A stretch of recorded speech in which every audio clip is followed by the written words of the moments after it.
Damn, I've got Discord going. Should be about Okay. now. Welcome to now. the Out There channel. Live stream 357. Twitch has been down. We've just seen if it's going to work today. DOS attacks law happening. I'm not sure if it's working or not. I haven't got managed. Seems to be working. We've had to go to some backup things. Side chat, I've had to use the pop-outs to OBS because it's not connecting. And you can see, oh, we may have counters working now. 0 watching has just come up. I don't know if OBS is working now. I suppose you can test it in minutes. Maybe just try it for this, the old methods for the time being.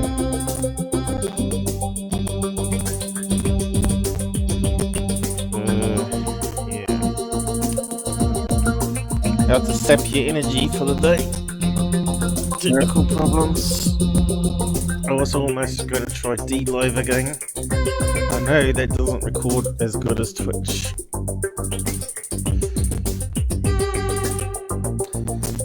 Hopefully this will be okay. Yeah, I don't have to watch encounters correct. I say Sarah here still.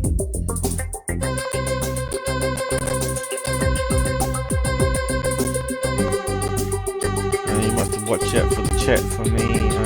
I can't see it on the second screen as good. Yeah, That's okay. my first screen because it's smaller fonts. It's okay. I must be up to the hello. Yeah, we are now. It's like 5 seconds behind. Hello. Good to be back. Happy New Year. It's been a good start to the new year. Had to be a stream that was going to go wrong, didn't it? Because it's all crashed. Yeah, we'll see how it goes. See if my brain can cope with the topic today. I was on Travis Walton. If it goes to bum, we might have to repeat it, of course. So we'll see, treat it as a test run for this particular live anyway. Is my talking head two, working? So it's me and you. Me and you again. Yeah. Let's see. I don't know if I got OBS working now since I posted. That's what happens. Just double check it. Seems to be taking longer to load. Okay, say word in side chat for us, see if it pops up. Hi, ambulance. Ambulance. Okay, ambulance didn't pop up there. Has Has anyone typed hello or something in the sides for us? I think OBS is down. Area 51's just come on. Yeah, did he say hello? Because it's not popping up here. Yeah. Got my merch. Oh, he's got his stuff. So it's not coming up in OBS still. So we'll just have to keep the old chat going. Yeah, let's see. It's going to be a bit more chunkier. He's got his stuff. Yeah, you should do, because you're in America. Everyone else is still waiting for theirs, I think. Yeah, I got mine. Notification again. I got my stuff. Yep. Okay, so we'll just carry on then. Looks like it's sort of working. Yeah, apparently Bitchute is down. Let's see if that loads. Someone's doing a DOS attack on these businesses. And I wonder if YouTube is being attacked. I doubt it. Well, YouTube's working because I've got YouTube on the side. Yeah. So it's either going to be coming from Russia, China, right? Say service unavailable for Bitchute still. So they must be having major attack happening. Yeah. It's gone. Well, we'll see how this day goes, New Year goes. But yeah, we got a few things queued up for today. We were going to go on D-Live, but we had forgotten how to use it. Yeah, that was I was just going to do a test run on that when Twitch come up. So what's that one? Bitchute. Oh, right, it's still down Still there. off, yeah. I don't remember. Was I doing something on Bitchute there? No, I just had a look, see if it was on, didn't you? I'm not too sure now.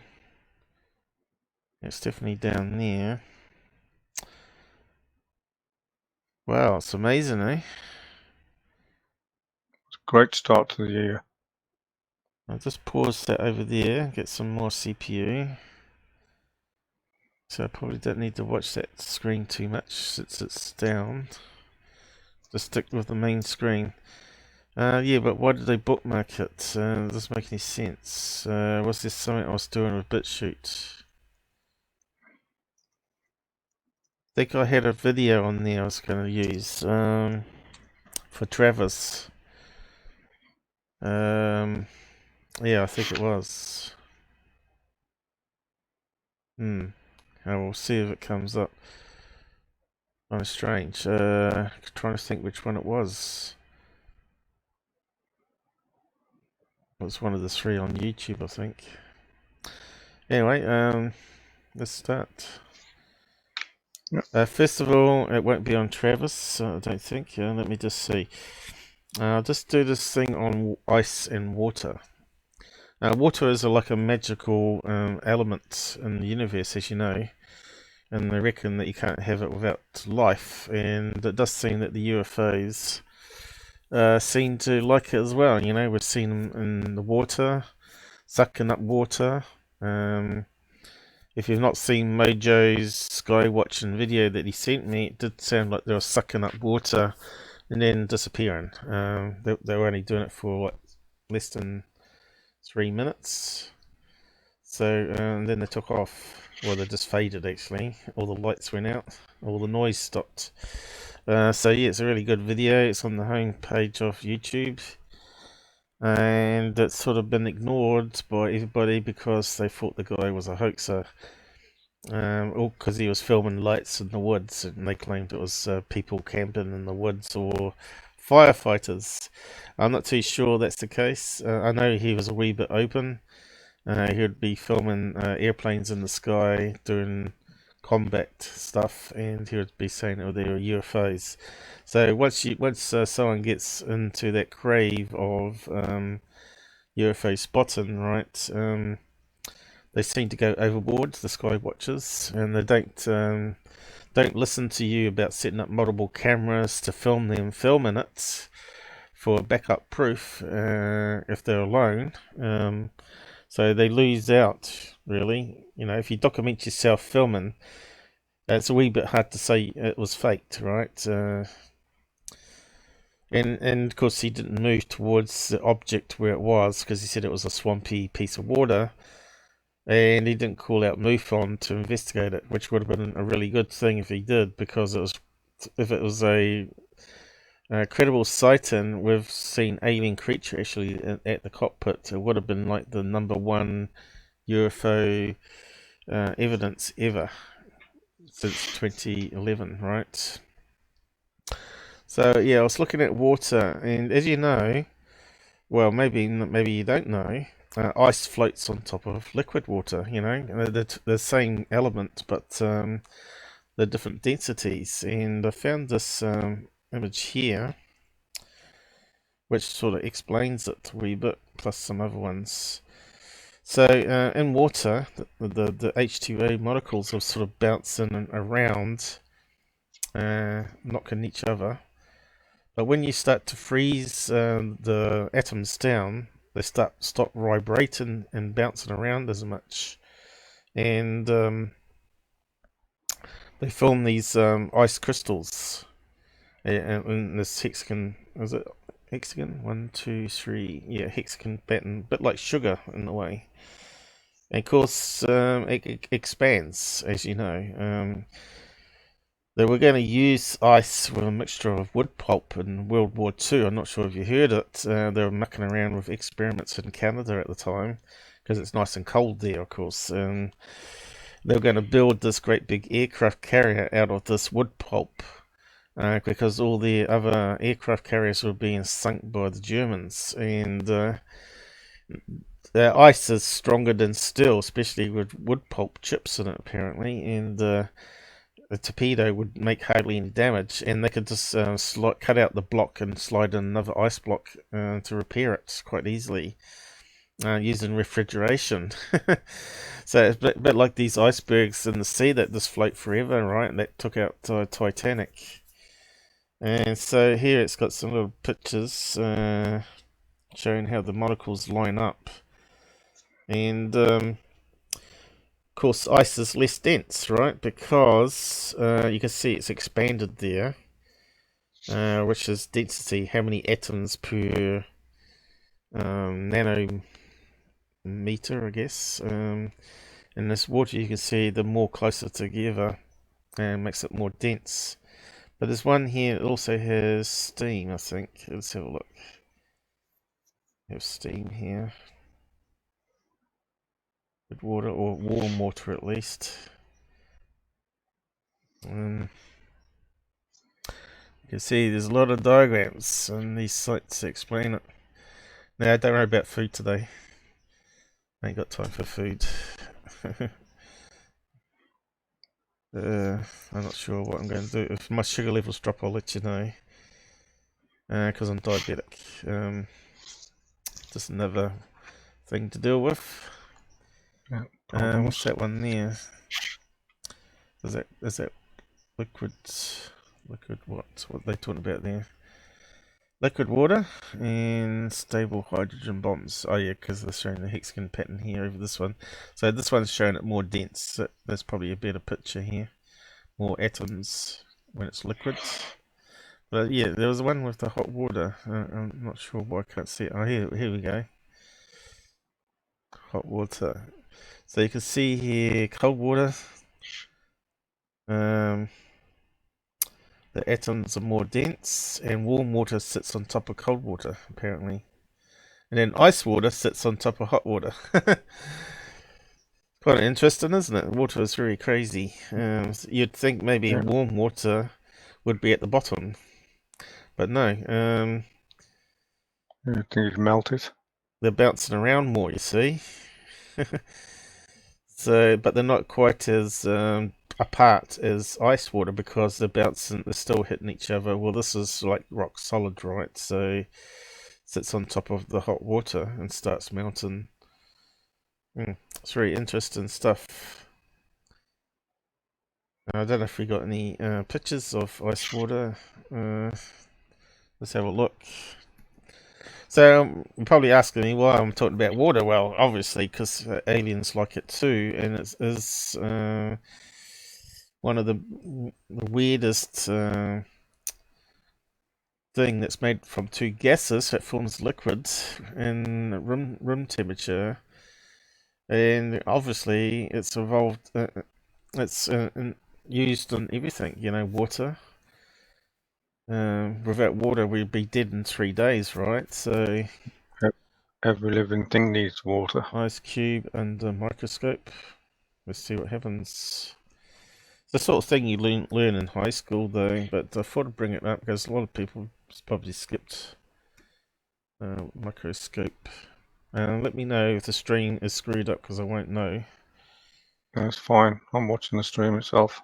So I may be a second or so behind you. So here's pictures of ice crystals, apparently. So let's have a look. Can we see the hexagon structure that I'm talking about? Not really, on that one. Does form nice little, Squares and stuff. what it looks like, you know, those big crystal, like, Yeah. that you get in the caves. Here we go. That's a strange looking one. What's that one saying on that one? Light. And what's that one saying? LT SEM. Yeah, I don't know. Oh, here we go. What's that one? That one looks more hexagon shape. Nope. What about, doesn't quite say on the end here. Hi, What was Tommy. this? View of Tommy's in iron here. crystal. iron crystal, so why is it not giving us water when I asked for it? Sugar? Sugar's an interesting one. All those little cubes, you know. Then you got salt as well. But we're asking for water. Alright, maybe I spelled it wrong up there. Ice cube, water maybe, add in. Here we go. Oh, it looks like sugar.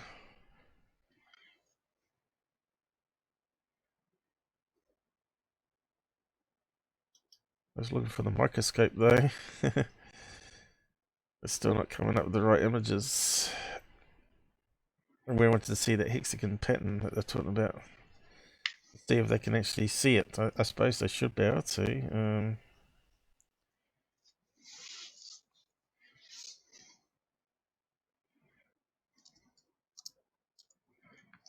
Not coming up there, is it? And electron microscope maybe? They'd have to I wonder how they do it though, because it's clear. I suppose it still bounces off the atoms, right? So electron, that should form a black and white picture. So they must know what it looks like under the microscope. Here we go. Maybe. It doesn't look like water there though, does it? Of ice and liquid. Okay, let's have a look at that one.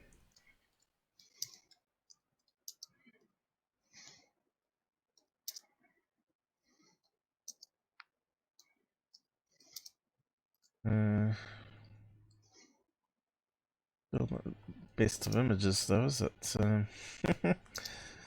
I thought it would be a lot easier to find that. I thought it would be very common. Maybe it's actually not as easy to get a good image of it.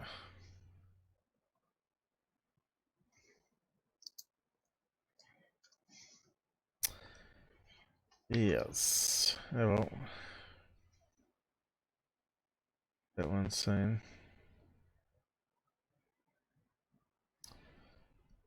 And water that never freezes. That's interesting. What have they done to it so it doesn't freeze? Interested in that one now. We'll just have a quick look. Water that never freezes. Can water reach minus 263 Celsius without turning into ice? Yes. Celsius. It freezes at 0. I thought, why is it talking about there? That's way below 0 freezing point, isn't it? So it's way below. Yeah. Yeah. It's like super cold. That's like when you put your hands in them scientists' tubes to That would be freeze like stuff. liquid nitrogen or something, wouldn't it? Yeah. Freeze you in a second. Extreme sub-zero temperatures. So probably they're looking like researching this for space flight, right? So because water would freeze in tanks, wouldn't it? That you need to drink. You'd have to heat it up all the time somehow, wouldn't you? On spaceships, or insulate it. Insulate. Yeah, to keep it liquid. No space for water crystals. Yeah, because it expands you, right? And it causes a lot of damage. But what would you do to water? And then you'd have to take away the chemical that you've put in it to make it back into water again, wouldn't you? Not too sure we can understand this very quickly. Antifreeze, natural antifreeze for bacteria. Yeah, well, that's another thing because they use it in cars, don't they? So yeah, but you wouldn't be able to drink that though. Antifreeze, I'm pretty sure some Russians drank it. I wouldn't drink antifreeze. No, some people have. It's like alcohol, isn't it? Ugh. It probably kills you. Yeah, maybe thinned out or something. if So they're they're making looking any at booze. nature, how to stop it freezing. So what's there's a lot of reading here. I'm just trying to find what the guts of it is. The new class of soft matter could also be employed in potential applications wherever water must be prevented from freezing, but our work wasn't aimed at exotic applications. Our main focus was to give researchers a new tool to facilitate the study of molecular structures at low temperature without ice interfering. Okay, so this was really form a way to research other liquids elements without it freezing. Water and lipids interact under extreme conditions. So lipids, isn't that something to do with blood pressure or cholesterol? Maybe. Lipids. Let's Google for lipids. What is lipids? Lipids are molecules that contain hydrocarbons and make up the building blocks of the structure and function of living cells. Fats, oils, waxes, certain vitamins such as A, D, E, and K, hormones, and most of the cell membrane that is not made up of protein. I thought lipids is a sort of general name for blood pressure or something. Lipids, blood pressure. Well, I suppose it is to do with liquid though, isn't it? Doing blood pressure and serum lipids. We're sort of getting off track here, but still. We started with water and ice, and you can see that's a big topic, really. Water, building block of life, they say here too, which we just saw. Yeah. Anyway, yeah, I just thought I'd bring up about the ice expanding and floating on top of water when it's actually water itself, which is quite an interesting chemical. What's it Well, look like this is here? why they need water on the moon, isn't it? Because they can't colonate on the moon without water. Go down. Yep. So they need Yeah, to so find it. let's close that down. I know we're a wee bit unprepared today because of problems. So it might be a wee bit not flowing very well. It says it's still live here on my screen. Yeah, still alive. We'll just keep Fine. on running it. How's the CPU going? 61%. That's cool. Okay, so Travis Walton. Let's see. Fire in the Sky. How do we sum it up? Basically, 7 woodsmen, they call them loggers, were cutting wood one day, but they were way behind schedule. And instead of leaving at 4 p.m., they left at 6 p.m. And on the way home, they saw lights in a forest up ahead. And as they got approaching it, they claimed to see a flying saucer. And Travis Walton jumps out the truck, which is like a big ute, I suppose, in America. What they call them, Dodge trucks, or what they call them over there, Dodges. Yeah, some Dodges, somewhat. They're Yeah. quite long. They have like a platform on the back to carry wood or whatever, and they have like a 5-seater in the back, and the front seats could be what, 2 people or 3 people. And they're quite big trucks, so they consume fuel quite drastically.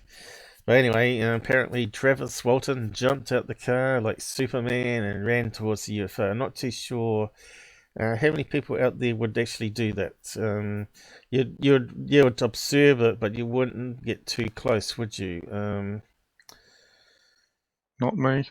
And of course, once he got hit by a beam of light and shot him 10 feet up in the air backwards, apparently. Now, that's how the story goes, but how much of that is factual, we don't know. So we'll be going over what people have been saying and see if you still believe the encounter, because we don't hear a lot of the stuff I'm going to talk about today. And because it changed my mind on the whole event. Now, apparently, when Travis went backwards and crashed on the ground, they didn't all jump out the car, which you would expect someone might do, and gradually pull him off towards the car and drive off, right? Instead, they just drove off and left him there, which is another strange part of the story, right? So I'm not too sure whether you'd leave someone behind, especially if you're like Yeah. military men. I think they were ex-military men, weren't they? Or weren't they sort of tutorials or something? Weren't some of them in the army, ex-army? I'm Yeah. not too sure of all the facts because it's such an old case now, and it's been so I don't know, messed with. This whole story's been messed with, like Roswell's story has been messed with, as far as I'm concerned. And Still good, mate. So to leave you there, though, isn't it? And just drive off. yeah, so it's a very strange story. Yeah, they're meant to be like hardcore mates, right, and family Yeah. members. You know, you wouldn't drive off. I think his brother was No there, way. wasn't it, or something? But we'll go through it all. So, there is a website that I come across, and of course, everybody talks about Phil Klass, but he did do interviews and did record things, and of course, a lot of that stuff obviously got suppressed. And also, they tried to debunk Phil Klass's interviewing techniques. But I remember there was a image which I can't find anymore. I should have done this years ago. I was going to do this years ago. As you know, websites go down, and some key information that changes the whole story disappears. Now, we have covered Travis Walton in the past and touched on it, and you can find him by doing a search, of course, on my main page on YouTube. So you can just type in Travis Walton there. So we've covered some things that he's been caught out on in the past, but it has sort of been written off or explained away, right? So moments of truth being not professionally lie detected. So I'm not sure if anyone's watched my old live shows, Travis Walton, before I start on the new stuff. Do we get 3 pop up here? So the first one is one with Stanton Freeman when he died. And we got this other one here with the, looks like an airplane on long exposure on the thumbnail. And we got this one here as well. Was that with Robert? Yeah, no. Corbell inconsistencies. So, I'll just post those ones there if you have not seen them, because I won't be covering the same thing, hopefully, today. But we'll go through it bit by bit. Walton, live 1. I'm not sure if it's the right order. I'm not even sure if it's posting. Walton. Now I think Posting on the side. I'm not too sure if all the chapters have been done on the side, but I think they have now. Charleston. Yeah, posting. As you can see, some of them go back to 138, was it? We haven't gone back that far with topics. Yeah, I think 138 was one of them. 182, I think, was another one.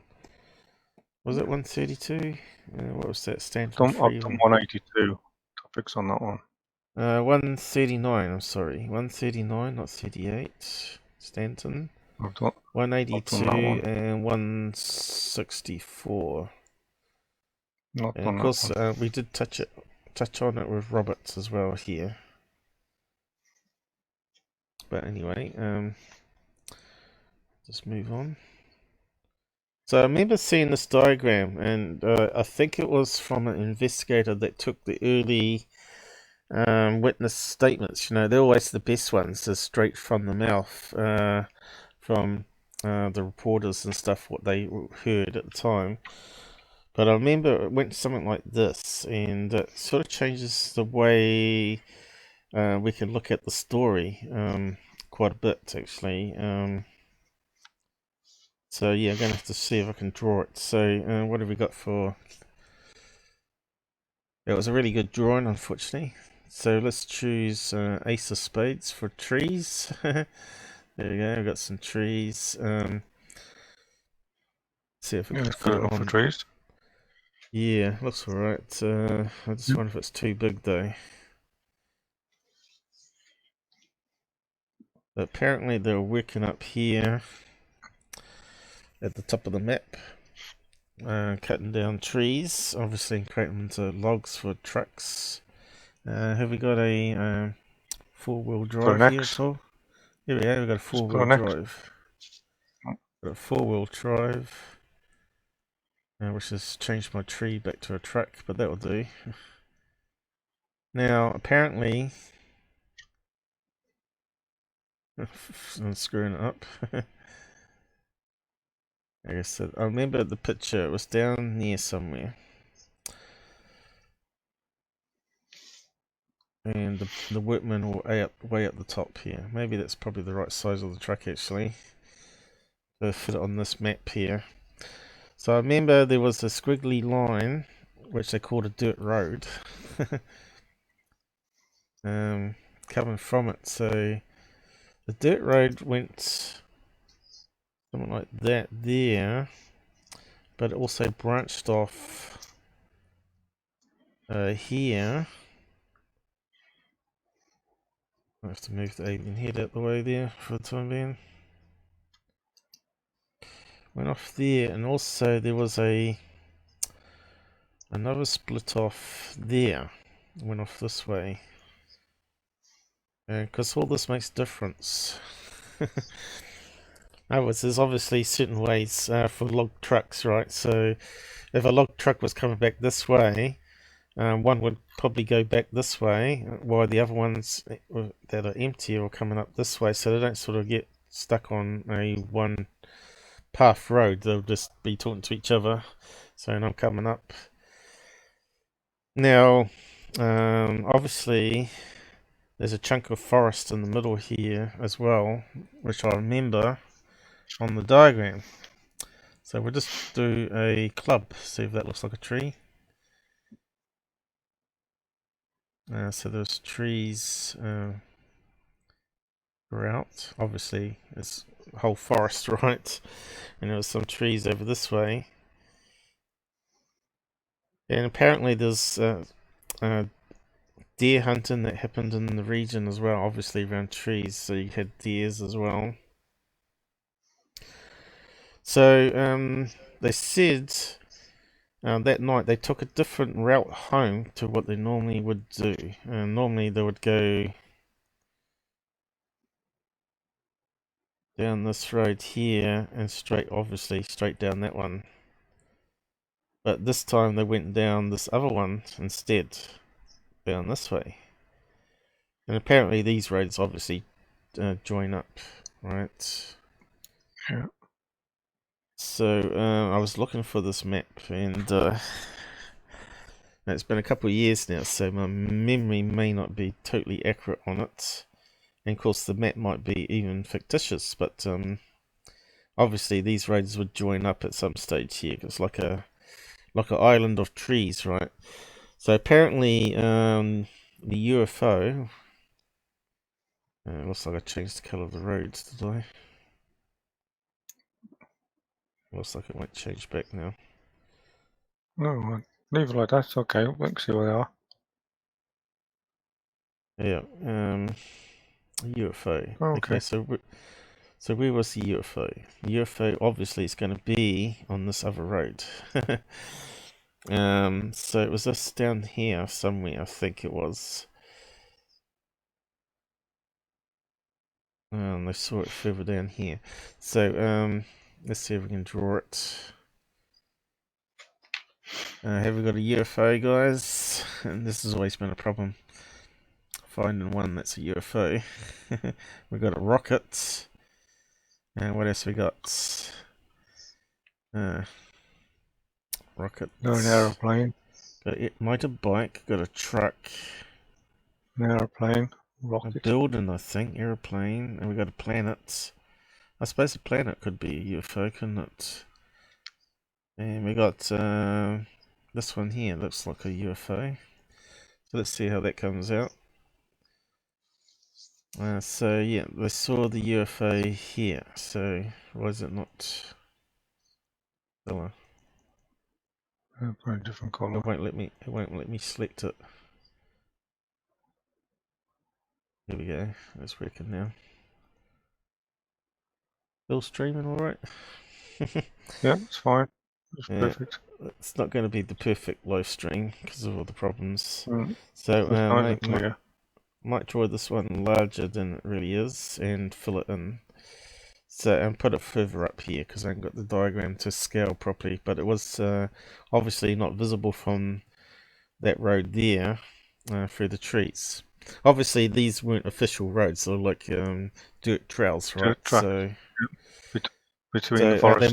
they may not be there today, and there's probably no way to verify it. So we can make this little UFO here. Perfect place to put it there. And may have been landed, I don't know, but we'll get to the story in a minute. So it could be on tripods like that. And of course then they might have their truck as well. So let's put down the truck further down here. Or what do you call it? What do you call these long trucks that Americans have? Pickups, are they? Do they call them pickups? I don't know what they're called. That doesn't look like the same truck. Looks like it's a Jeep, that one. Did I get the wrong one? It says pickup here. Pickup. I'm pretty sure it's the same one I chose. Why is it not showing the wheels? Eh? That's strange. No, that can't be a pickup, can it? Unless we've got an error. It does look like the right one, though. Looks like a car with wheels there. Have we just found an error in the program? Let's see that one. Is that one? That's really weird. We also call them SUVs as well. Oh, right. So it's something to do with that there. Had it on the wrong setting. There we go. That will do. Okay, what colour were we going to do it? Blue? Purple? Blue. There we go.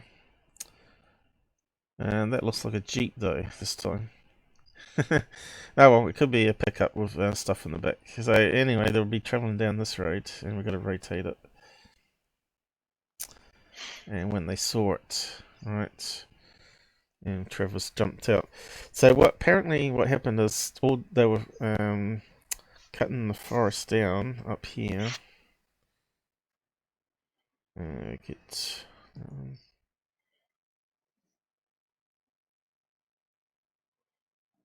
So they were quite far away from the truck here.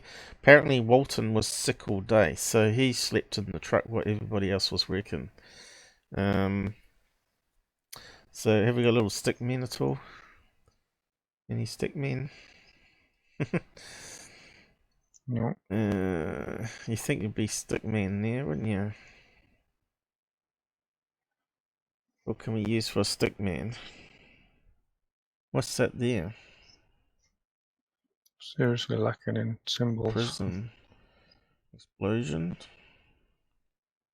What's that there? Paper dart. No, pyramid it reckons. What's that thing there? Pin. Pin. Oh, right, yeah. Explosion again. Lightning strike. What's that? Rounded pyramid. Salt. None of them look like men though, do they? Might just see if I have to draw it then. Okay, so draw mean red. Selecting it. I'm not selecting it for some reason. Kind of weird. Now it's working. Another little bug, I think. Okay. So we have to draw stick mean. I suppose you could do it like that. That kind of works, doesn't it? Yeah, that's not bad. That looks like a man. So they're off there lumberjacking.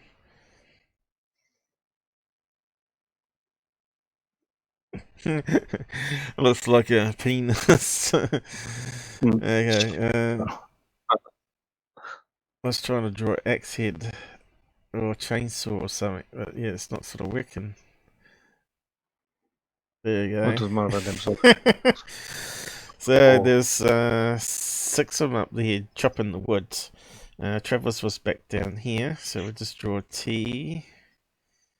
That's not kind of working. Maybe just type in some words then. Travis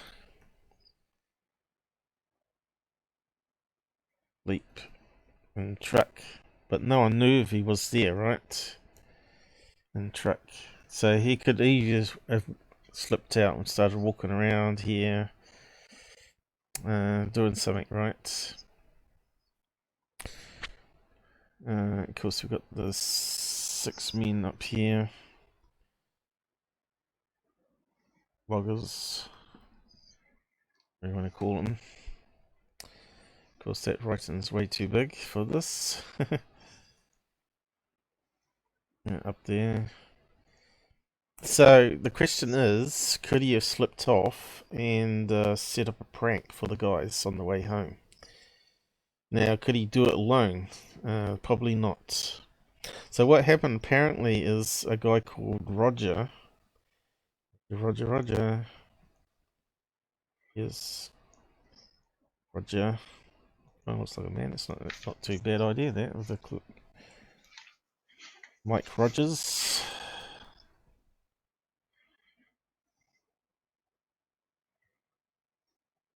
Went to check on Travis, and he disappeared for 2 hours apparently, which is quite interesting. So he left the men cutting, and he went off to the truck to see on Travis. And then he showed up 2 hours later. So what were the 2 men up to in that 2 hours?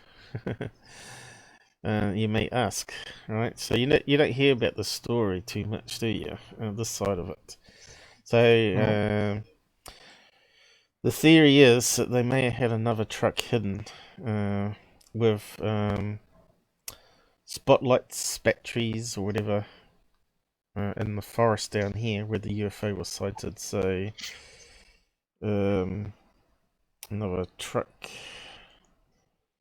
So there may have been a truck down here that no one knew, which they had set up previously with all the stuff they needed to create the prank on the 5 other men. So when they went home at 6 p.m., those 5 men got loaded into the back of the truck here, and Rogers was the driver.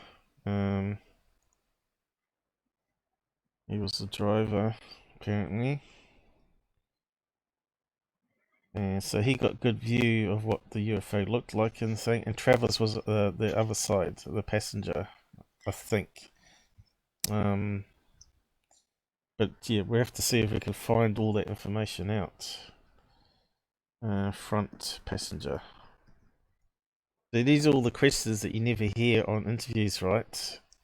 Explain in detail. You know, this is the kind of stuff we want to narrow right down on. Were you in the back with the 4 men, or were you in the front? Who was in the front? All that sort of questions that you'd ask if you were a detective, right? So for him to jump out, he would have to be next to a window seat, regardless, anyway. And how much would the people in the back see if they're like in the middle or over the other side, right? And the UFO's this side, so if they're on this other side of the truck, would they be able to see exactly what the UFO was doing, right? So yes, let's go back to the information and see what they're saying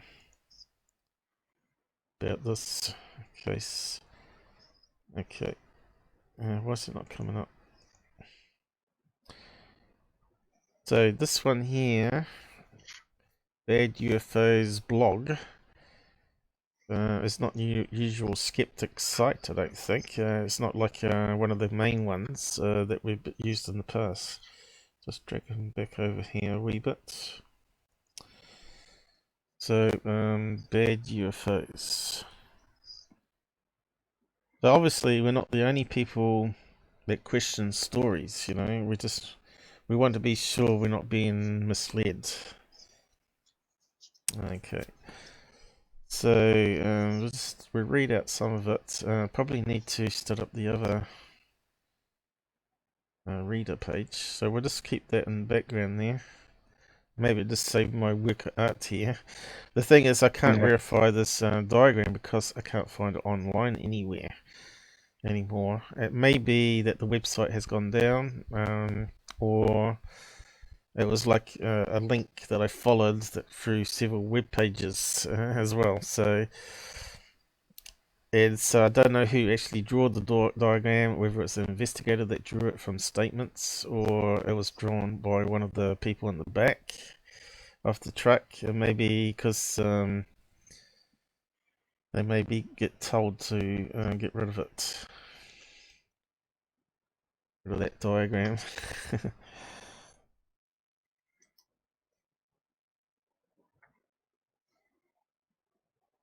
It does make sense though, with the different roads. You have one coming in and one going out.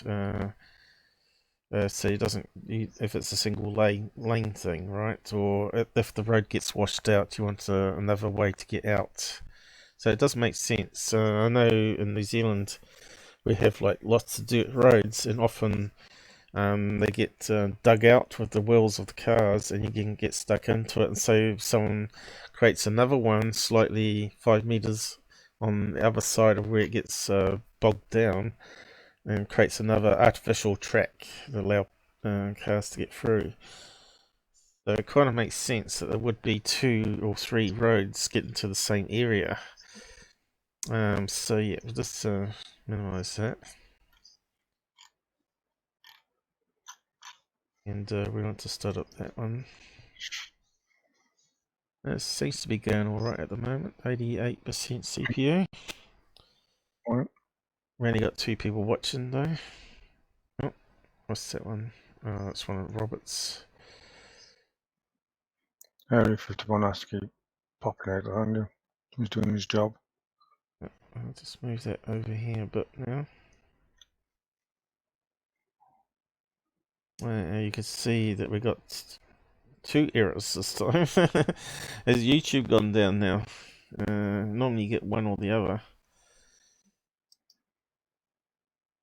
Nope, YouTube's working fine. So we got no subs on either. But yeah, we'll just get it to read out now. Now everybody hates Philip Klass because he's such an asshole. The bunker doesn't believe in anything, right? If it was done by some... reader work. Yeah, it'll work. Because there's a lot in this. There's a lot here, yeah. I don't fancy reading this out by it. I'm not going to read out from the start. I'm just going to read out some key information that I saw down here, which changed my whole aspect on this Travis thing, thinking, hello.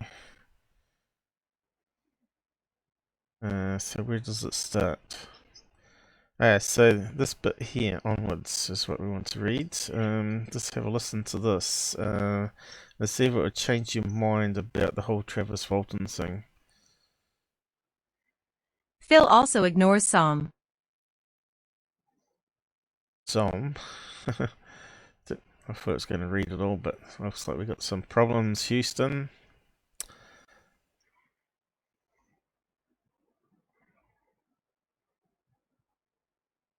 Phil also ignores some very important testimony he obtained from witness Steve Pierce during a June 20, 1978, tape-recorded telephone interview a dub of which he kindly supplied me in early 1998, testimony which to my knowledge he's never revealed in any of his writings about the case. So that's 20 years Klass. after the event, right? So the event happened in 1975, and they've only just got this testimony in 1978, but it's only sort of come out today, really, in the 1990s, right? But even though it still took, 3 years after the event for this testimony to come out. And I didn't actually hear about this testimony until I come across this website. It's quite, some guy contacted me on Facebook, and I'll just bring up what he says after this. That he gave me the links to have a look at. He said, I bumped into Travis at a conference and questioned him, and he was quite nasty because he was questioning them and with some really good valid points, right? So we'll get to that in a minute. Klass, what did you see? Pierce, oh well, I thought it was something a deer hunter, rigged up. 'Cause it was deer season, so he could see. But I couldn't see the bottom, or a top or sides, alls I could see was the front of it, You couldn't tell if it had a bottom to it, or a back to it, or anything. A Plan 9 from outer space saucer, perhaps? I hasten to add that, while I think a hoax is possible, I have not made up my mind about the case. Klass writes that Pierce told him that, on the day of the UFO abduction, Walton did no work at all, claiming to be ill. During the afternoon, Mike Rogers disappeared from the work site for about 2 hours, perhaps to prepare the UFO light show. They usually left the work site about 4 o'clock, according to Pierce, but on that day they remained until about 6 o'clock, thus they were uncharacteristically driving home in the dark. If they drove home in daylight, the UFO light show would not be visible. Hey, Klass says Ken, that when he told how's it Pierce going? that he believes Walton's story to be a hoax, Pierce replied, "Me too. Listen, If I Thomas' could ever message. prove it was a hoax, I'd damn sure do it." Klass 1983, p. 221. Which suggests that Flock's hypothesis is correct. The 5 woodcutters in the back of the truck were not perpetrators of a hoax, but its first 5 victims. It also shows the absurdity of supposing that Klass would offer such a bribe. Even if Pierce did claim that the case was hoaxed, he would not be believed unless he had proof of a hoax. Plus, he might get bruised. So, because of Travis Walton's slanderous new charges against Philip J. Klass, I have performed a major document drop of papers in my files on Travis Walton. Added to my page of historical UFO information is a 47-page PDF file of Klass writings and related material concerning the Travis Walton UFO story. Among the contents of that file: Walton abduction cover-up revealed. NICAP reveals, using Klass research, that APRO and the National Enquirer were complicit in covering up inconvenient facts about Walton's claims and lying about it. A 17-page 1976 white paper by PJK laying out the case for a hoax. Point-by-point refutation by PJK of APRO's claims. Evidence of Mike Rogers misrepresenting facts about the case. Why Mike Rogers engineered a UFO hoax to get out of an unprofitable Forest Service contract. A second file contains contemporary news clippings, interviews, memos, and other real-time information about the construction of the Walton UFO hoax. Okay, so just listening to that chunk of information there, that sort of changed my whole mind on the Travis Walton being legit. Once you start seeing some red flags here that you never heard before. One of the people in the back called Pierce said it looked like a deer stand, not a UFO. So they weren't seeing a classic flying saucer with lights rotating around. He said it looked like a basic deer stand. He only saw the front and had some lights on it, right? So yeah, that kind of makes sense. If you're going to do a prank, you could do a cardboard cutout of a a UFO on front and nail it up, right, and stick some spotlights in it. It sort of looks like a UFO hanging out there. Also, there's other things there that Klass, because it comes from Klass, it really puts doubt on how accurate it is, because he had agenda, right? It's just a shame that no one else did interviews, but apparently there was some cover-up to do with Lie Detector there that he actually didn't pass the initial one. Walton, but it makes sense because those they said the 5 in the back of the truck were witnesses, so that tells me that Travis must have been in the passenger seat, right? And Yeah. Mike Rogers was driving the truck by that information there, wouldn't you say? Yeah. Yep. And of course, there's obviously all these links here. Some of them don't work anymore, I don't think. Let me just check if that one works. Just make sure everything's okay, because Tommy did say there's some crackling. Oh no, as soon as we get crackling. Yeah, that's what I was trying to mention while the reader was on. Hello. He said Don't lots hear of anything crackling this in end. your audio when you speak. No, I'm not hearing it on my end, but I'll reset it anyway. Sound on. How about now? Is it any crackling? I'll reset it. Let us know in the side chat anyway. I can't hear any crackling. No, I can't hear any crackling. Yeah. If it's going to go wrong today, it's going to go wrong today with DOS attacks and all that sort of stuff.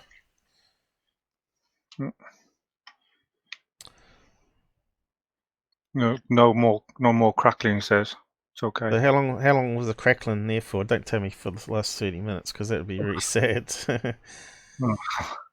UFO Investigator. So you haven't seen this link. Who knows? It might even have the picture in it. So I was asking people to actually have a look at everything for me and see if they could find that diagram.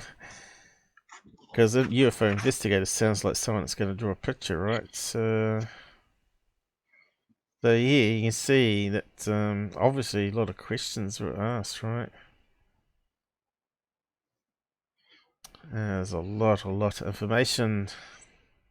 Yeah. We just want someone that would summarize it, right? It goes on about the lie detector tests, the sheriff. Walton's polygraph examination. Mr. Klass revealed to NICAD that the lie detector test had been administered to Travis Walton 3 months earlier on November 15th, 1975. Walton failed the polygraph examination at that time. The first test was given in the Sheraton Hotel, Arizona, on the afternoon of November. Arrangements for the examination were made by Mr. James Lorenzen, APRO director, and the test was paid for by the National Enquirer. The examination was administered by Mr. John McCarthy, director of the Arizona Polygraph Laboratory in Phoenix. Mr. McCarthy's credentials are excellent. He was trained at the Army Polygraph School at Fort Gordon. Mr. McCarthy is a member of the American Polygraph Association and has been licensed by the state, blah, blah, blah, blah. It sounds impressive, but as you know, not all examiners are equal. The examiner reported his findings as instructed to National Enquirer, APRO, Director of Research, blah blah blah. McCarthy was further instructed to send a written report. An excerpt from the report which was sent is attempting to perpetuate a UFO hoax, and that he has not been on any spacecraft. Oh, there you go. So he reckons they're making a hoax and hasn't been on any spacecraft on that lie detector test. So they must have asked him the right questions here. We haven't got a list of questions, unfortunately. The report further stated that Travis Walton had tried unsuccessfully to distort his respiration pattern in an attempt to deceive the examiner. However, he was unsuccessful.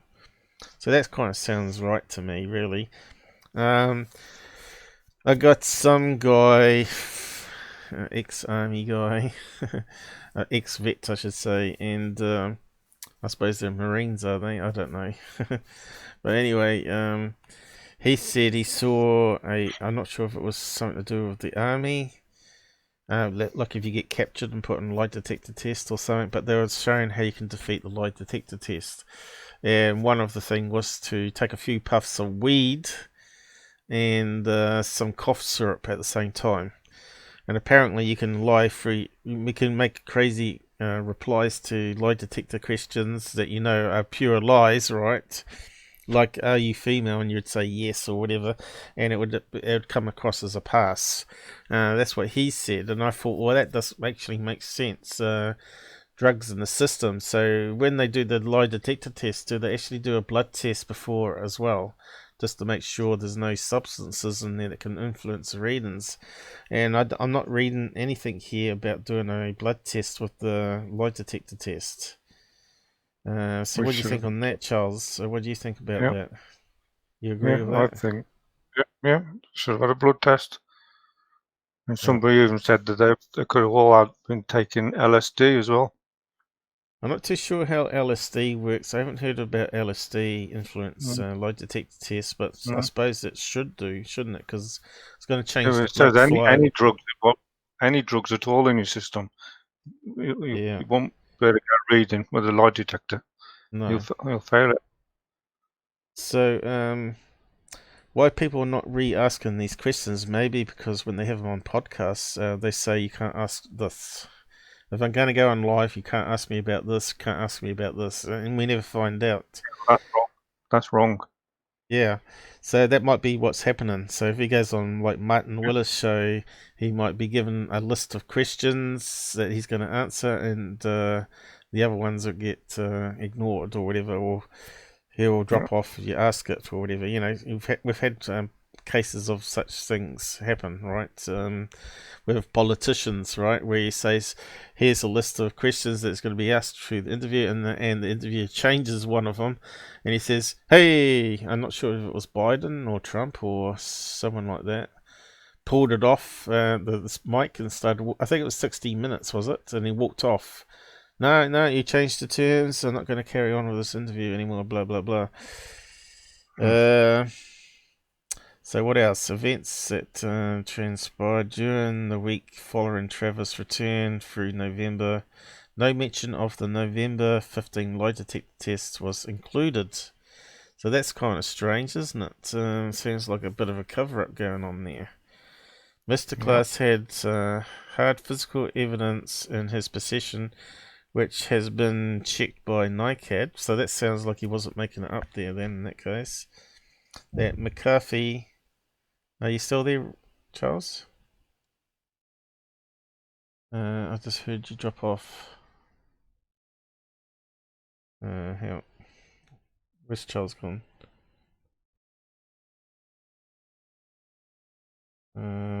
What's wrong with Tommy? We were on a roll. I didn't want to disrupt. Okay. Where did you go, Charles? No, just went and click something and went off. Oh, right. Just to make it. Yeah, I it's thought okay. we were having problems with the internet again. No, it's okay. Or No, that was my fault. It was my fault. So we get up to here. Mr. Klass has hard evidence, which has been checked. Did test Travis Walton on November. That Walton failed the test. The evidence included such documents, polygraph examination statements, which obviously must be the questions and answers, right? Written report to Inquirer. The voucher receipt from the National Inquiry, I suppose because they paid them to do it today. Agreement to conduct test and supply report. National Inquirer statement is dated. So yeah, was Travers being paid for it or what? 3 months after Travers failed the first polygraph, he took another one administered by George J. Peffer, examiner with with only 2 years experience. Okay, so he's less qualified than the last one. Who was employed by Tom Essel, Associates of Phoenix. The result of the tests were widely publicized because he seemingly passed the test with flying colors. Mr. Klass discovered that Travis Walton dictated the questions. That changes it, doesn't it? That's what I was just saying before. That he wanted to be asked. Mr. Peffer compiled with Walton's request to check the validity of the method of testing. The president of Tom Associates and Mr. Tom Essel was contacted. He stated that it's perfectly proper for the sponsor of a test, APRO, to indicate the areas which should be explained. What's that mean? Be explored. Should be explored. Oh, explored. Yeah, explored. However, Mr. Essel, in later correspondence with Mr. Klaus, stated because of the dictation of questions to be asked, this test should be invalidated. So this test was rigged from the start, by the sounds of it, then, doesn't it? Yeah. So that's like asking if you word the questions differently, right? Did you see lights? Well, obviously he's going to see lights in the sky, right? Because it was on a deer stand. Rather than saying, did you see a alien craft? That changes the whole question, doesn't it? So we don't know what the questions are in this case, but obviously you're not allowed to ask me about alien craft. You can ask me about the lights. Was you hit by a beam of light? Yes, pass, because maybe they had a remote trigger which turned on a spotlight that shone a beam of light at him. And I'm not sure how you'd make it stand out, though, or like a blue beam, but maybe you can create artificial smoke or throw out some dust from the truck that was in the air, so the light beam shows up a bit better, a bit like laser beams. If you got dust in the air, they show up. So yeah, there's a lot of questions there than answers for my liking for investigation to be solid. This is meant to be like the best alien abduction cases ever, and we never hear about all this sort of stuff because Mr. Klass is involved in it. And but it says here that it was verified with a proper research organisation in UFO. So. Wouldn't the light come down in blue if you put like plastic film all over the? Yeah, if you got disco lights, torch. Yeah.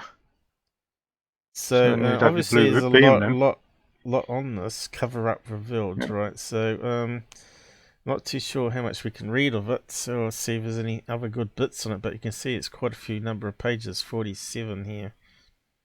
Yeah. Summary of incidents on the evening. Here we go. This is probably the full story, is it? This 7 young woodcutters, they call them, not loggers, headed by Michael Rogers, was returning home. Rogers, age 28 at the time, was under contract to the US Forest Service to thin out 1,300 acres of national forest. Is that quite a lot? I'm not too sure. Near Turkey Springs, according to the story later told by Rogers and members of his crew, ages 17 to 25, they saw a UFO hovering nearby. I know what the Bitchute one was now. That's not loading up. It's the Stephen King, not Stephen King. What's that? The interview from the. What's his name? You watched it. I posted it to you. What was the guy's name? Larry King. Larry King. Not Stephen King. Larry King interview with these two guys, Walton and Rogers, was quite interesting to watch the body language. So hopefully we can get Bitchute back up again because it's only on there, from what I could see anyway. So that's going to ruin our live show today if Bitchute doesn't come up. Perhaps you can check to see if it's loading your end there. I'm checking. I'm just going to check now. So this one just triggered my mind about it as well. According to the story later, it's up, is it? Okay, let's see if the interview comes up. Because we could play that instead of reading all this, of course. Why is it not coming up? Just come up on mine. Okay, we've got Bitchute back again. Cool. There we go. Body language, Travis Walton, alleged UFO. So we probably could listen to that a wee bit. Let's see, is it worth skipping this at all? Yeah, they're probably sick of hearing about the Travis Walton story now, but I do bring new stuff whenever I bring a case up. I normally bring new stuff I find and see what everybody thinks of it, which is what I'm doing today. Yeah.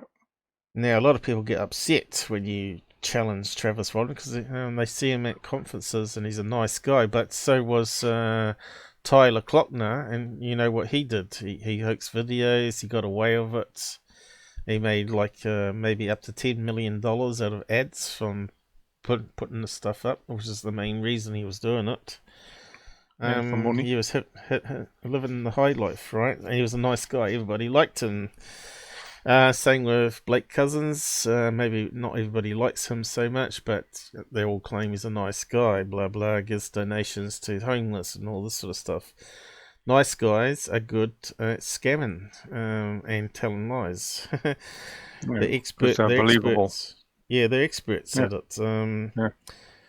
And to me, Travis always comes across as Mr. Smooth to me. You know. But we'll have a look at the interview and see what you think. They claim, because I haven't met him in conference, so I haven't been sort of loaded, as so to speak. You know, if you're a speaker at a conference and you bump into Travis regularly and he's a nice guy and you sit down and have cups of coffee with him, that's all you'll think of him. You won't see him as a possible liar that he's conned people for a long time. It's a bit like when Knapp sat down with Tyler Clockner and Corbell. You know, they met up in California when the premiere of his movie was going on, Skidwalker or whatever it was. Bob Lazar. You know, there's pictures of them sitting together, drinking coffee and all that sort of stuff on the web. So it kind of makes you wonder why they would be sitting down with such a liar and scam artist as Tyler Clockner. They might as well be sitting down with Blake Cousins as well, you know. They saw a UFO hovering on the round table. So this is the problem I have with these early reports. I want to see the eyewitness accounts of all the people in the truck and see what they actually saw. Did they actually see a flying saucer, or did they just see bright lights in the forest line? Or did they see a stair stand like the other report there? So what was all the names of the passengers as well? You know, none of these articles talk about they talk about 5 crew in the back, but they don't mention all the names here, you see. So you can see how these reports seem to leave out a lot of valid information, right? That for us investigators or debunkers, if you want to call it, or I wouldn't call it us debunking it, because we actually do believe that stuff happens. You know, I've had stuff happen to me, and Charles has seen a UFO at the backyard. So there's a point that we're trying to seek the truth here, and we hate people that are fooling us and pulled the hoodwink over for 40 years or whatever it is. What is 1975 to now? How many years is that? 25, 45 years, you know. So, yeah, so let's see. Travis Walton jumped out the moving car. He says car here, but it's actually a truck, isn't it? A pickup. And walked and ran under the UFO. So straight away, when people say car, Americans don't use the term car, do they? So why is it written as car there? Truck. Yeah. You know, it doesn't. See, this is where I sort of have conflict in reports that have been found on the web, right? There's little errors here and there, or not really factualness, you know. I should say Ford I jumped out the truck. Jumped out the Ford TR3B blah blah blah blah blah model number, you know. That would be what I'd call really hard facts, you know. Black truck or whatever, you know, because it can't be seen at night. Walked, ran under the UFO. Now, who would do that? You know, first seeing something, you'd be more stepping backwards rather than heading towards the UFO, wouldn't you? Just seeing what's going on. Yeah, it's like if you see a UFO with aliens coming out the side of a flying saucer, right? Would you go running towards them and say, "Greetings, Earthlings," or Martians, or whatever? And you wouldn't do it, would you? You'd just be hiding behind a tree and you'd be observing what was going on. You wouldn't be running up to them. So to me, that's a red flag for me. I'm not sure about you guys. That he was sat by an intense glowing beam from a UFO. Okay, that's another red flag for me. How many UFOs attack people have you heard of? All the UFO cases that we've covered so far. Not many. People have been grabbed and abducted, but they haven't actually been sat by a beam, apart from the beam lifting them up. Even that Berkshire one, the kid was lifted up by a beam, wasn't it? He was he couldn't move. So that kind of makes me strange. Normally you'd zap them with a beam so they freeze. You don't send them backwards 100 feet or whatever. Well, it wasn't that much, 10 feet in the air or whatever, and then drop them. Unless it went totally wrong, right? Doesn't sort of make sense. But it says here it ran under the UFO as well. Did he run under the UFO or did he run in front of the UFO? Was the beam diagonal or was the beam straight down? You see what I mean? Even this little brief short summary here is very lacking. Short time later, they said they returned. Okay, let's see. We missed a bit here. UFO and sat by intense glowing being from the UFO, and that the rest of the crew panicked and drove off, leaving their friend behind. A short time later, they said they returned to the spot to seek Travis, but that he had disappeared, seemingly having been carried off by the UFO. However, it's not until more than 2 hours later that Rogers and crew reported. Why 2 hours? It was not until 2 hours later Rogers and his crew reported the incident to sheriff. So that's another red flag there. So in that short paragraph, we've got 3 red flags as far as I'm concerned. You would call 911 straight away saying, "Oh, look, we just saw a UFO and it's abducted and taken away our mates." Yeah, Why would you wait? but maybe they hadn't got a phone because they're in the middle of the forest. Maybe they hadn't got mobile phones in them days that they could use. Wouldn't you drop off one of the guys and say, "Look, go and phone the cops while we go back to this crime scene"? Wouldn't you do that? Wouldn't you send someone off rather than all go up? Yeah. Certainly wouldn't drive off and leave a mate behind. I know they didn't have mobile phones back in '75, so it changes it a wee bit. But you may go back to town, quickly phone the police, and then go back with the crew, even, right? Once you phone the police, then everybody go back and do a search. So yeah, to me that's a red flag. While Travis was missing, Rogers and the other 5 men took a polygraph test administered by C. Silson of the Arizona Department of Public Safety. So this is The separate lie detector test to what we've been hearing in the other part of it. Let's see, we're inconclusive according to Gilson. So inclusive means when people are stressed and stuff, they can't get a proper reading because the blood pressure readings are all over the place. So inconclusive doesn't mean they're lying or telling the truth, and this is a problem with lie detector tests, right? Of course, if they're all smoking weed, Yeah, and it's exactly. going to be inconclusive anyway, isn't it? I'm pretty sure these guys were weed smokers. These test results have been widely interpreted as endorsing the authenticity of alleged UFO abduction.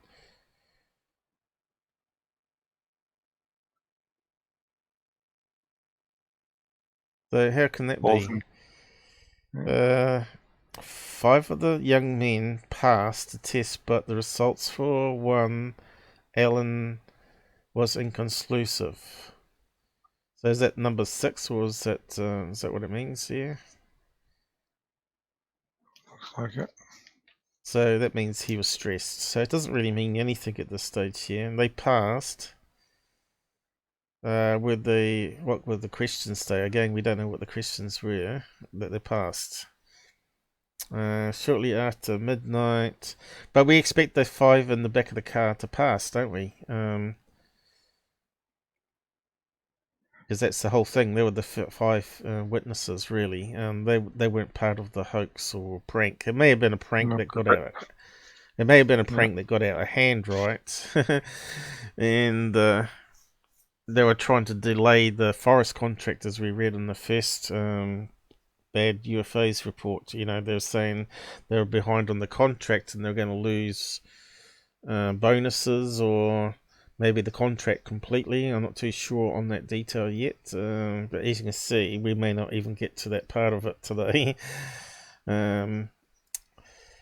So yeah, one of them didn't pass it basically because it came back inclusive. So it doesn't really mean anything at this stage, but we expect those 5 guys to pass because they weren't part of it. So that's not a red flag there really. But you could be classed as one that they were part of the prank in a way. Travis telephoned. What's happened shortly after midnight on November the 11th. Travis telephoned his sister, Mrs. Grant Neff of Taylor, near Snowflake, from a phone booth in Herber, about 30 miles away.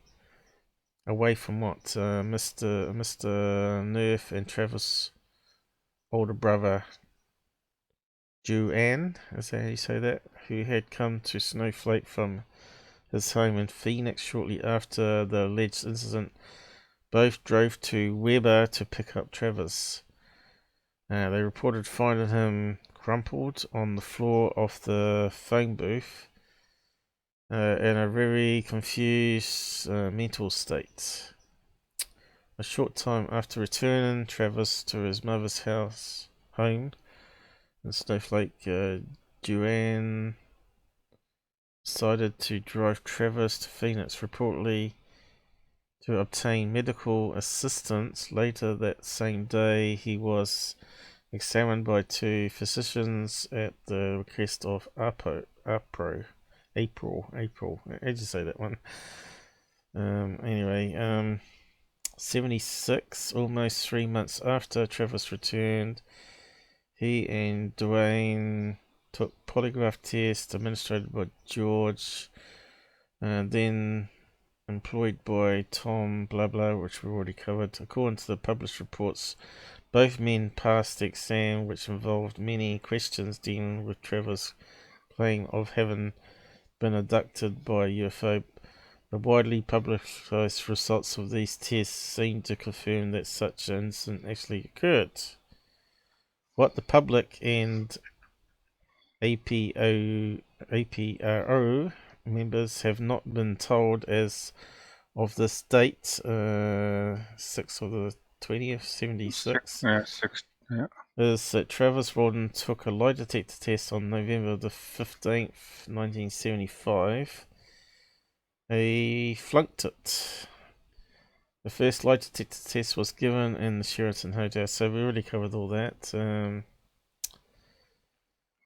This November 15 lie detector test that Travis failed was given by John, so we've sort of covered all that already, isn't it? 20 years experience, not like 2 years experience with the other guy that did the other one. Was trained at the Army, yep, so we've covered all that. Immediately after the test, McCarthy reported his finding as gross deception. There you go.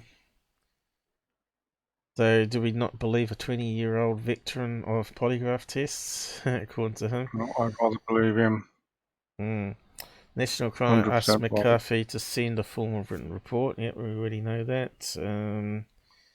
National Enquirer ran a further article on Travis Walton incident. In December 16, 1975, there was no mention of the lie detector test that Travis had taken. I wonder why. Suspicious, isn't it? If it's really true, and it's been documented, they reckon. So obviously we could find this up at. Got red flags flying everywhere here. There is hard physical evidence. I think we've been through that. Payment voucher. I suppose they had to pay the guys for doing the polygraph. Accuracy. Information was confirmed when I called the office of the clerk of the Supreme Court of Navajo. How do you say that word? Navajo. Navajo. No, Navajo. You don't say Joe in you don't say J. You don't say J in Spanish. You say it's a H. Navajo. Indians, right? Health Rock on May 10, 1976. Travis Walton and Charles Rogers had pleaded guilty to first-degree burglary and forgery. Oh, that changes things a wee bit. So you got to remember they were young men to start with, right? So Mark Rogers was 28. But I think this incident about they were 19 years old or something when they did the crime here. 1971, so that means 4 years. So he would have been 24. How old was Travis at the time? I think it was like 22, wasn't he, on UFO incident? Do you remember, Charles? What the type? What his age it was somewhere around that sort of age, yeah. So verse 5, that would make him 19, would it? Let's see, 22. Well, they're all around the same sort of age group. Would make him 18 to 19 years old, right? Yeah.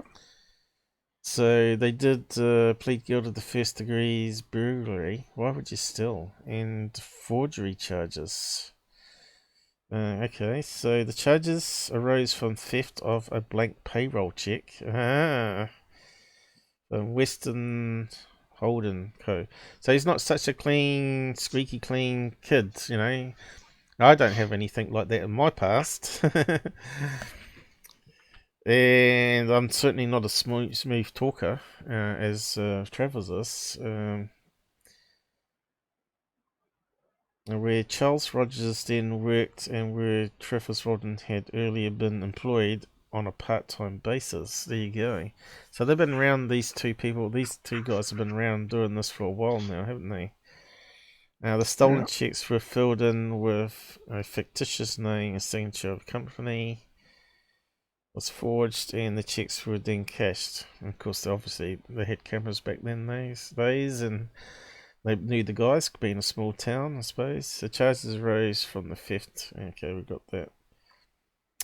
The two young men agreed to make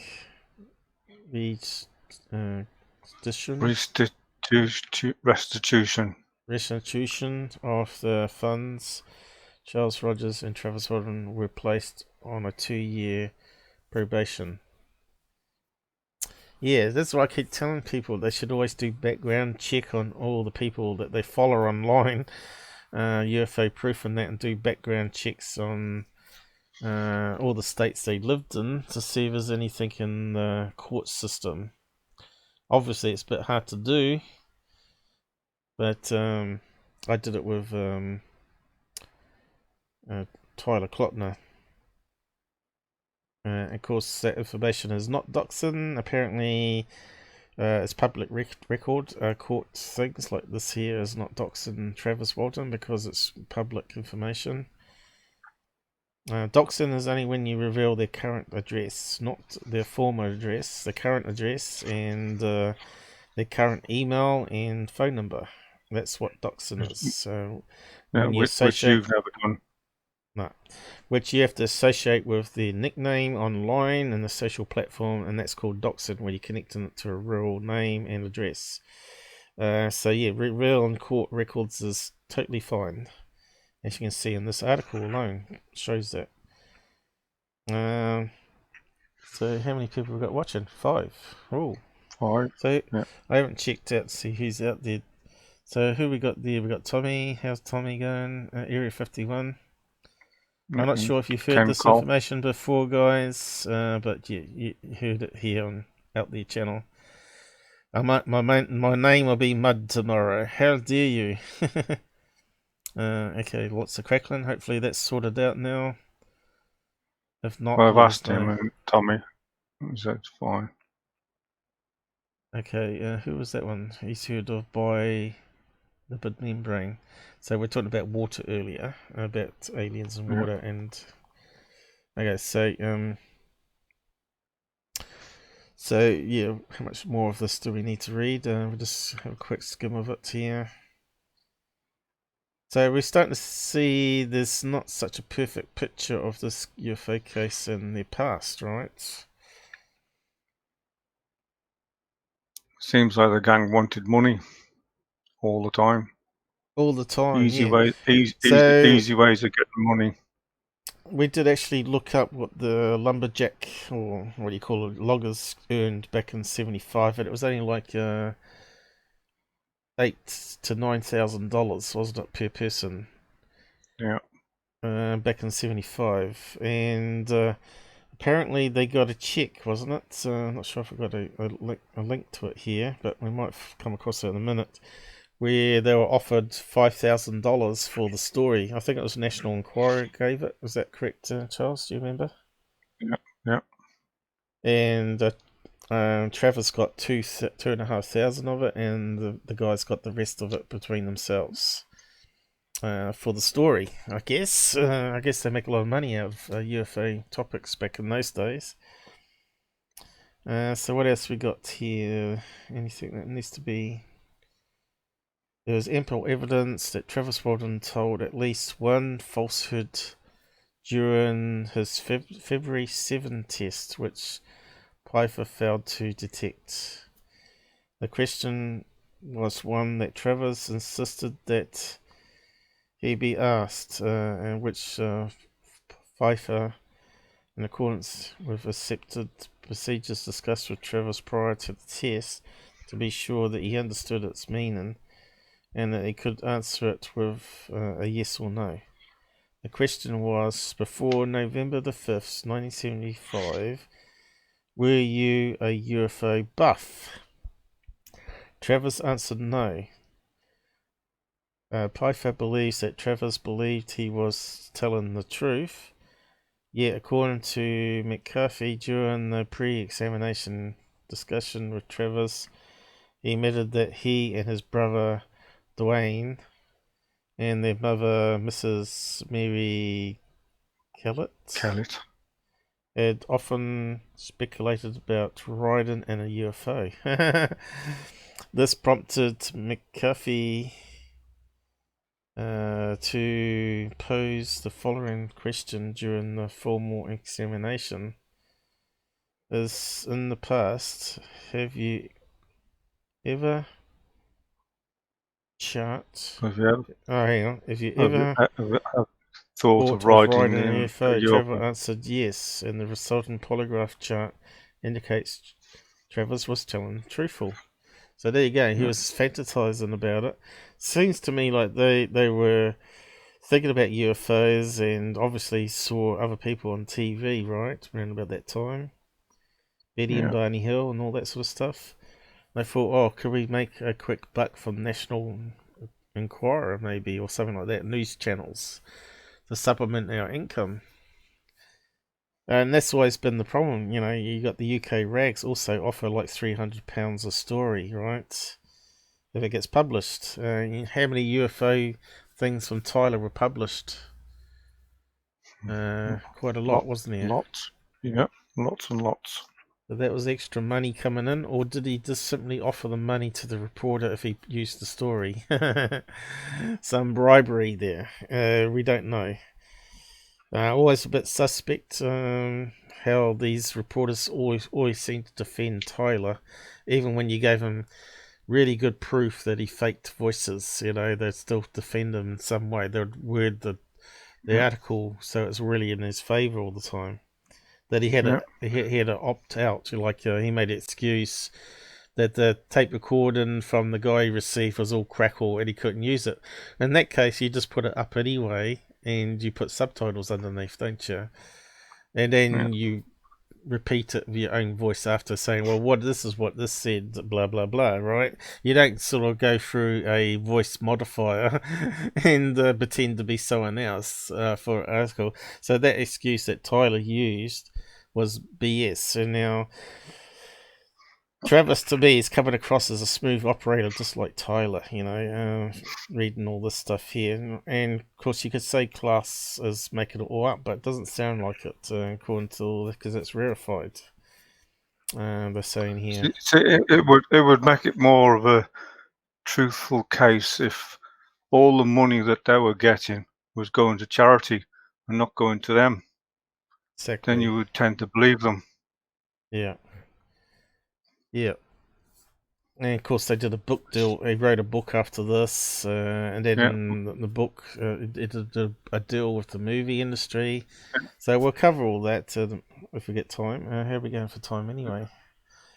1.5 hours. I know we're a bit late, weren't we? What's the time now? 12. Yeah, we're way behind schedule. But this is going to be a longer. How you going? How you feeling anyway? Are you getting too tired? Let me know. That's okay. No, it's all right. It's okay. So I'm not too sure how much of this you've heard yourself, Charles, until I brought it up to you this week. But have you heard about any of this at all? I hadn't read that much on it before until you said this week, and I started looking at it. Yeah, but did you watch on TV documentaries and stuff? And no, I saw that lie detector and the interviews and stuff. Yeah, but I did a Travis Walton one, as I pointed out a few times. I've seen those. I've seen those in the past. And there was a particular event where someone set up this fake UFO in the trees, and they had it set up with a crane in the background. They made it really, really good, a lot better than what these guys obviously did. They used to. Yeah. How easy would it be to erect a deer stand? You know. And just put a cardboard cutout that looked like a flying saucer, put spotlights underneath, and in the dark it kind of may look realistic. But I did actually do a episode. Someone in UK set up in a country lane, you know, like the country lanes are like single lane and all that, and perfect spot to do the car prank. I'm not sure if it's on this one. Let's have a quick look. The material was being ejected. Okay, so we can use the chapters now to jump to Walton if it's there in the list. Black hole image. Because a lot of these guys that are watching this haven't bothered watching a lot of my older stuff here. But now we got chapters that breaks up these long shows, and Charles will do one with sub-chapters. Yeah. Number 8, UFO prank. Alien. I'm probably making it right messy though, because I'm jumping all over the place a wee bit here, but it doesn't matter. Where was the one on Walton? 8. Number 8. Well, I didn't Just see keep it. going down. Keep going down. You can see we did alien prank. Oh, here we go. That's the one we want. Yes, there it is. Yeah. And that brings us to this guy here. He's famous for being the first guy to be kicked off a podcast by Martin That's not Willis. number 8, is it? His name is Marion, and he's pushing his. Let's see. We can see the craft here from 1 through 4, moving from left to right. Okay, UFO prank. I thought I clicked on that one. I got a response to my last live I did with Earl Grey. It was a very good live. If you haven't seen it, go and have a watch of it. Why is it not working? Alien abductions. Oh, here it is. It is here. Yeah. There's only a little clip. Yeah. So I posted it there. So I think it was here. Gone past it again. Yeah. Oh, yeah, so basically the car was going down a country lane. In Britain. I'll just mute it. And they shine a big spotlight on it, and then the passengers don't know what's going on. They look up and see this big bright light in the sky. There you go. Which would suspect is how they did it with Travis Walton stuff, right? They also put up some smoke machine stuff. I'm not too sure in 1975 whether they could do that or not. But basically, you just you can just heat it up on a you know, a sandwich maker, a toasty thing. If you pour the solution on the toaster and then blow a fan across it, like any type of fan, it creates a load of smoke from a smoke machine, like you get in disco clubs, right? So the driver gets out and he goes up and looks at the UFO, and he disappears, right? Because they don't see where he disappears to. And the passengers are panicking. That's quite hilarious, really. So you need to go and look on this this thing, and on the side chat, if it's got it, it should be a link in the side somewhere.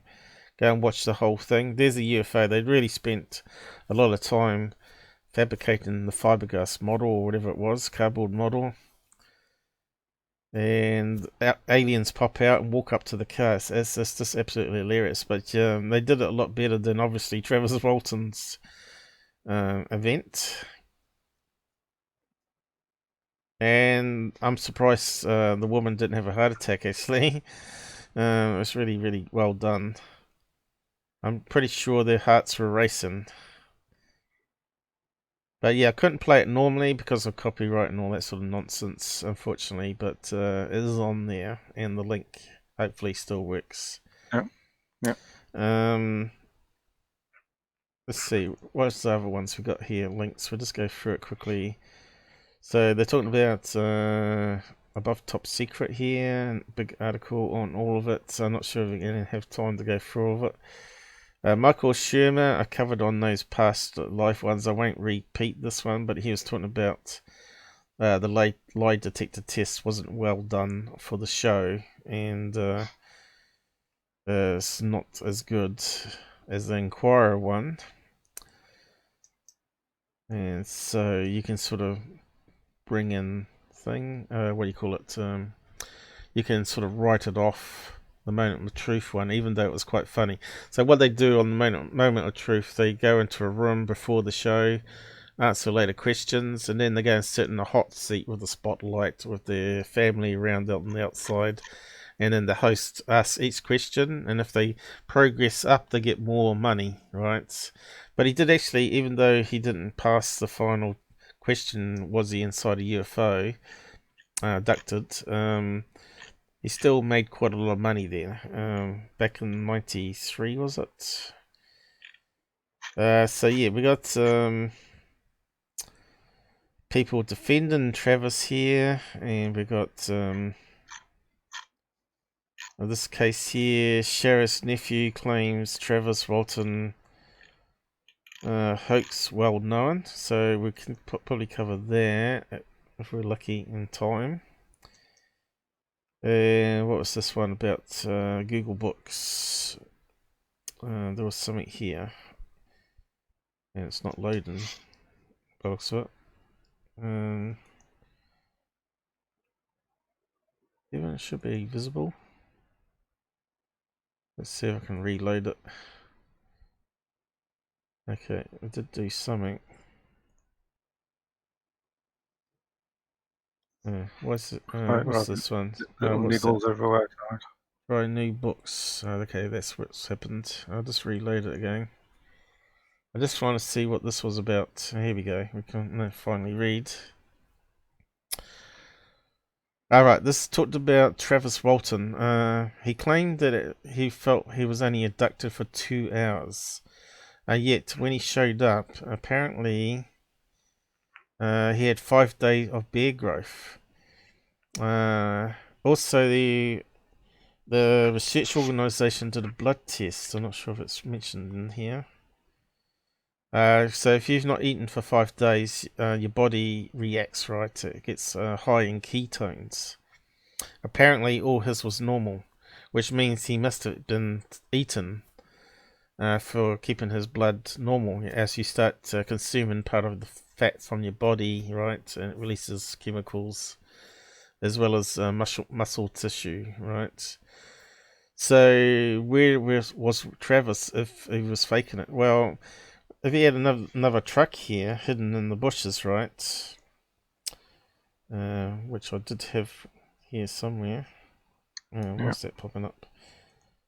Go away. Down here in the bushes, right?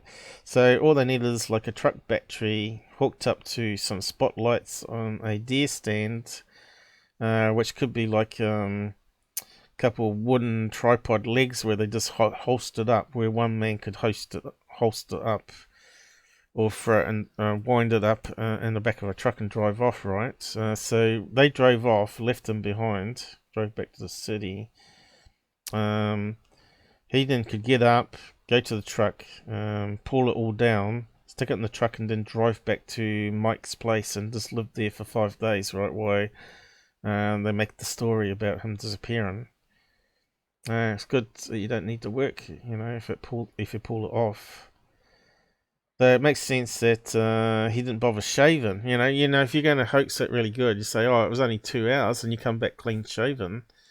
People will think, "Wow, that's interesting." You know, you'd think it was more interesting, wouldn't you, than showing up with a beard, because that More just weird. proves that 5 days had actually passed, right? Rather than, he's still clean shaven the time he was abducted, right? Yeah. So the beard one is another red flag for me. So how many red flags have we got so far? And the ketone being normal is another red flag. So that's, I think we're up to about 6 red flags now for Travis Walton. So you see where I'm going to here. So we're gradually building it up here. That I'm starting to believe him less and less. So we got that book article here. I'll post a link to it. Maybe there's a lot there you can read as well. Mr. Ken, yeah, is he still around or is he gone? That's Tommy. That's just saying that. Oh, right, he's talking about Tyler. Yeah. Okay, book on Travis Beard. That probably won't go, will it? What's all that crap they had at the end here, you know? It's just ridiculous. Okay, so the beard is, we should really be creating a list of all the red flags, shouldn't we? And so we can just refer back to it. So let's just do that, actually. So we can always refer back to it when we want to do another story on it. I could always do that later in topics. You reckon? We'll forget about it all. Oh, maybe not. Okay, we'll do I'll try and put it in the topics. Okay, we'll do it later then. Fire in the Sky 1973. Okay, so I looked up here how much the movie made, and the domestic box office made almost $20 million back in 1993. Now we did a look up on what's happened here. Alright, it's about the book. This is websites. We did a look up on what how much the money was worth back in 1993. Apparently, it's almost like doubled. So back in 1993, that would be equivalent to $40 million. So how much of that did Travis get? I think he would have been paid off a certain amount for the whole rights of the story to be able to turn it into a movie, right? My guess, he got between $1 and $2 million for the contract, and they then made the movie on it. But of course, that information is not available to us because a lot of people were saying, "Come on, Travis doesn't make much money from this." Well, if he got $2 million, that's equivalent to $4 million our money today. I'm pretty sure I could live quite comfortably off that. What do you reckon, Charles? Could you live off $4 million? Of course I can. A good many years. You could buy a house that's mortgage free. Yeah. Food. Well, Yeah. if you put like $2 Careful with your million, money, it should last you a lifetime. you put $2 million in investment properties where you get rent paid to you. That would cover all your food for life, really, wouldn't it? You'd be having money coming in from two places. So if you bought two places with that $2 million, rental places. So you got constant income coming in as well. From the other rental. Of course, the property value also doubles every 7 years, apparently. Yeah. Or you could buy gold or other stuff, right? But you want to do like some sort of investment scheme where they get a certain percentage back. At the moment, I think the percentage in the bank is useless. It's like 0.75% or something on your money. You might as well buy rental property, right? So, but worldwide, they made $40 million, so that's equivalent to $80 million back in 1993. So Travis would have got a few million from this, I reckon. Yeah. And I bet he got a lump sum plus any stuff out on figurines and posters and books based on the movie, right? So there you go, 43. So that's actually getting up to $90 million to today's money. I'll just post it there. What an interesting one. How much did the movie make? And they're going to make a new remake of it, apparently, because they changed what the aliens looked like and what it was like inside the UFO and whatnot, right? So, yeah.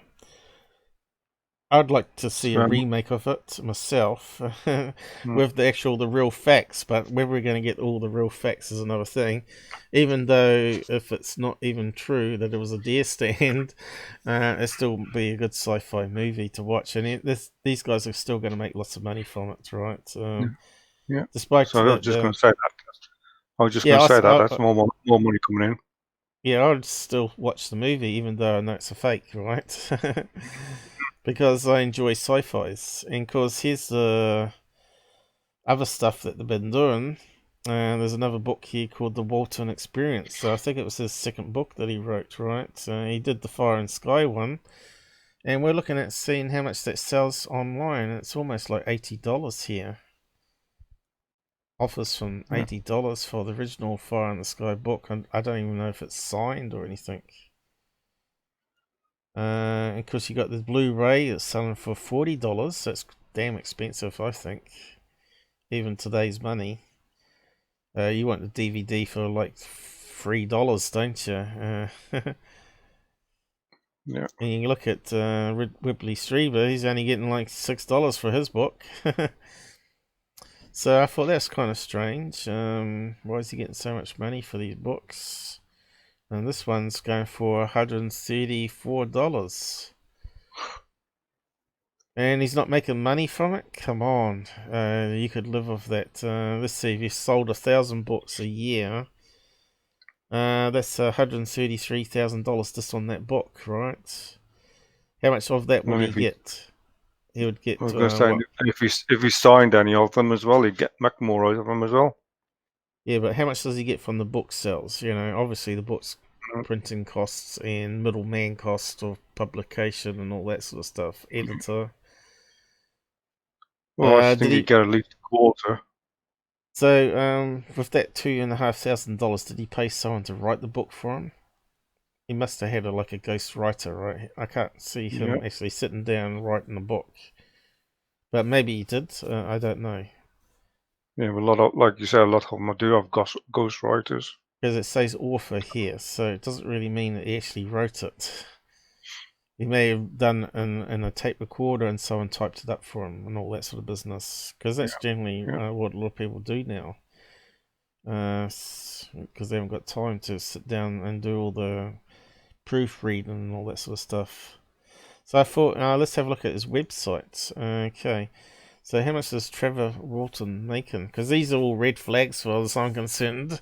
And people claim he doesn't make much money. There's no money in ufology. Well, we know it's not true. Add money for Third Phase and Tyler Klotner. We know they're making really good money. Even if they get really low views on Third Phase of the Moon, they're still making a couple $100, $100 to a couple $100 per episode, right? And a lot of it's garbage, right? And Tyler was making pretty solid $1,000 a episode when he was up and running, right? He was doing really good. He was getting better and better at it.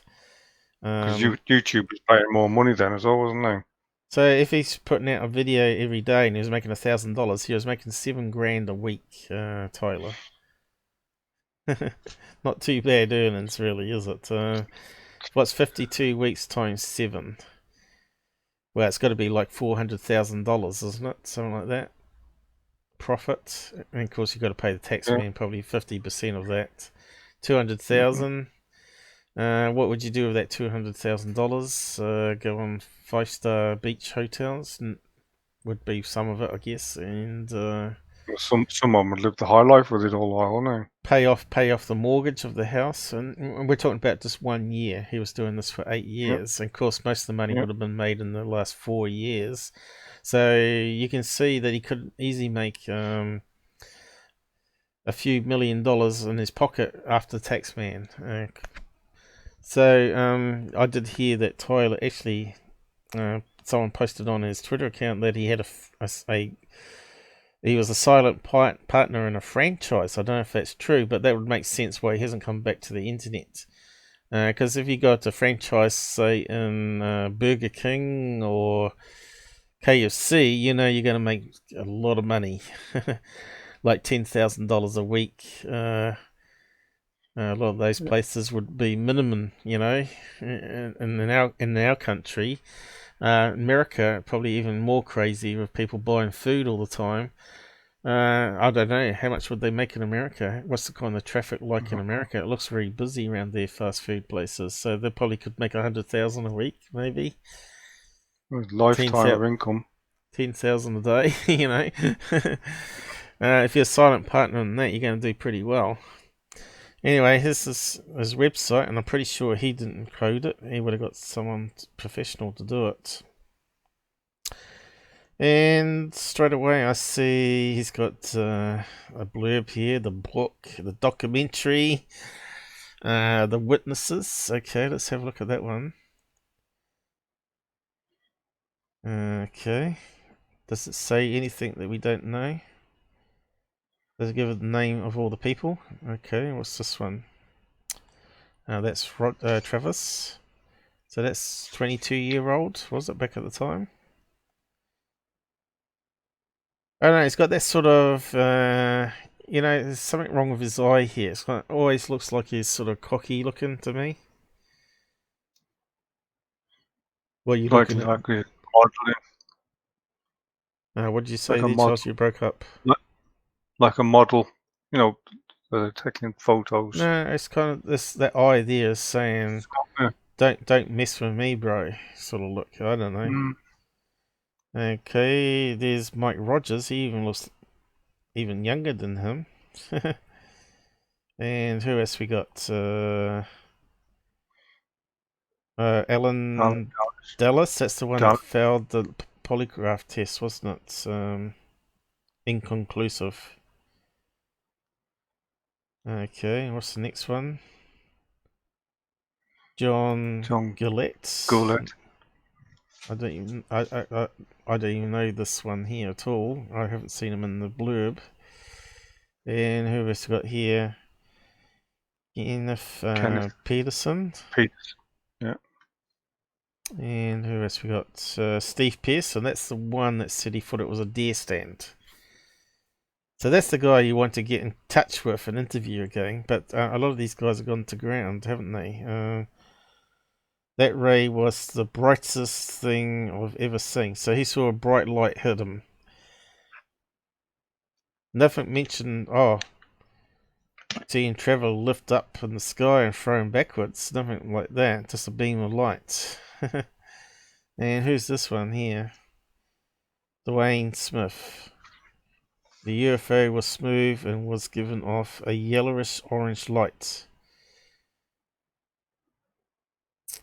So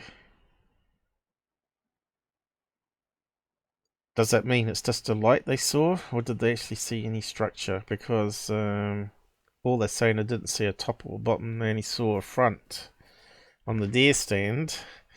So what else did other people say? John? I know what I saw. It wasn't anything from Earth. Yeah, so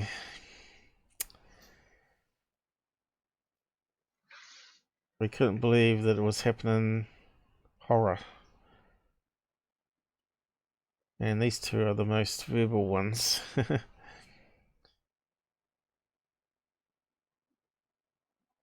There you go. So what else do we see on this one? Schedule of events. So this is where he's making his money every year. And we went through and we counted up 15. So he's a busy guy. He goes to all these conferences and stuff. And so obviously he's making money from it. So if you go there and give a speech, right? I think me and Rob tried to work out what a percenter would get at UFO Congress, because none of this is public information, is it? How much does Dolan get when he goes to be a speaker? $5,000, $10,000, $1,000? But we estimated that, or I estimated that the speaker could get a share of the income from these conferences and be offered like up to $10,000, which is good. So you just need one conference and you sort of can live off that $10,000. That would be equivalent to what I earned for a whole year, right? Actually probably more than what I earn in a whole year here on sickness benefits. So you got Roswell thing there, Alien Expo, International UFO Congress, Alien Cosmic Expo, Cruise Seminar. So they go on a boat. So that sounds good. Past events. And look who it is. Mr. Giorgio, who makes a lot of money off that ancient alien nonsense. We've talked about that too in the past, why we believe a lot of it's made up on ancient aliens, and you can go and find the live show on that. Pine Bush UFO Fair, Phoenix Lights Anniversary. So he's all over the place. Colorado, Johnny Manson UFO Summit. But we found out also, I don't know if it's here, that he has his own conference called the Summit, wasn't it? Charles, do you remember what it was called? I'm not sure if I've got it listed here. So not only does he go to all these events, he also has his own one. I'm not sure if it's listed here at all, called the Summit, I think it was, and can't see it mentioned here, right? But we found it, and there's like UFO of Congress, and you could buy DVD packs of the presentations, and it had Dolan and all the famous faces out there attending his thing. So he was obviously making enough living off doing one conference a year, because they brought in people to listen to all the talking heads, right, in ufology. Walton's conference.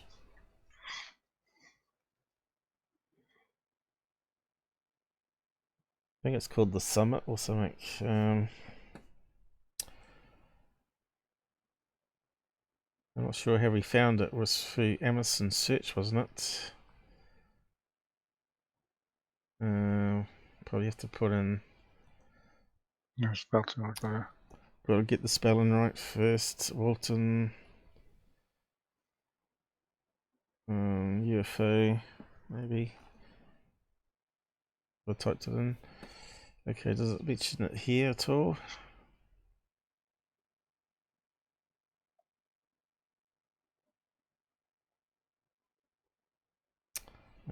It's not popping up. Was it called the Summit? I think it was. That's...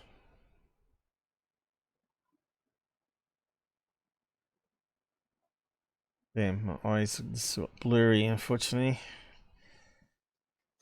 Only means my sugar levels might be dropping now.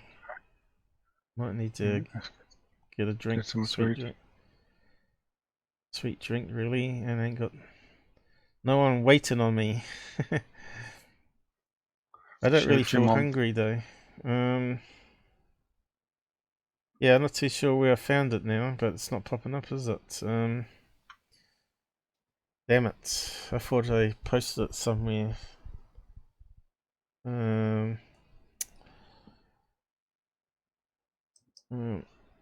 Travis own conference. We come up with that one. We know that YouTube is Google's useless at searching, but you think the keywords would be enough, wouldn't you?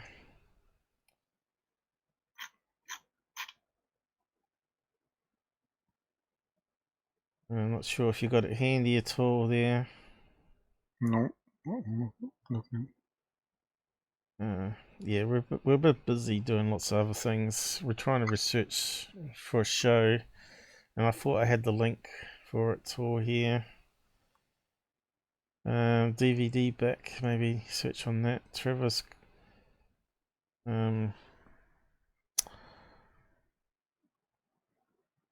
DVD. Got anything there popping up? He is talking on that UFO Media Matters. He's got a video on there. If you go down. Yeah, I thought it'd be easy to find it though, and already it's not there. How come I found it so easy the other night and not now? I don't know. UFO Media Matters. I'm not. Maybe I have to keep typing more keywords. Walton. Skyfire Summit, is that the one?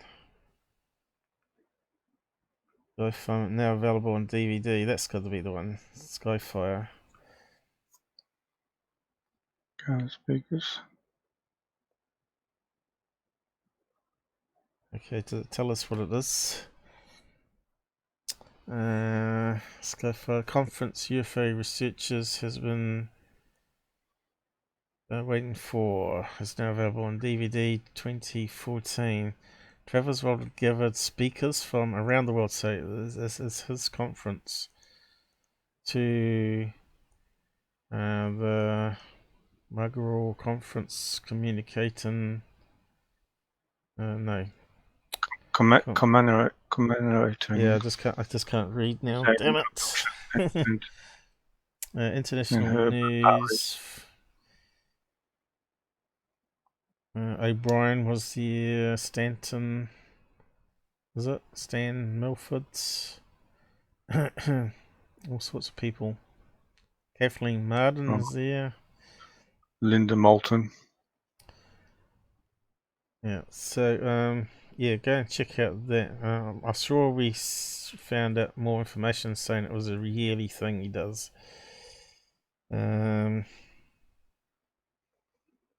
Here somewhere. It takes a lot of research for all this stuff. You don't realise how much you have to research before you do a presentation on it.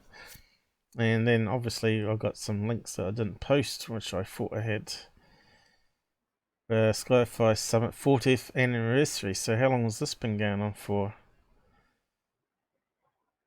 No. Anyway. God control.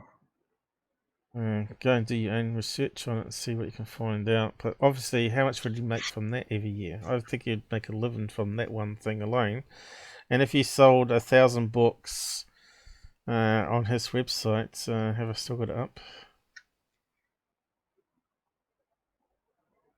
On his website, he sells the book for $30, I think it is. Bypassing the middleman. Yeah, I bet he signs all them as well. Why is it not coming up though? Okay, so there's the book. Table contents. Price $30 plus $6 for shipping. And handling is $15 for Canada, $20 for Europe and Australia. You can see it goes up in price quite a lot. Okay, so obviously he's cut out some middleman stuff there and selling it a bit cheaper too. But what's it saying here? But people were selling. What's it saying here? Just skimming down for some reason. Where was it now? Talking about people selling it. But people were selling their used copies online for outrageous amounts up to $300. Well, we didn't see that. We saw $100 odd, yeah, and $80 on Amazon. So still, if he's got boxes of those in his house, and he sells them signed, right? So if he takes it to these conferences and sell, how many would you think people would pass through in those conferences? A few. A lot of them would buy the books. 5,000 people, maybe. Yeah. Some would actually pay to go to the conferences itself, up to what, $600 a head, you know, not including hotel and all that sort of stuff. Yeah. Probably maybe 100 people, 200 people in a conference. So what would you say would be like the average sale of a book for these people? Because I don't go. Obviously, we're not in America to see it. I don't go. So I'd like to sit there and just count how many books each of these people sell at these conferences, and that will give you an idea, right? Just sit there all day, just counting the money passing over the counter. If you sold 100 times 30 is $3,000 profit, isn't it? There. Yeah. 100, yeah, 3,000. If they sold 1,000, that would be $30,000. If you paid the book for $10 straight from the publishers, that's $20 profit. That's $20,000 in the bank account. You can see where I'm going. I reckon 15 conferences a year. He sold 100 books. Would be a really low spec, I think. 100 books to newcomers. 100 times 15. That's what's that work out? How many zeros on the end? 10,000. 10,000 times 30. What's that work out?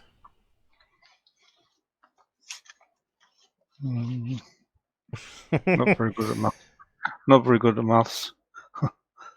Would be $300,000, isn't it? No, it can't be that much. I must have gone wrong. $30,000, even on the lowest spec. Let's see. Let's work it out. My brain's going to, unfortunately. We might have to end. Maybe because the sugar levels are dropping, I guess. 100 times 15 a year times $30. Yes. $45,000. Okay, so that would be livable, wouldn't it? In America. I should imagine so. And of course, if you're getting paid to be a speaker, 15 times, let's say he only gets $1,500, right? Come on, where's the star sign? What's that work out per year? Another $22,000. So yeah, $60,000 a year. That's pretty nice income, and you just go around the UFO conferences and just be nice to people. Let's say Why would you want to work? We're getting that sort of money coming in. So if they get a bit more than that, say $5,000, $75,000 a year, plus book sales. That's $100,000 a year coming in. Wow. Take away tax, of course, which would be like 40% or 50% in America, is it? So that's $50,000 in your pocket a year. American dollars, which would be double our money, so that would be like a well, not double our money exactly, but it would be like $50,000 would be like $70,000 salary. Not bad in our country, where the average salary is about $25,000. So yeah, you could buy a lot of stuff with that. You could certainly buy a house, pay off mortgage. So there's money to be made. People say there's no money in it. I just say bullcrap. Of course, you got the Amazon book online too. How much does that make a year? Probably not much at the moment. He probably makes more selling it directly, right? But still, worldwide, movie selling, documentaries that he's on. It's a big cash implosion, really, isn't it? Especially if a movie comes out as well, then they'd buy after his books again, wouldn't they? I should have really posted some of those comments there, but Walton's website.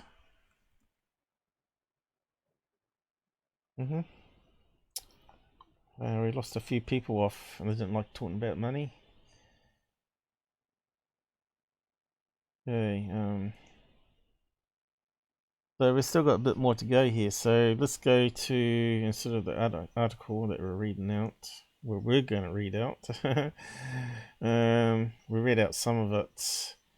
You can see there's quite a lot to go through here. Thanks for putting up the documents, especially the clippings. It's hard for newbies to get original documents exactly. Just what's been processed, info books and DVDs. It's a very sorry state of affairs that all of us are allowed to continue debating the subject of extraterrestrials and the like, while there's no official confirmation from any credible agency that would clear the smoke from the air. I believe that the arguments and discussions are turning us into dreamers, drifting in our own versions of space. Yeah, there's a lot of gullible people out there, isn't there? There's no official confirmation. Of course, credible agency discounts any military or government departments or agencies, scientific agencies. So some guys replying to that. I interviewed Travis Walton on Strange Frequencies Radio. Okay, plug. Around a year and a half ago, leading up to the show, I did a lot of reading on the skeptical investigations into Walton's abduction account.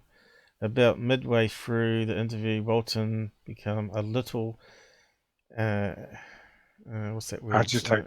Agitated with me and seemed ready to hang up, all because my questions were too skeptical. He really didn't like hearing Philip Klass's name at all and seemed perturbed that I wasn't fawning over the story. Fawning? So there you go. This is another side of Walton that you don't hear, right? He's get him alone and start asking him hard questions. And like everybody attacking him, does he? No. There is now a follow-up post into the story.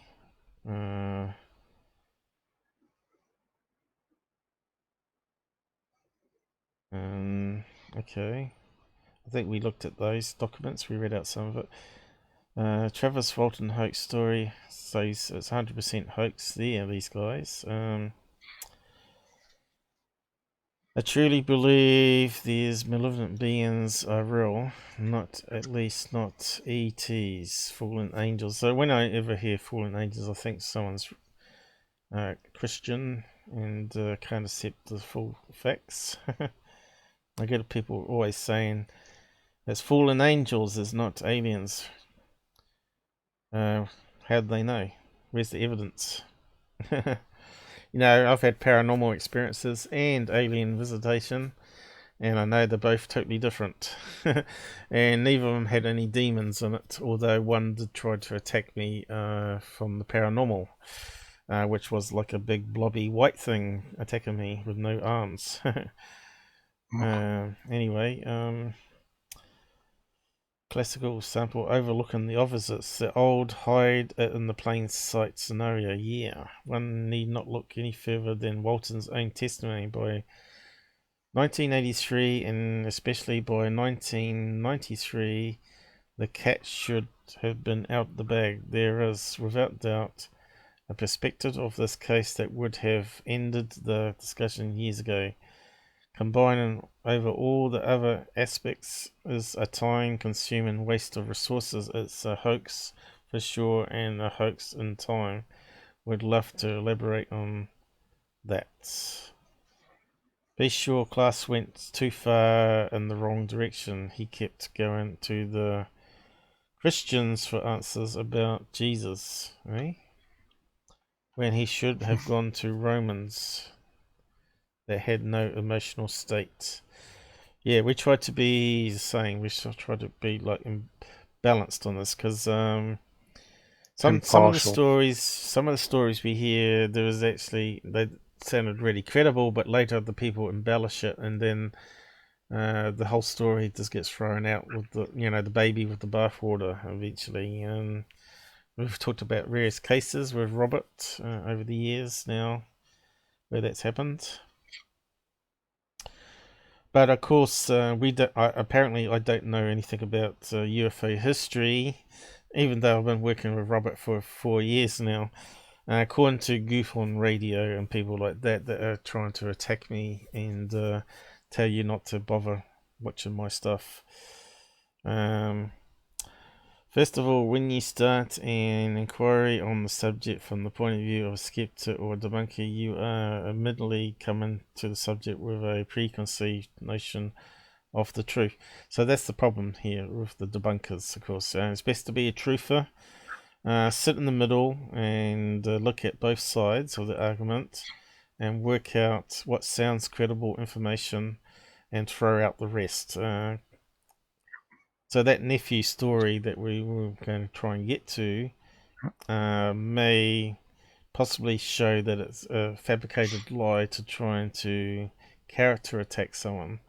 Or it could be somewhere in the middle where there's some truth and some fabrication. And of course then people find the flaws in the fabrication story and throw it all out as well. So if someone says, yeah, he hoaxed it, everybody knows it in town, and then there's a flaw in the argument, like claiming that he went here and that place didn't exist in that time. That sort of changes the whole argument, right? Yeah. And then the Nephew one, which we might get to, there was a claim that they went back to a cafeteria in Snowflake that apparently someone that lived there said there was no such place to hang out, especially for teenagers. It was a very boring place to be. So there was no cafeteria, like you see on Happy Days where everybody goes to these cafeterias back in those days, play the jukebox and hang around and talk and flirt and all that sort of business. The whole idea that Mike and his unseen brother Duane could have rigged something up. Duane, is it? Dwayne, something. I'm not sure how you say it, but something up to look like some unknown craft and fool all the others is ridiculous. I don't think it is. I think this guy is wrong. I think it's quite easy to rig up big spotlights and act like you're being hit with a laser beam and jump backwards, and then Pitch black. Yeah, especially it's at night time. Everything seemed to be like they were trying to get it when it was going to go darkest. So slowing down the day's job, so everybody was 2 hours late, seemed to make a lot of sense why they'd be back at the truck. They could sneak off and set it up, and everything seemed to went to plan if it was planned that way. But there's a lot of abnormal red flags, as I'd call it, for that day off the UFO site, and for everything to sort of come together to me, it seemed a bit suspicious. Especially the fact that they've gone down the dirt track as well, the other way. There'd be no lights anywhere, would there? It's just be pitch black. Just the lights off the truck. Dirt road at that time would be pitch black. Yeah, and the forest would cut out a lot of the light too. But there was also Arizona was known for a lot of military flare drops and stuff in the sky, right? And helicopters and play fighting. So that might have also been going on that day, which added to the suspense of seeing a UFO, right? Everything sort of adds up. So there was a lot more here too, which we didn't read out. Was there anything? I just focused on the stuff that sort of changed my mind, and that was the witness saying a deer stand. And I thought, actually, it could be a clever little setup, a hoax, prank on the guys, and it just got too far out of control. They were just probably trying to sell a story, make a $5,000, right? And hope everybody forgot about it. And it sort of got into a big messy mess. The UFO group's involvement. There's Klass there. There's Walton. There is a page titled "Debunkers 10,000 Bribes to Stop UFO Truth."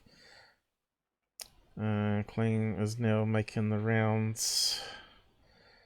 So apparently Klass offered lots of money to anyone that'd come clean, right? Say, oh, you're part of the hoax, weren't you? I'll give you $10,000 if you go on record. So to me, that's sort of like a dirty way to investigate. Yeah, but they're making more money than that anyway. Yeah, so they are nowadays. Yeah. But I don't know about the other 5 people. The other 5 people are probably not making any money from it, and they've probably gone into hiding because they don't want to even talk about it, right? Yeah. Because they feel strange about it. Dr. Alan Hynek is there. But anyway, we'll go to... we'll pass on... I did post that link earlier, didn't I? We just have to move on now and start wrapping up. Unfortunately, I didn't think we'd be able to get through all of it all. But the reason I brought up the Walton again is because Mike Rogers showed up on Martin's show, and I thought it was a terrible interview. It really was.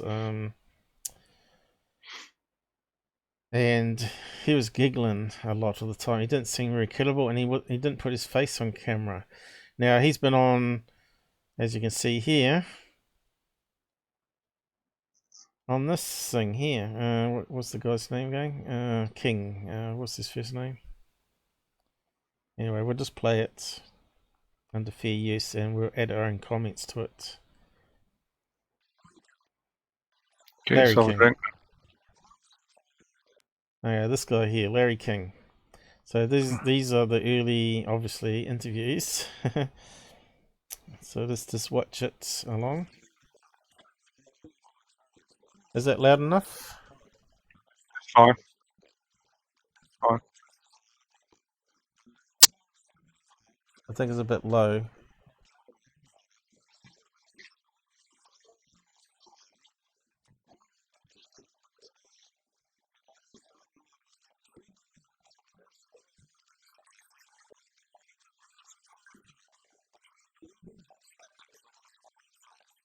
I think it's better.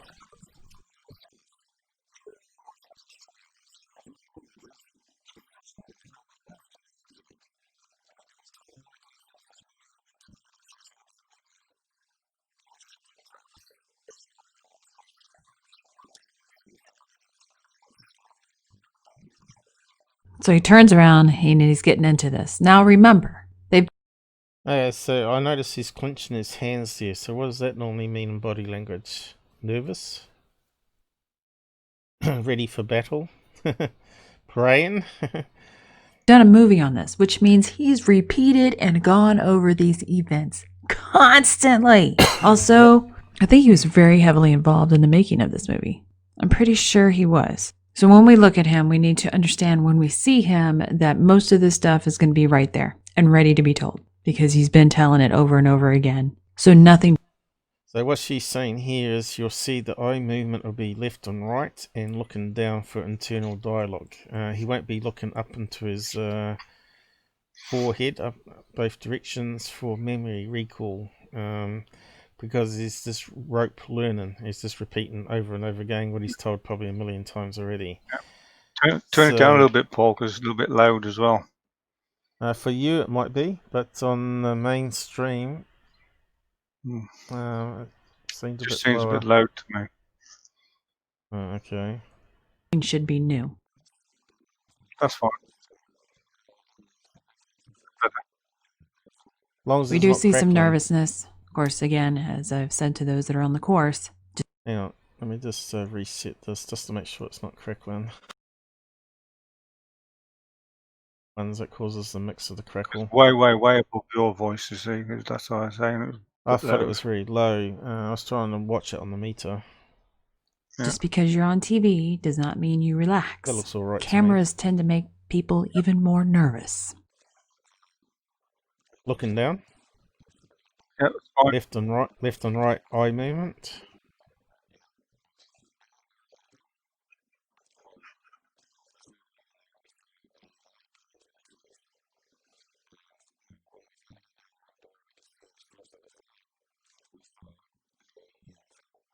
Now, as I'm seeing this, his body's singing with him. He's anchored, but again, we take that into the nervousness aspect of being on TV. But he's moving. It's not that stiffness. Even though he's anchored, it still gives. He's also giving good eye contact. He keeps breaking it off, but at this point, it's not really raising any red flags because it's...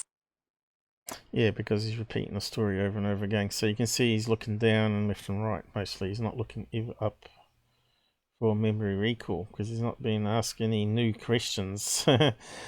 He's just asked to repeat the story. But you notice he said they saw a light. They didn't see a UFO. They saw a light, and when they got there, they saw a UFO. So that's interesting. It's not breaking it off in the middle of sentence. It's like I say it, and then I go back, think, break it off, then come back, say it, break it off, go back, think.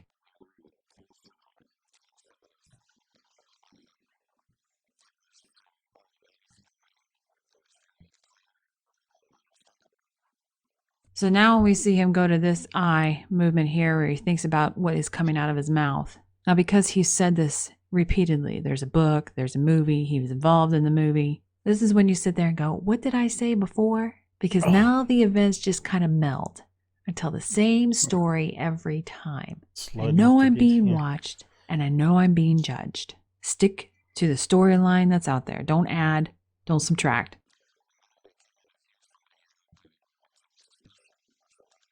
Yeah, how'd they know?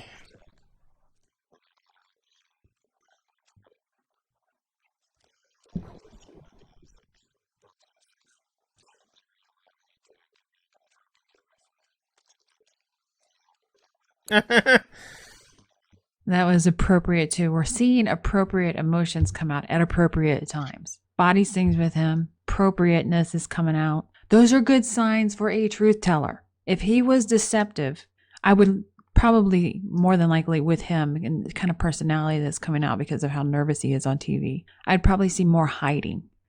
Although they did crack a joke about it, right? So there's a bit of smirk there. So maybe we put him at ease, right? And they were joking a wee bit about it. So she might be wrong here in a body language review. And that stiffness would definitely be there. And then he'd also be in... See, he looks a bit more comfortable after that joke now, is what I would say. He's eased off a wee bit being on camera. Yeah. What do you think of it so far, Charles? What's your opinion on it? Well, I've never seen this. I've never seen this before. Okay. I mean, he's got to remember everything that he said before, hasn't he? Because they'll pick up on it. That's right. So he he's had made to- any. So he's got to. That's why it's called rote memory. memory He's been trying to. recall. Yeah, he's thinking, oh, what did I say in the past? So I've got to repeat the story Yeah. word by word, right? Believe me look in a constant way. He does bring out stress.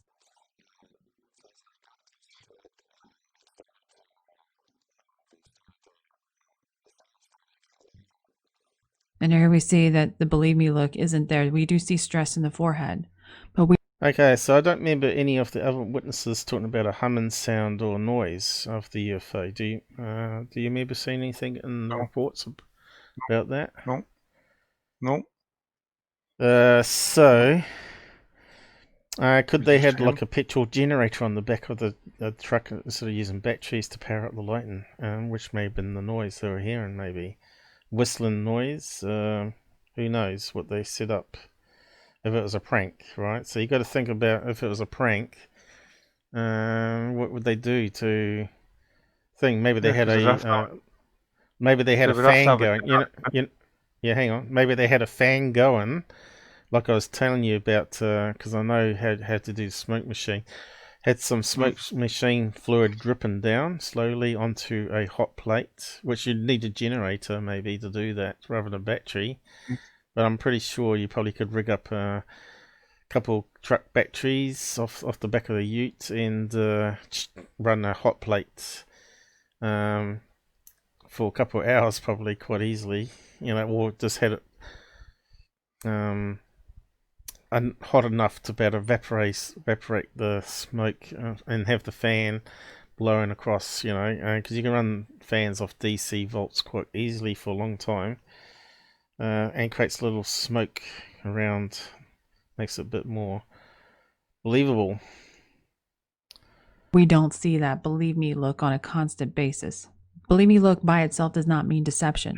You'll see it on people who are accused falsely and they're very adamant that somebody please believe them. They'll have believe me look, even though they're not being deceptive. They're just desperate for someone. I see him more looking downwards the whole time rather than just looking up occasionally at Larry King there. That's all I see. To believe their side of the story.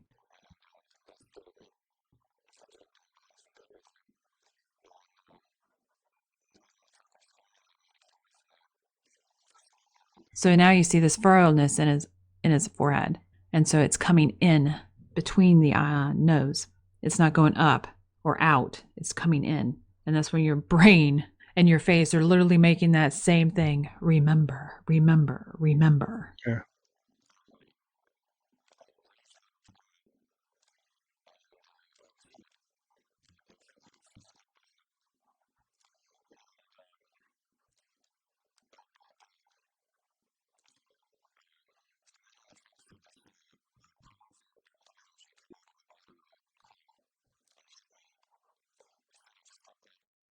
So there is a wee bit of a change in the story. We heard like a blue beam of light, right? Not an energy. He's saying energy thing hitting. That's the first time I've heard that mentioned. Is on this interview here. Yeah.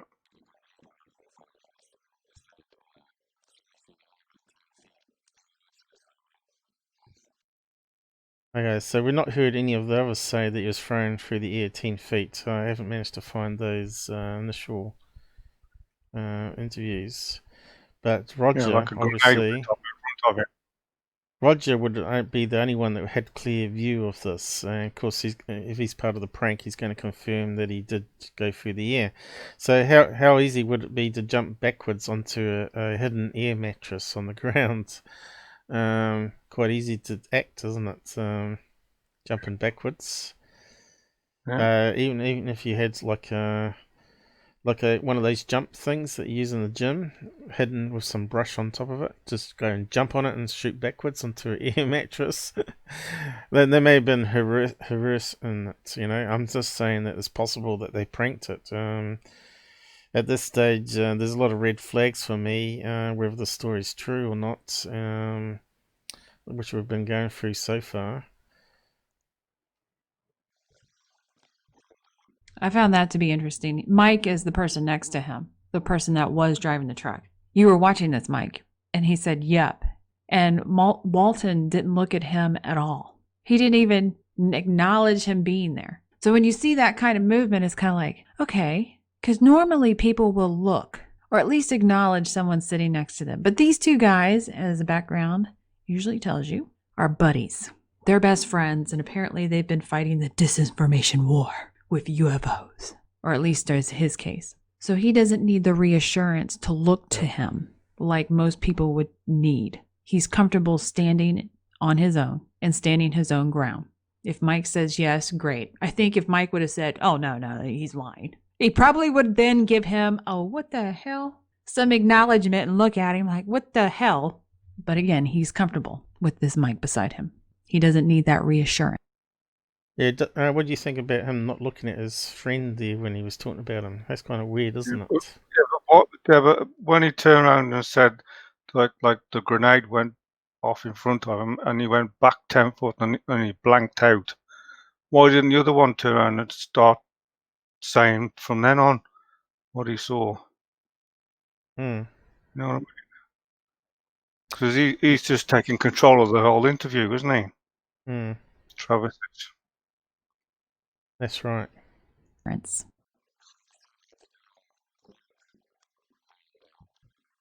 So why is he saying they said when he's got a witness next to him say, oh, why don't you explain what happened after I passed out? Yeah, that's what I'm saying. Yeah. He's saying they said rather than saying, oh, Mike, why don't you just explain what happened after that, you know? It's like a third party, you know. The 5 innocent witnesses say that I passed out, you know. Obviously, if he'd blacked out, he could have done nothing.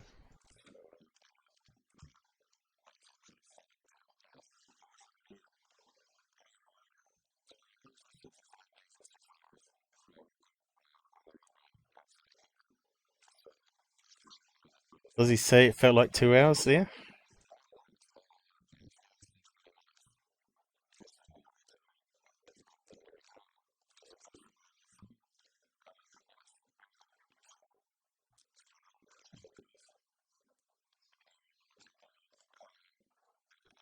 Did he say it felt like 20 minutes there instead of 2 hours?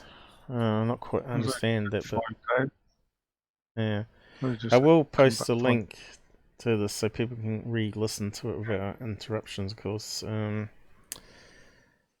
Larry King interview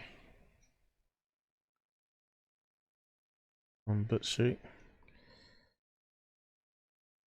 It's the sort of thing you have to listen over and over again. Just look for those little things that seem to be inconsistent with the other stories you read.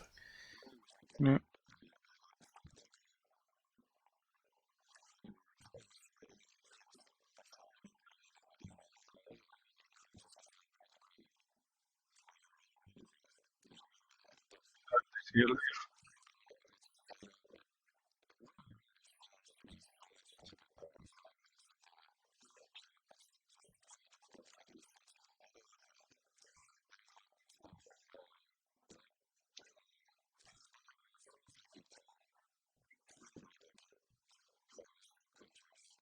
So 4 to 5 feet high. That's actually quite high for an alien grey, right?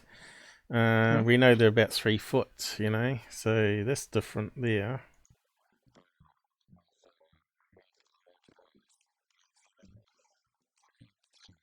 Memories.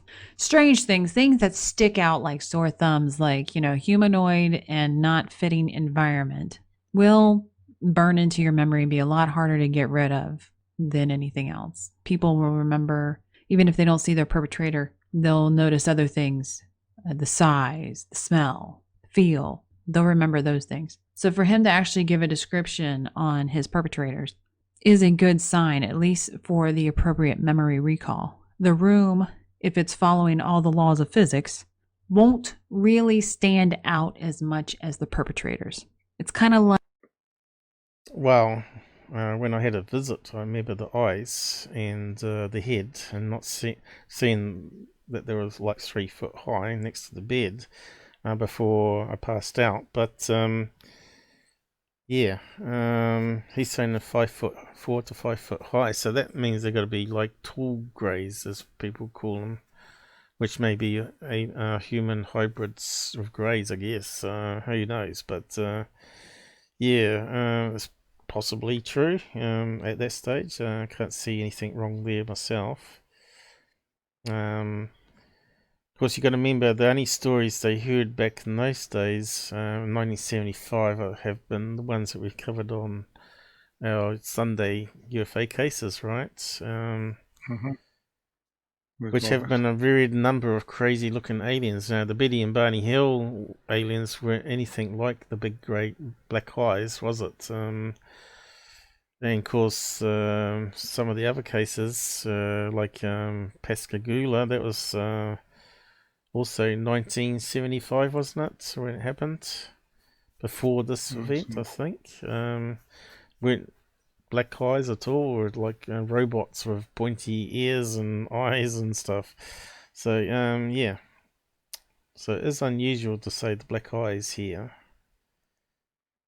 Like camouflage. If you're looking into a wooded area and there's somebody dressed in a ghillie suit, you're not gonna notice anything right off the bat. You'll scan it, you can feel and sense the danger, but you won't notice anything. You won't see them. And then if we can't say bullets because they react too fast. But if you start getting ninja stars thrown at you and they're inflicting pain and you know the direction of where it's coming from, that area of the trauma, of that wooded area where the trauma is coming from, you're going to remember much clearly. Now, if it wasn't a ghillie suit guy there and it was a human being there, you may not remember the trees or that area at all. You would just remember the figure. Funny how memory works.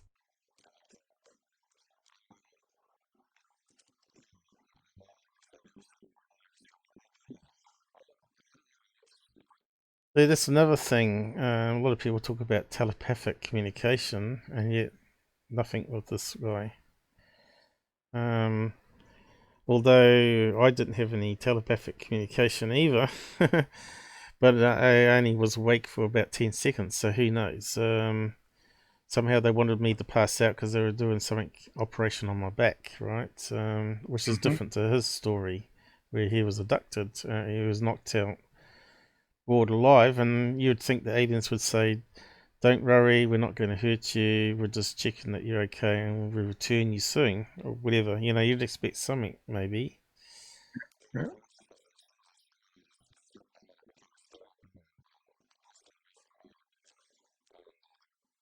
So why weren't they communicating then with him, saying calm down, or pacify him like they did with me, right? So the story's not sort of, to me, that's a red flag. You know, it's not my experience is totally different to his, and you'd expect to be some sort of similarities, that they can somehow look at you and knock you out. Freeze you.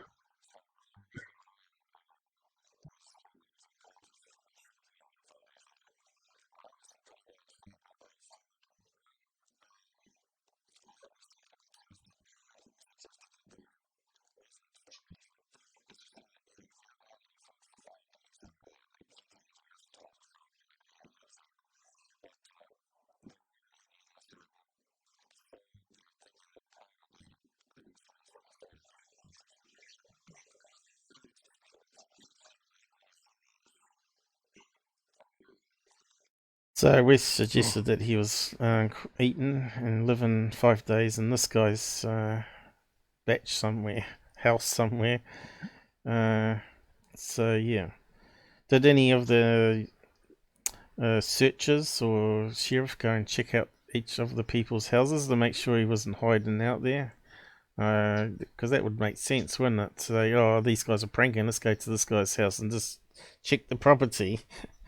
Let us inside the house and have a look around, see if there's any other trucks outside. Yeah. So yeah.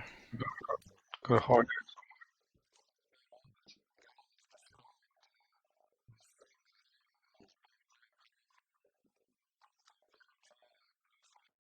Okay, so straight away he's saying the other guys in the truck rather than me and the other guys saw a bolt of energy hit him in the chest, right?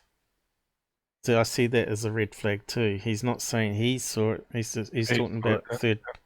He's talking about third party, the other guys in the back. 'Cause, like, the other guys weren't part of the prank, right? Weren't part of the hoax. So these two keep referring to the other guys as like they're the ones that can back up our story. Yeah, that's So what I think they're there to be witnesses. Yep. So he's not actually talking about him. He's not saying, I saw a beam and the other guys can back it up, you know? As you see, this guy, Mike, he keeps looking towards Walton.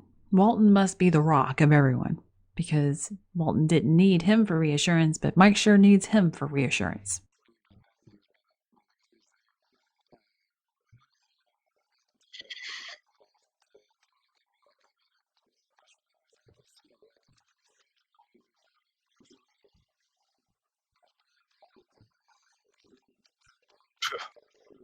Now he has anchored himself.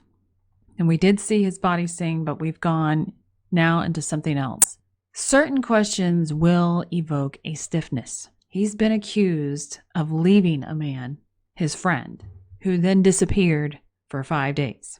That will, most society, somebody is accused of that. Socially, that's very unacceptable behavior. There's blind panic. It's an answer that he's given to quite a few of the same questions. Why did you leave? Why didn't you go back?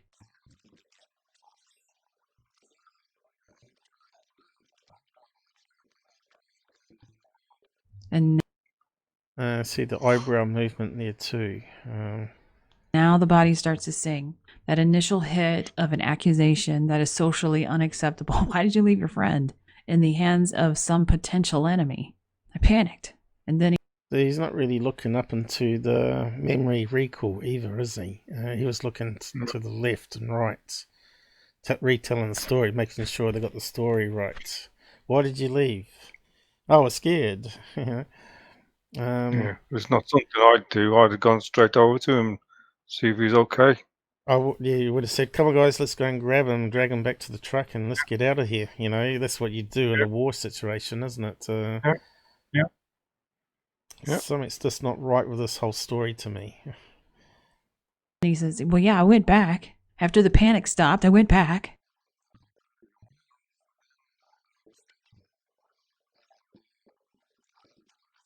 And there you see, he actually goes to visual memory, which suggests that he hasn't told this story over and over and over again. He did not write a book. Oh yeah, but he's going to visual memory just to make sure, what did we say? Let's get the story right here. Yeah, we're in reverse this. This is a new part to the question I wasn't expecting. Doesn't mean that he's recounting the story of the incident being factual, right? So I think she's got it wrong here. Did not get too involved in the movie making or the script writing. So for him to go to memory, I expect to see. When you see someone who's kept saying the same thing over and over and over and over again, very rarely will you get them to go into visual memory. You do expect it, but you don't expect it as much as we should see it from this guy.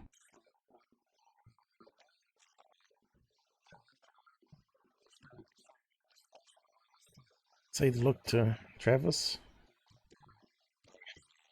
I like Travis now looking at him. Why is this? Oh, please tell the story right. Please story. Yes, we're going to get caught out here. Yeah. So he's sort of looking at him to try and give him some visual clues how to go with the story, I think.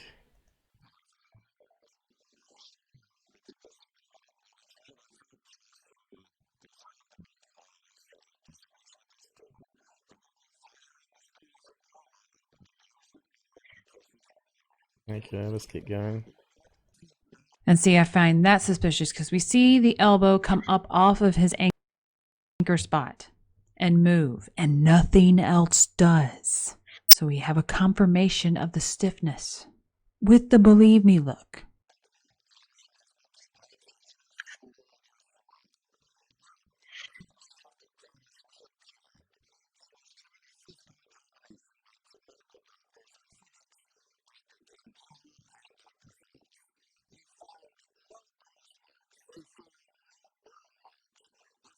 When you see him look down like that, I would guess at this point he's got his fingers out and he's counting out his list.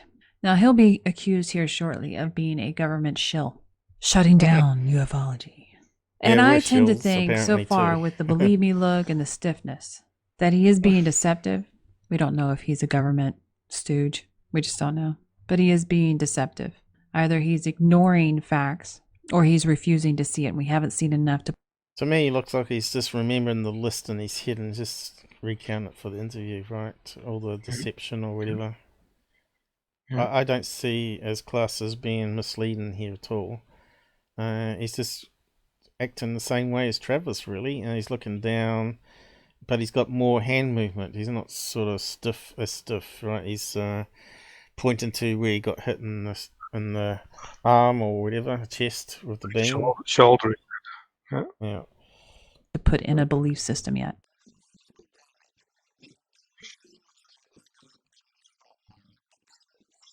Oh yeah, so if you're throwing back 10 feet onto chunks of wood and pine cones, you'd think there'd be some bruises, wouldn't you? Well, more than likely, yeah. But if he was gone for 5 days, would the bruises heal, though, as a question? Probably.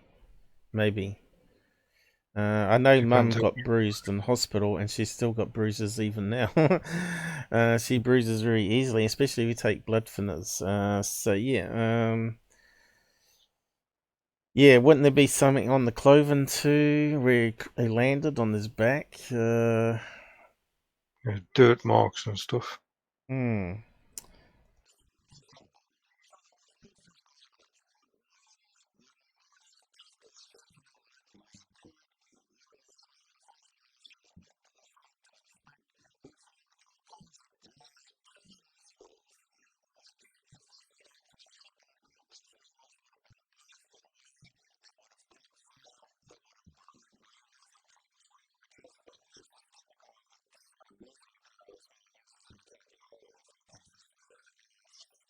Yeah, so look at the raised eyebrows here, and he always has a cocky look on him.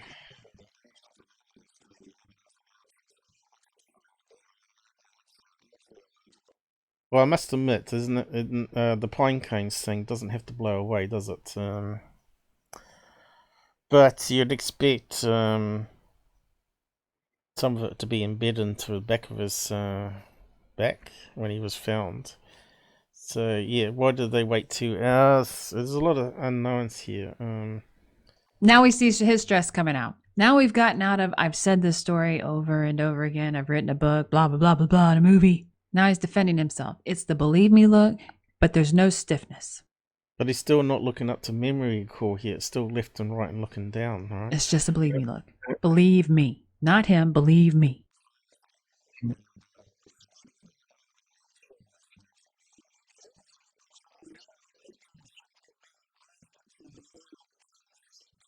There we go. Now we're starting to see the belief system from the ufology guy.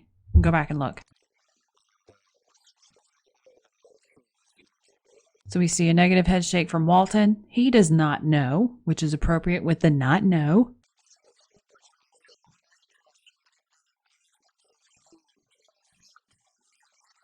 So we get the negative head shake from Walton, and he stays stiff. And this is where people are talking to each other via their body language. So you would not see the other guy do a negative head shake in response to that without changing the wording to something positive. He's staying on the same line, so he's not going to sit there and reciprocate the same negative head shake. If he had to come back with something that was, I do know, then you'd probably see a positive head shake if he were rebutted. So, yeah, she's sort of talking about a lot of stuff here, whether you agree with it or not. But I'm just looking at the body language here. He's emanating the blasting away, and this guy is still smirking and very stiff looking. And he's looking like he's recalling the debate from looking downwards. He's not going to visual memory, saying, "Oh, that's not really happened." It wasn't a blast. It was like a hit in the chest, and I was thrown backwards. So the blast wouldn't create a shock wave to blow everything out the way, right? Like a normal explosion. He's not debating it that way at all, because that's how I would be debating it. Say, hang on, Klass. the beam hit me in the chest and threw me backwards, but didn't actually produce a compression wave, so it didn't move the pine cones. So yeah, they're just arguing, oh, he's the debunker, right? Blah blah blah blah. Yeah. That way, or said it's something you do not know, you might see a negative head shake that way. But instead, he stays with that same negativity of him, of Walton, so he's got to keep it that way, and the body's going to react that way. And so it just doesn't move. It's to rebuff it. The belief system has come in.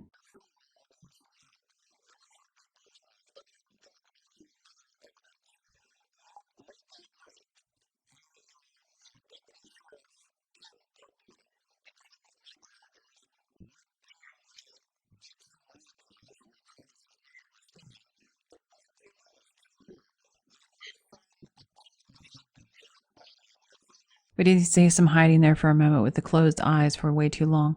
Now also listen and remember, when you're hearing this story, you're now starting to hear a third person narrative, talking about a sheriff and somebody else going and talking to someone that he has no imagery. Actually, I think this comment coming up is quite crucial, and how they rebut it. But apparently, he asked the family, and the family said they weren't worried about him being missing, which is kind of strange because the family would be worried. Oh, where's my son? Where's my son? Why aren't you searching for him? So he's saying it's very suspicious how the family reacted, saying, "Oh yeah, he'll be all right."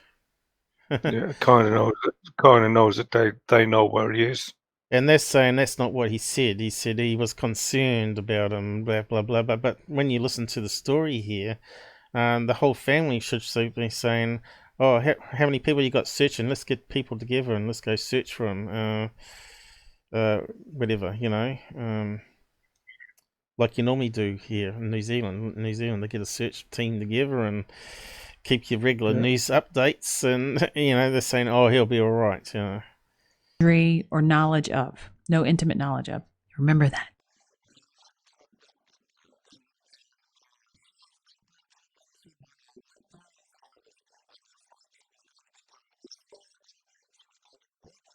And he's constantly hiding now.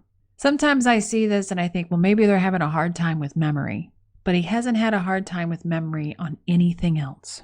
So then I look at this as another type of anomaly, which is the hiding, that deceptive hiding. His body's stiff and he's being deceptive.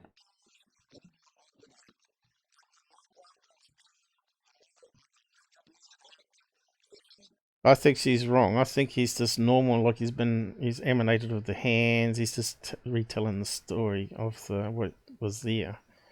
I don't think he's being deceptive, Phil Klass. Because why would he be deceptive unless he was trying to be like a government shill, as they claim? But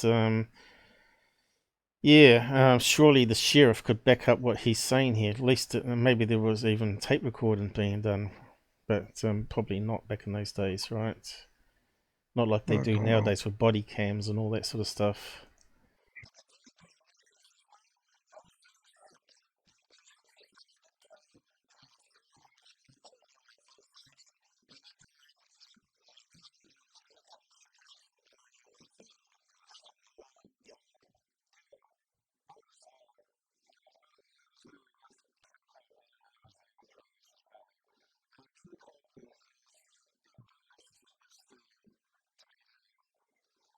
So apparently a cop has embellished the story to try and expose them.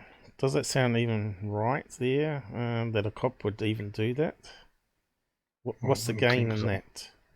Why would a cop lie about what the witnesses were doing and saying? Well, they're not supposed to.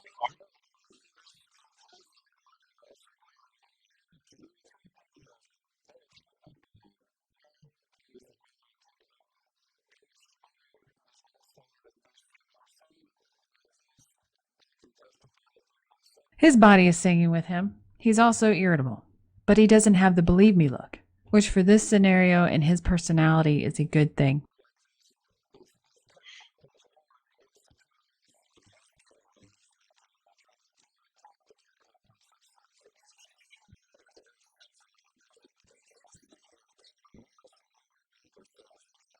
Look at the eyebrow. Very smug look on him. No, my mum's not like that.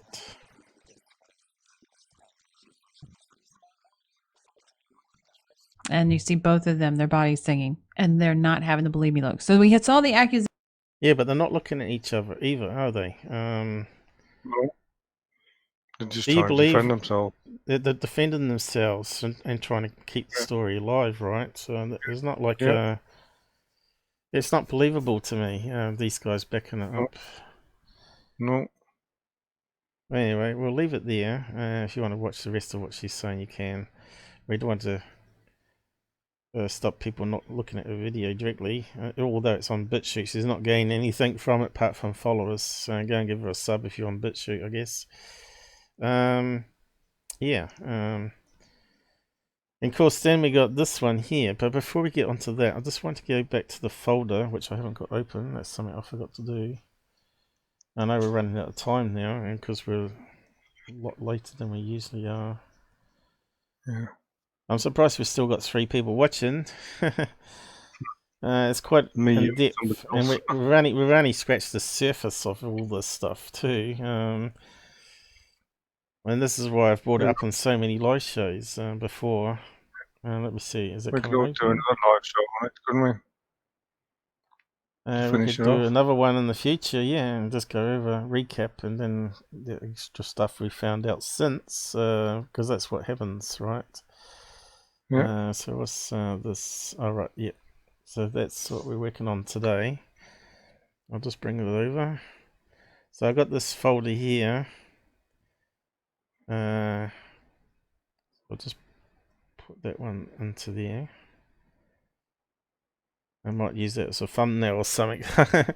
Anyway, we got this here, a report from someone. Hopefully I've sort of censored it a wee bit. I actually was making up a list of all the points too, which Charles will do in chapters. All the key points and which were red flags and all that. But yeah, we've got a screen snapshots here of the comment I got from the person on the wrong screen. Won't drag across. I know I'm going to have to end soon because I need to get some food. Okay, Paul, I actually got into this with Travis Walton on Facebook when I used his name, highlighted saying he failed 2 lie detector tests. He claimed he also passed 2 lie detector tests, which made it an even draw.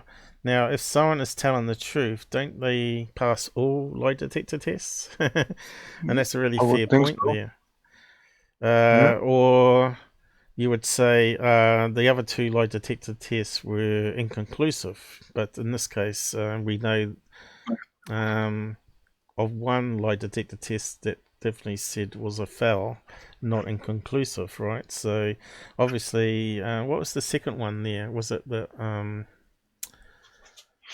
obviously there was another lie detector test that we haven't come across yet.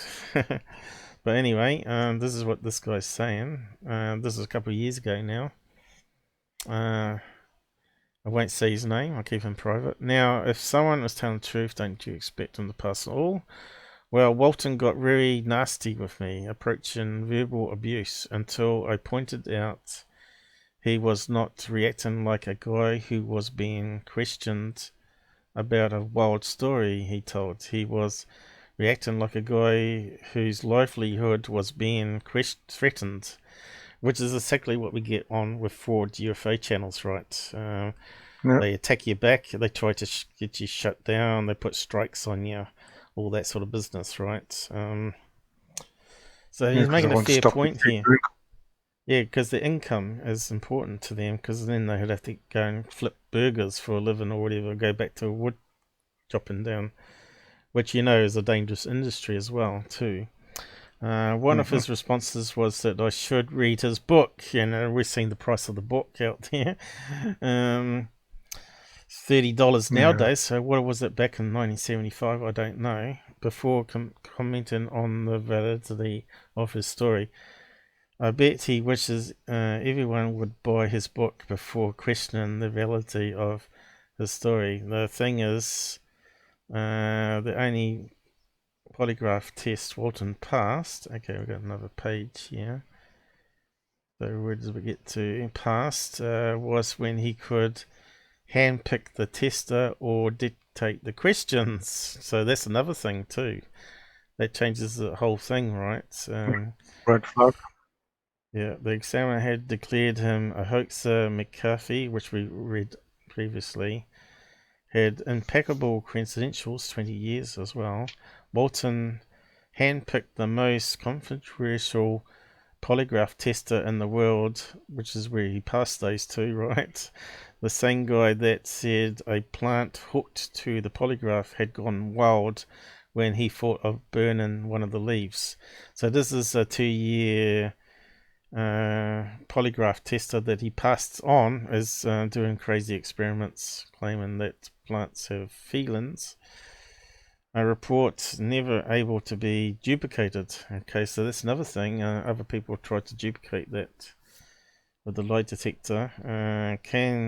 You can paste together the evidence against him by looking at several skeptic sites, and there is so much written, which we're finding out is just so much out there, and we never hear it being questioned on all these podcasts, which is He a obviously damn shame. it doesn't like being questioned No. because he gets on his high horse. So I'm not sure if we're going to have time to go through these ones that are sort of defending, but there's a lot of good comments as we've read in previous ones. What I do is I post out this one here, defending them, and people can read it in their own time. Defending, who knows, we might cover it again in the future again. Yeah. And so we'll just get rid of that one. Top Secret is also another good one. Maybe we can find some other images and comments made which contradicts each other, which would be important.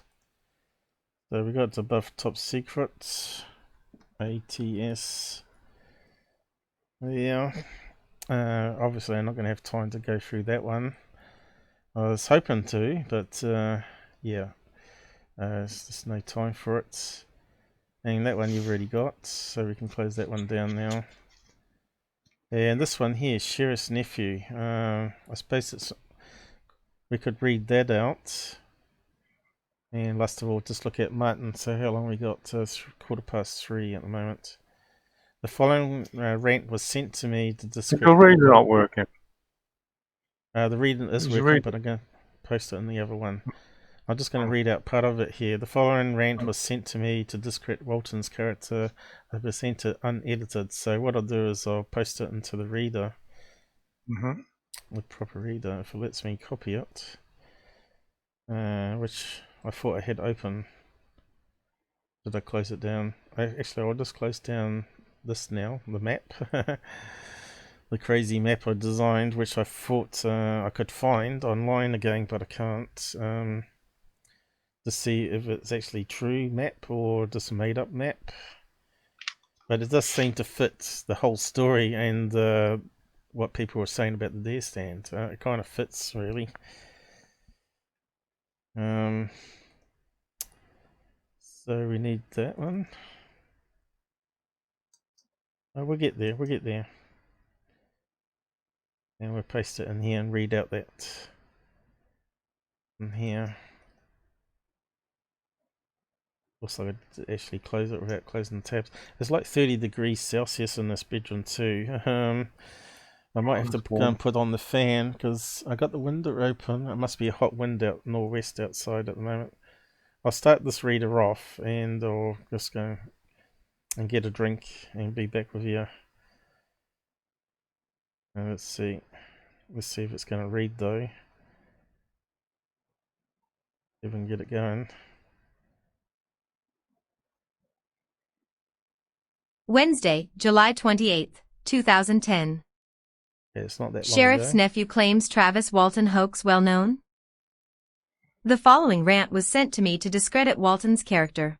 I'll be back in I a minute. present it unedited. Hopefully it works alright. I didn't write this. Let those without sin cast the first stone. JC. The accusation.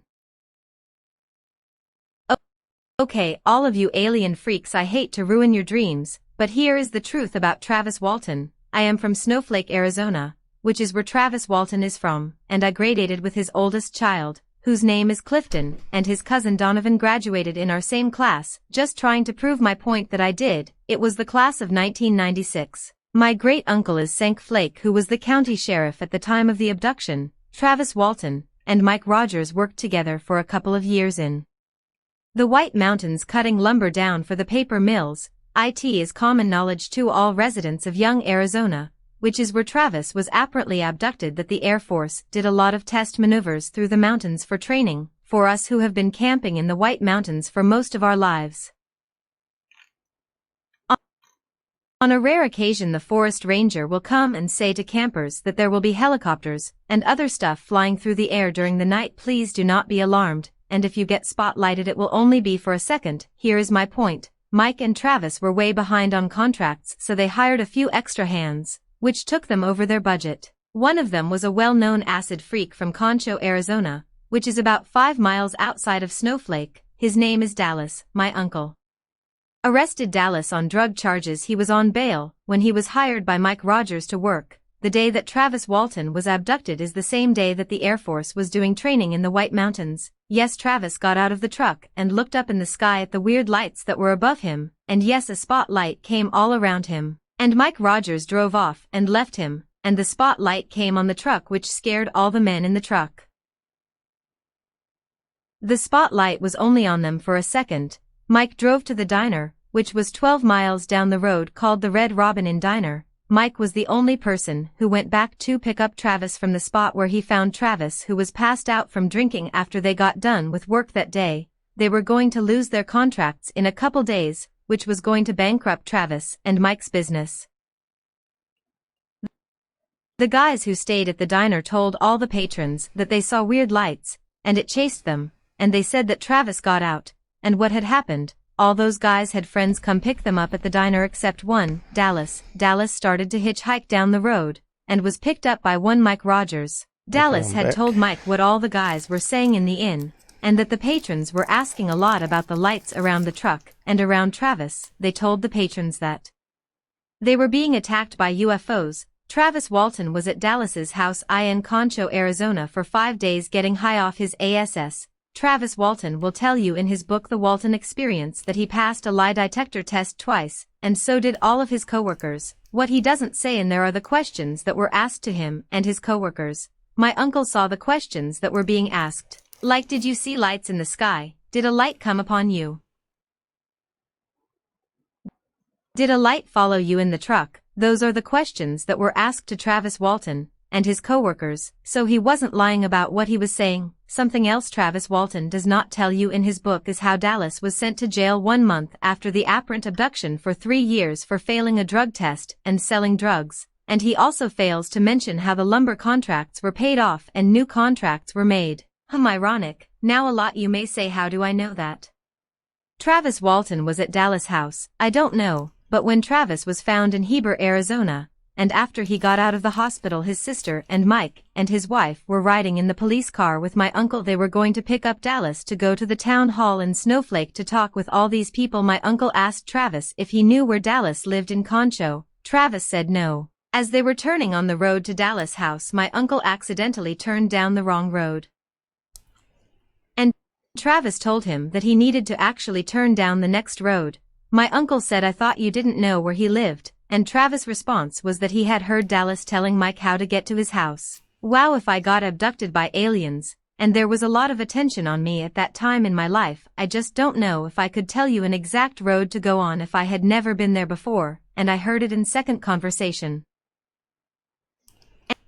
And here is my proof about the whole thing. When my uncle Sank was retired, he told my uncles and my dad that they knew Travis was in Concho after the fact, but there was a lot of manpower spent on trying to find him for the week he was gone, and there was a lot of money being brought into the community about the whole ordeal, so they just let it be, and Travis has made a lot of money on his ordeal. But trust me people, his family went through hell from criticism from the town folk, and his poor son Clifton was made fun of ruthlessly throughout school, which I knew Clifton, and I liked him, but he knew who my uncle was, and my uncle was actually the James Gardner person in the movie, and my uncle always was critical of Travis, so I could tell Clifton didn't like my uncle.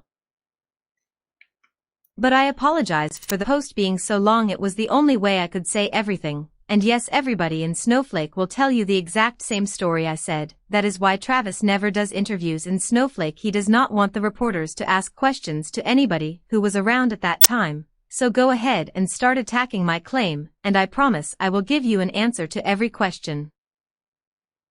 P.S. Sorry Clifton, the written accusation above came to me via a YouTube presentation Travis Walton, at the International UFO Congress 2010 I put up.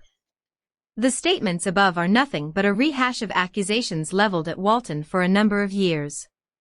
To prove this I refer to a two-part post I published in April 2007. Travis Walton, the hoax that wasn't, and I quote, debunkers' concerns. 1. The young man, Travis Walton, had an expunged record, burglary. So Mr. No Klass mentioned the record in his book, but didn't mention how he came by this fact. Of course, this should have been a plus to Walton's character, since he did get the conviction wiped off the record by doing what was right, but Klass didn't represent it that way in the book. Hang on, but when we read that burglary thing, they said they're going to pay back, weren't it? So they probably got it expunged, right? They admitted to it. And they're going to pay it back and all that sort of stuff. So it does sound like they did actually get money from the check, right? They managed to cash it, right? So obviously they're paying it back. So I don't really see this, what do you call it, believer, trashing Klass's claims here as really relevant, actually. This proves that they had a dishonest past. They were check frauds, you know, scamming, and they didn't want to work. They wanted the easy life. That's how I see it. Yeah, this is what I said in the first place. Yeah. They want easy money. So he's attacking Mr. Klass's information here, but still, you got to remember a lot of that stuff was validated in those reports that we read earlier. So yeah, but one of the other points that a bit further up here though was on Larry King's show. Didn't he say that he stopped a quarter of a mile down the road? Yeah, he did. Yeah, on here he said they went 12 miles to the diner. Yeah, and of course one of the commenters said that's a lie. There was no diner in Snowflake, was it? So does that mean that this hit piece is just a hit piece and it's got some errors in it? So the one was an acid freak, which means they could have all took acid, which means they'd all failed the lie detector test. No, they would pass the lie detector test if they had acid. I'm sorry, pass it, sorry. Yeah. And the other point as well, when they said about turning down that road, that he wouldn't have known, but if he would have known if he'd been around there a few times. So are you saying you may believe that it's a hit piece and Walton may be correct, or are you saying otherwise? Well, I'm saying that they're telling lies. The witness here, or Walton's? Walton's telling lies, yeah. I think there may be, like, it's not black and white, but maybe a grey area. There may be some truth in this nephew and some made up bits thrown in. It may be someone pretended to be the nephew. Hey, we've got some pizza. Hey, thanks. I was just looking for some food. I actually grabbed some white chocolate because I was getting a bit low. But we're going to wrap up in a minute. So we could probably read out some of that there, and you can see it goes on and on and on a bit here. I think there's some comments added, isn't it? Talking about the polygraph tests. I suppose we could listen. To the end, I suppose. But a lot of the comments are normally where you find some interesting bits. I think even Walton come in and started attacking people here in the blog. There's a lot of anonymous posts as well, which doesn't help.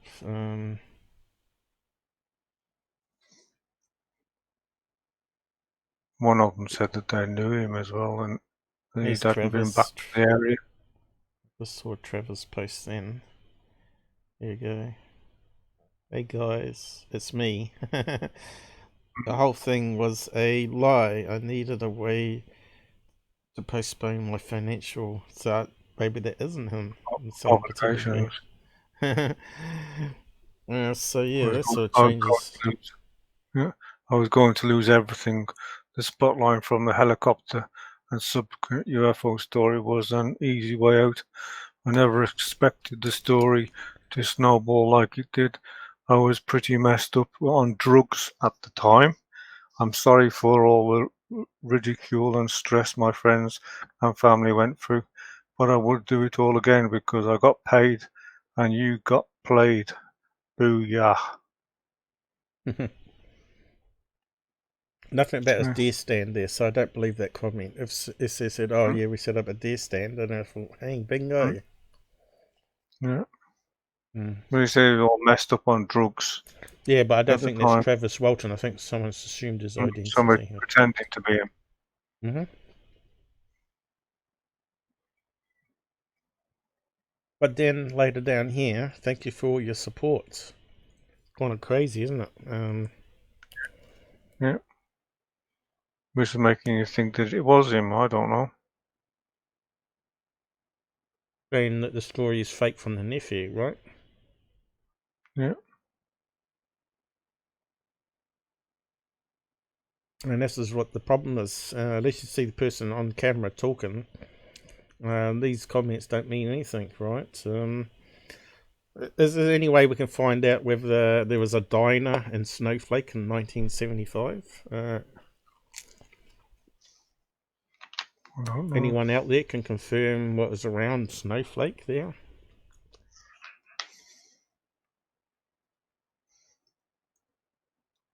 This is why we need a team of investigators to actually go and find out all this information. Yeah, but there's not enough of us to do the things. It's just us two. Even tonight, the guys haven't come.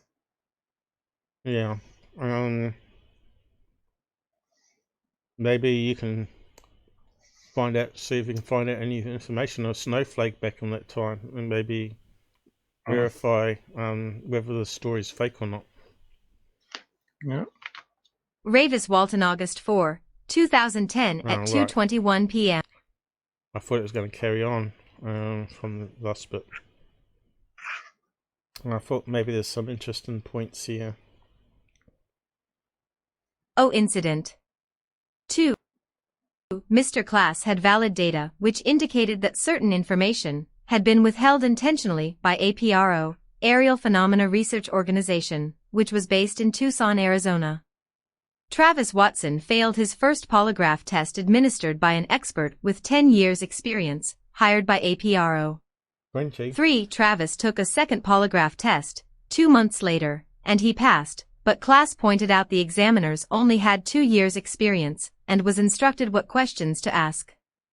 4. The motive given for the hoax by the debunkers and others is, Mike Rogers, owner of the business for 9 years, had grossly underestimated the magnitude of the job and could not complete it on time. This would result in payment held up till spring unless he could prove an act of God, which this was. Also about the area, by the way, just a note, under the Freedom of Information Act, documents were declassified to indicate activity by UFOs in and around the areas at that time. DoD, USAF, and CIA document reveal that during October, November, and December of 1975, reliable military personnel repeatedly sighted unconventional aerial objects in the vicinity of nuclear weapons storage areas, aircraft alert areas, and nuclear missile control facilities at Loring Air Force Base, Maine, Woodsmith AFB, Michigan, Malmstrom AFB, Montana, Minot AFB, North Dakota. http://www.cohenufo. Posted by Joseph Cap at 2:17 p.m. Oh shit. Reactions. Didn't work, did it? Let's see.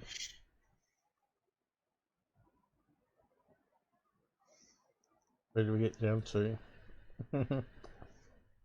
There, wasn't it?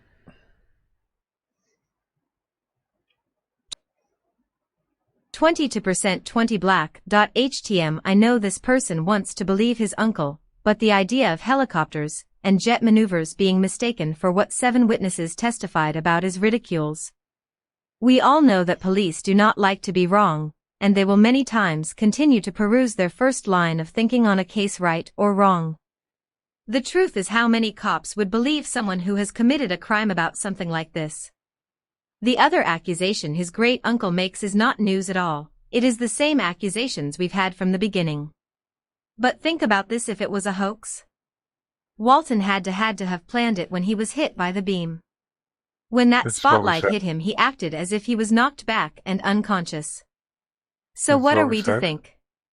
Travis Walton is the Robert De Niro of UFO land. Wow, what ad-libbing.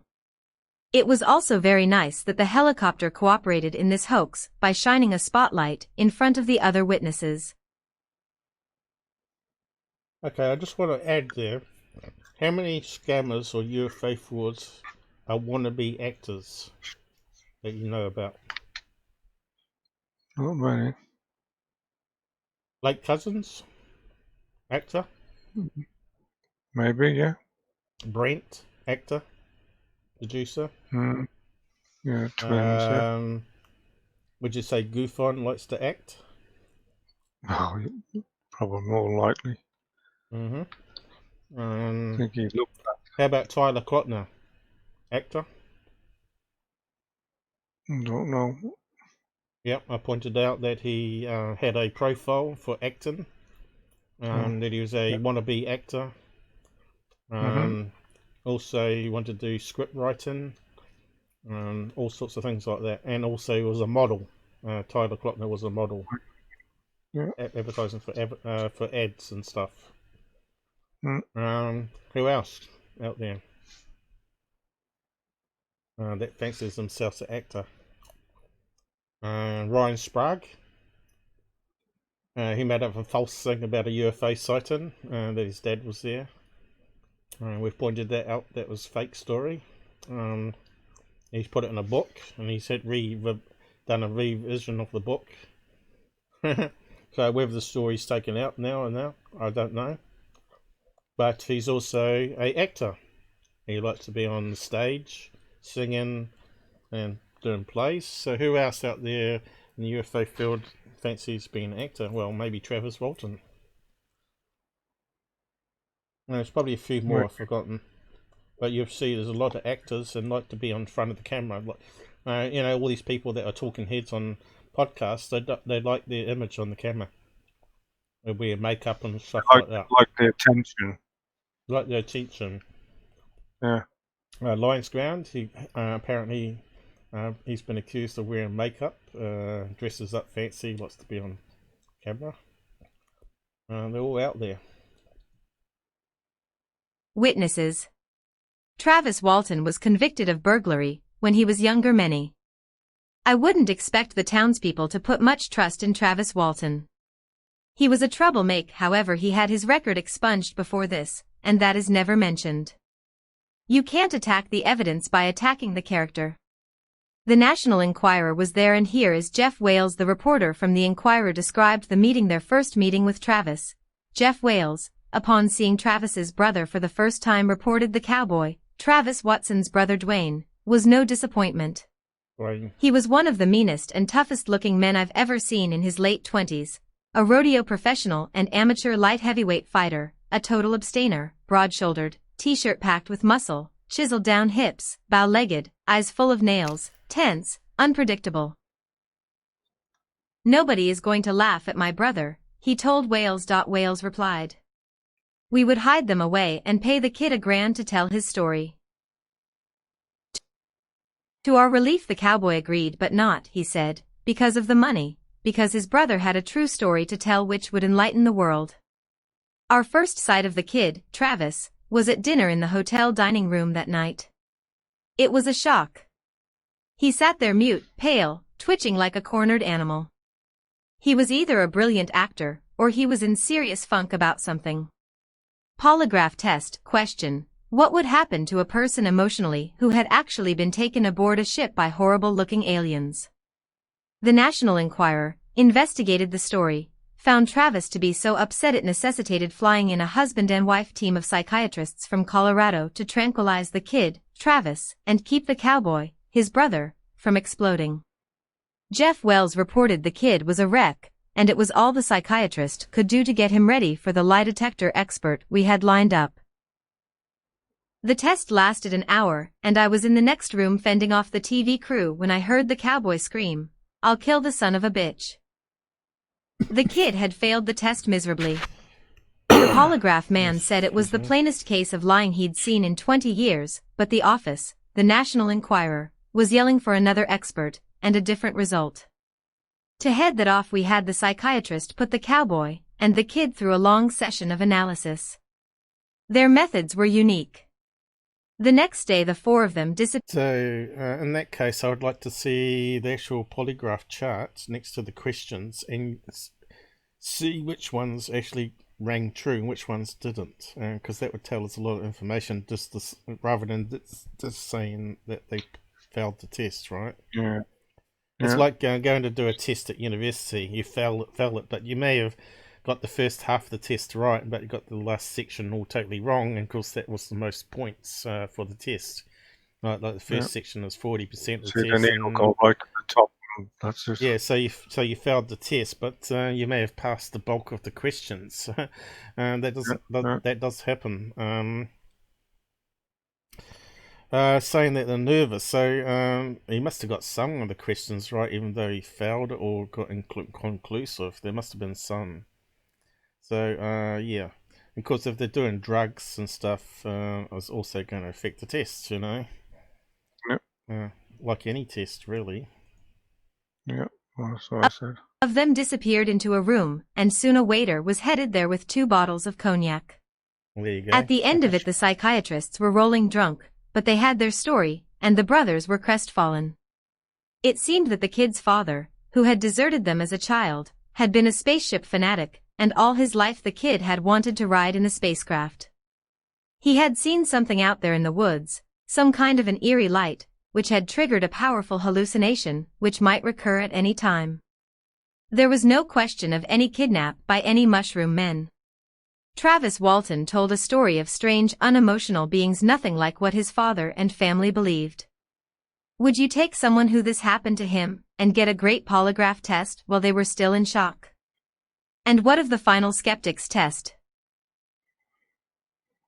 The following report on the final polygraph examination of Travis Walton, Mike Rogers. So the question is, have they repeated all the tests in current technology, or done voice stress analysis and all that sort of stuff? So that would be another thing, wouldn't it? But then again, if you told the story for 20 years, or whatever it is, 45 years, you're going to believe it by then. Yeah. And you probably could pass a lot of the voice stress testing and all that sort of stuff. Yeah. I moved my mic It's away like because I was eating. Embedded into your conscience, isn't it? Mm. Yeah, to tell stories so many times. I'll just carry on. Rogers and Allen was actually sponsored by a skeptic, Jerry Black. The test was performed with the latest state-of-the-art equipment by Cy Gilson, the most highly respected polygraph expert. In 2010, right? The relevant questions asked during the polygraph test and the answers given are reproduced here. So was that the highest technology in 75 there, or 2010? Because there was 2 dates I remember mentioned. So yeah. http://www.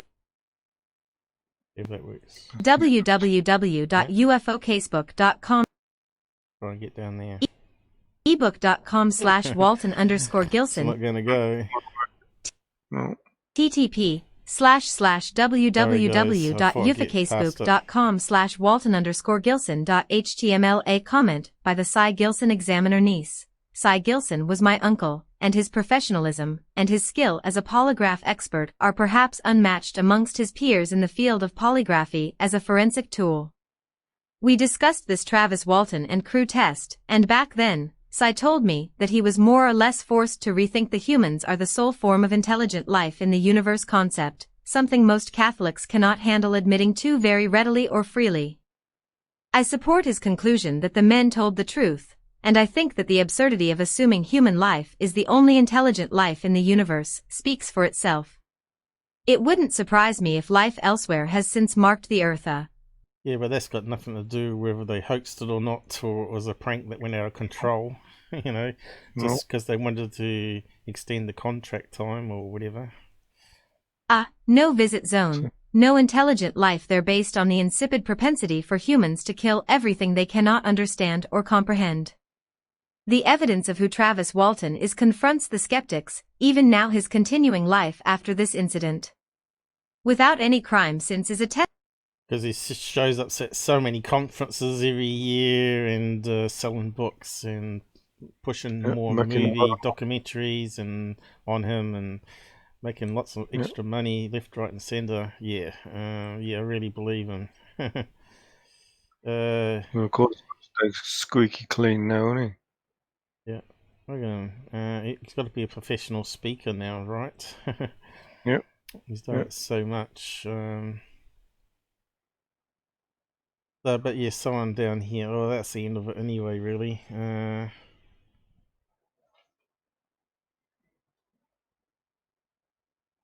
I don't think a lot of it was hateful towards Travis. I think people were just questioning the facts, really. And also questioning if this nephew is correct as well. And down here, I think somewhere, I don't know if we can find it. Control F, does that work? Snowflake, let's see.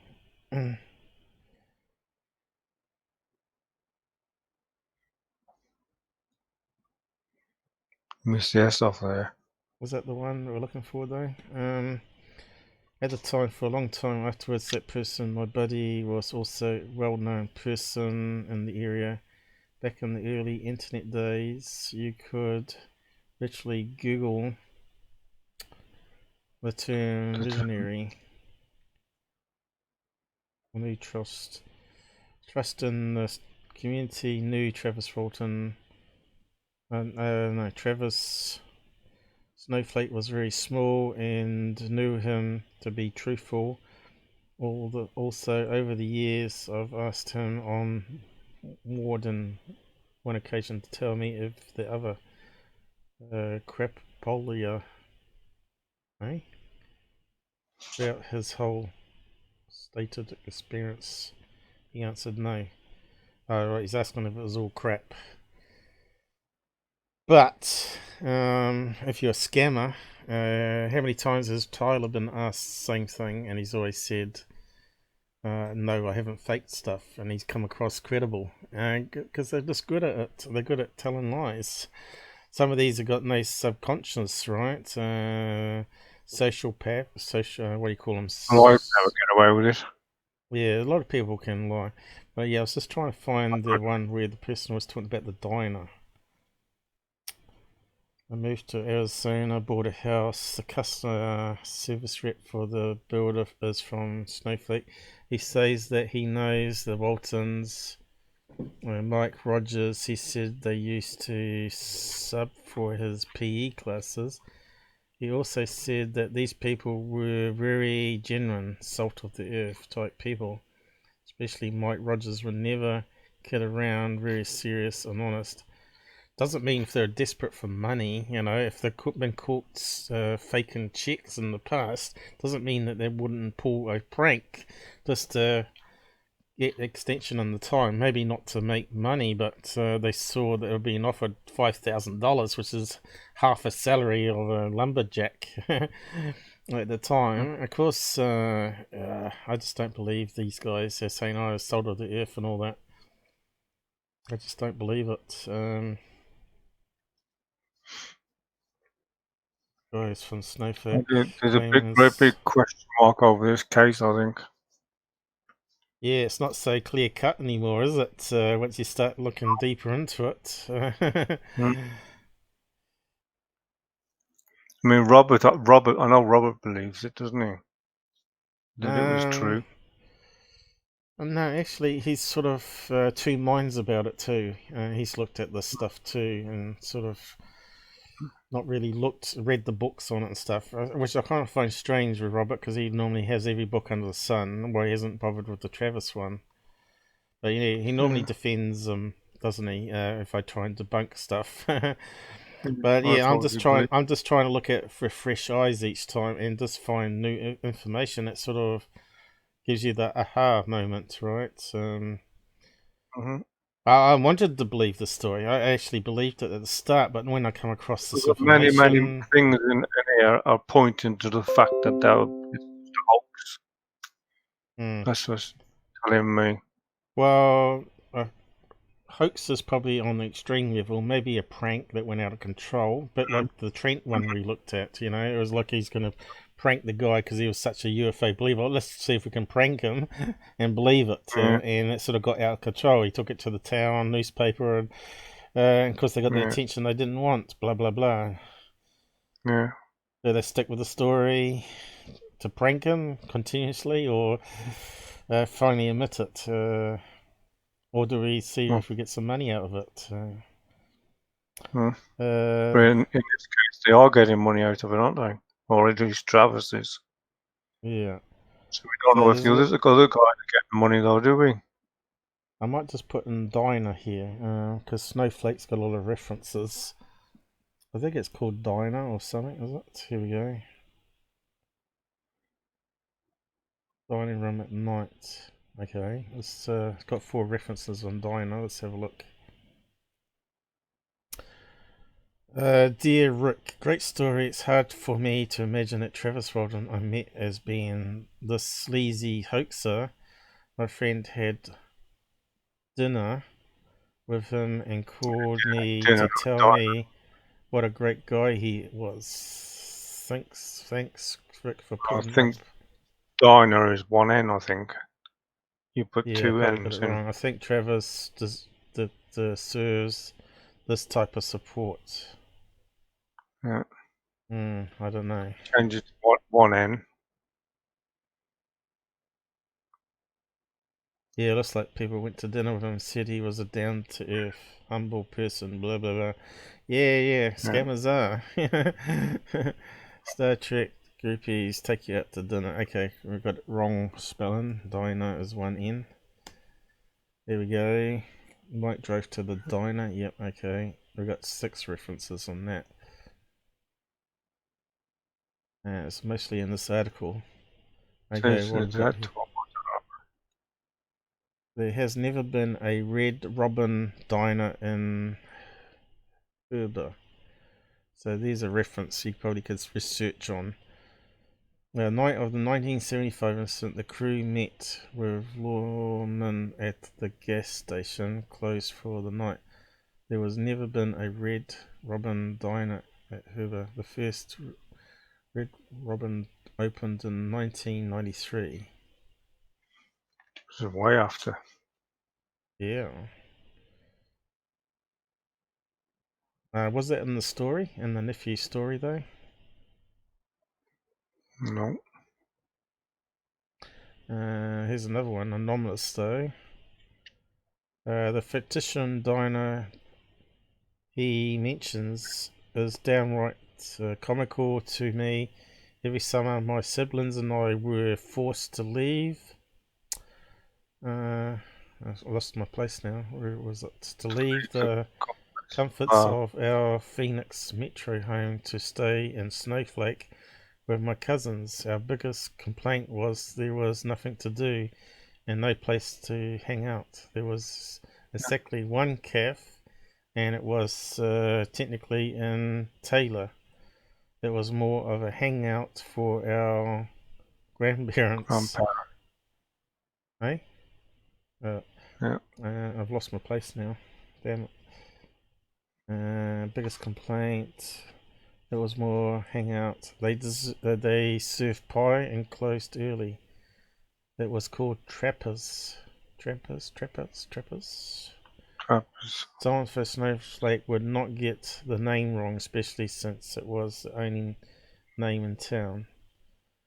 I can also debunk using simple common sense the claims first that there was Air Force training going on. My father was an Air Force officer. The reason my family lived in the valley was to be close to the Luke and Williams Air Force bases. I used to get sick traveling to Snowflake because it was so long and the roads were up and down. Yeah, travel sickness. But then at the end it was beautiful, tall forests and smells of like Christmas. So a lot of pine trees there, hence forestry. There are many directions one can travel from starting point at Phoenix. Almost all of those directions would quickly lead to desert land and open sky. Why would the Air Force choose the one place in Arizona known for its mountains and forests to perform test maneuvers? Well, planes do travel very fast, don't they? So, if you're Robert's doing on here. if you do a practice dogfight, you could easily be over a forest from the desert land within a few seconds, right? If you're doing max speed. So I don't see how that sort of disproves the theory of military exercises in the area. So yeah, we got Robert on the side, but he's a wee bit late. In the chat here, just finishing off. Yeah, we're just finishing off. As you people gone home from drink. Yeah, Twitch was down when we started this morning, and Bitchute was too. Both were being DOSed. Someone was About attacking the 3/4 sites. hour before we got on. 3/4 of an hour. Yeah, you're sort of cutting out there a wee bit if I talk. So yeah, I suppose you could check to see if there was a diner in 75 that they could hang out. There's definitely a calf, but they said it was a fair distance away, right? So that would make the story fictitious of the nephew, right? So does that work in favour of Travis? I don't think so. It still doesn't discount the other comments made by the passengers of a deer stand and the lie detector tests, right? So like I said, we've got lots of information here, which will take years just to go through. But I think it's worth bringing up, because if I found this interesting, I'm pretty sure a few out there will find it interesting. They've never heard this information before. So yeah, we got the last thing was Travis Walton interview, not Travis Walton, Rogers interview on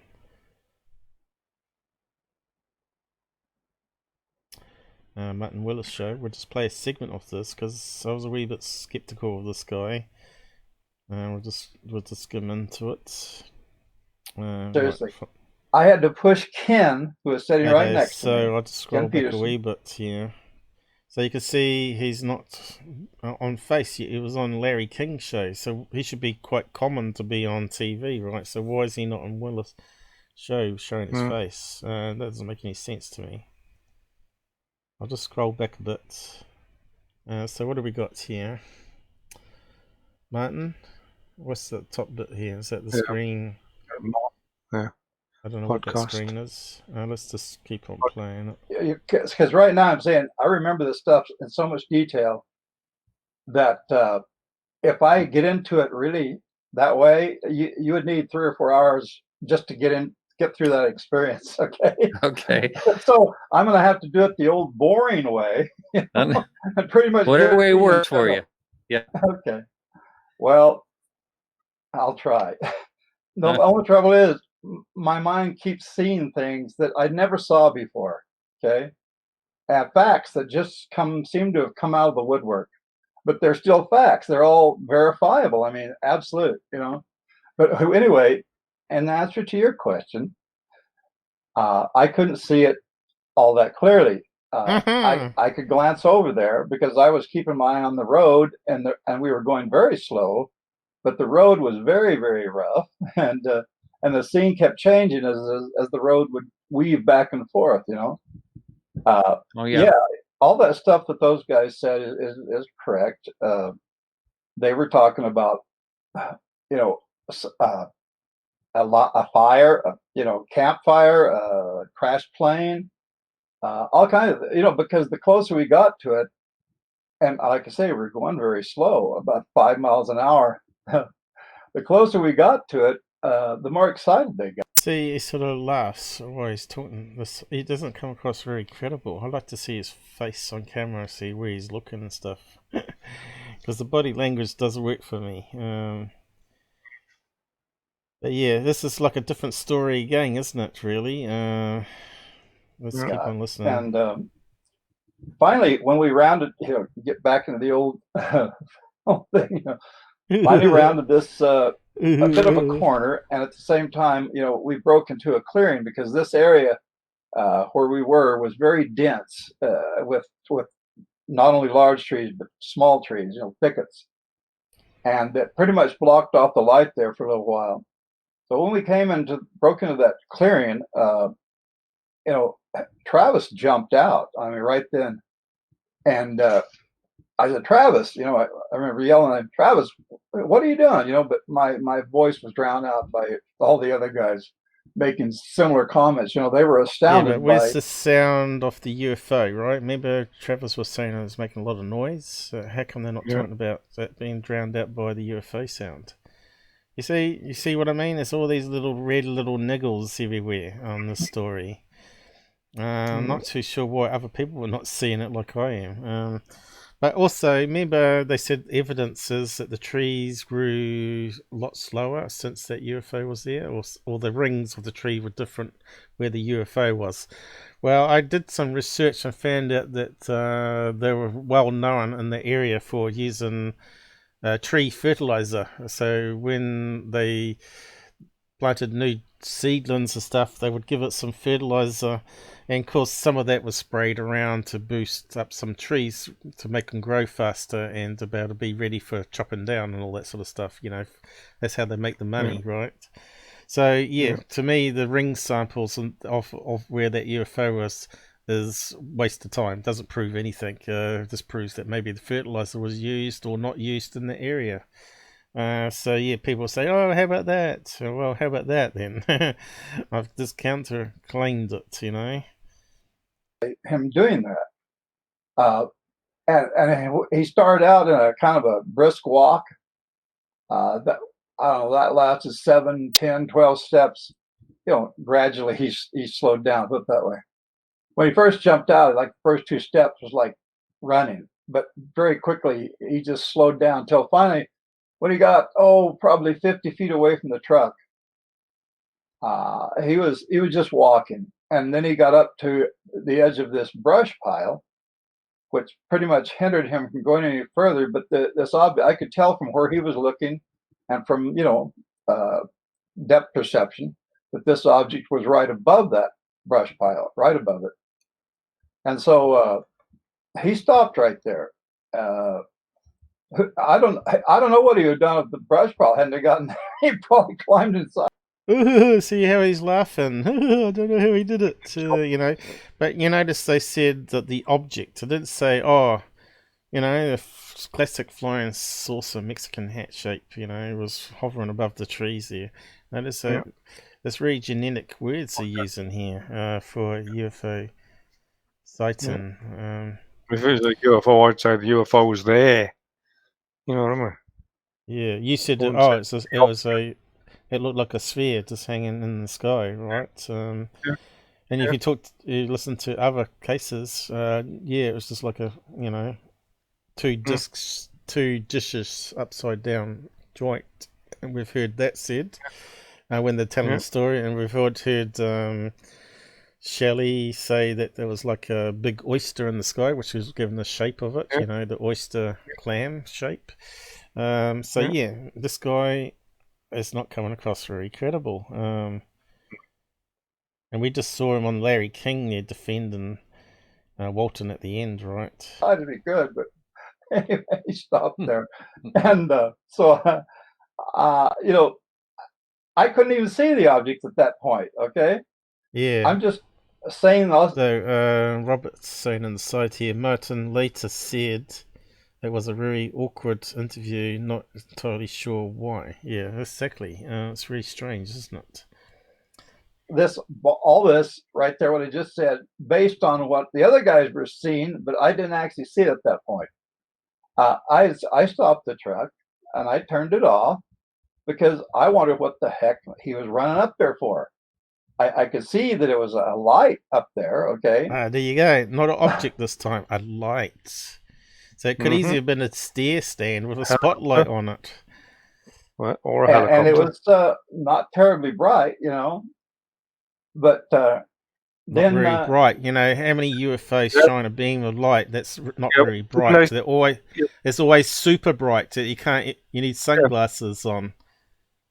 But didn't they say earlier that it was really, really bright? Yeah, they did. There's a contradiction straight away there, right? Yeah. Yeah. Of course, I won't be able to play all this interview, but I will post a link to the side now. Yeah. Go and have a listen to it all. See if you still believe Travis or not. Go and buy his DVDs and books. Travis story. No, actually, we'll say Rogers. Story of Travis, the driver. He was the driver, so he didn't actually get to see it, and he's in the front seat, right? Which doesn't sort of make sense to me again. There's too many contradictions in this.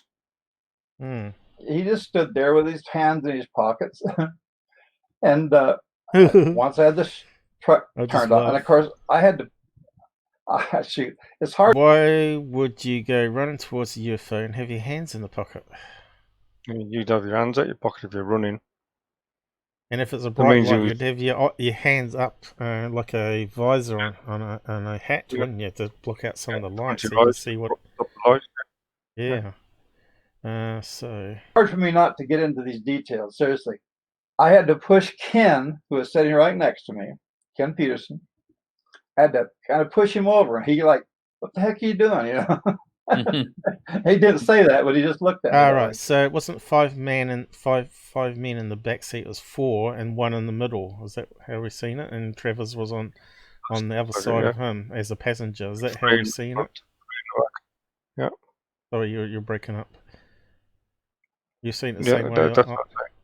Yeah. You're saying that's right. Okay. And then I could lean over, okay, kind of with my head in Ken's lap, I'd say, and then I can see it. He sounds like he's on drugs or something. And I was floored. I mean, it's hard to say exactly how they hit me because I didn't believe in UFOs. I mean, we talked about them, but I didn't, and we'd even had an experience like 5 years before that, but it wasn't a close encounter.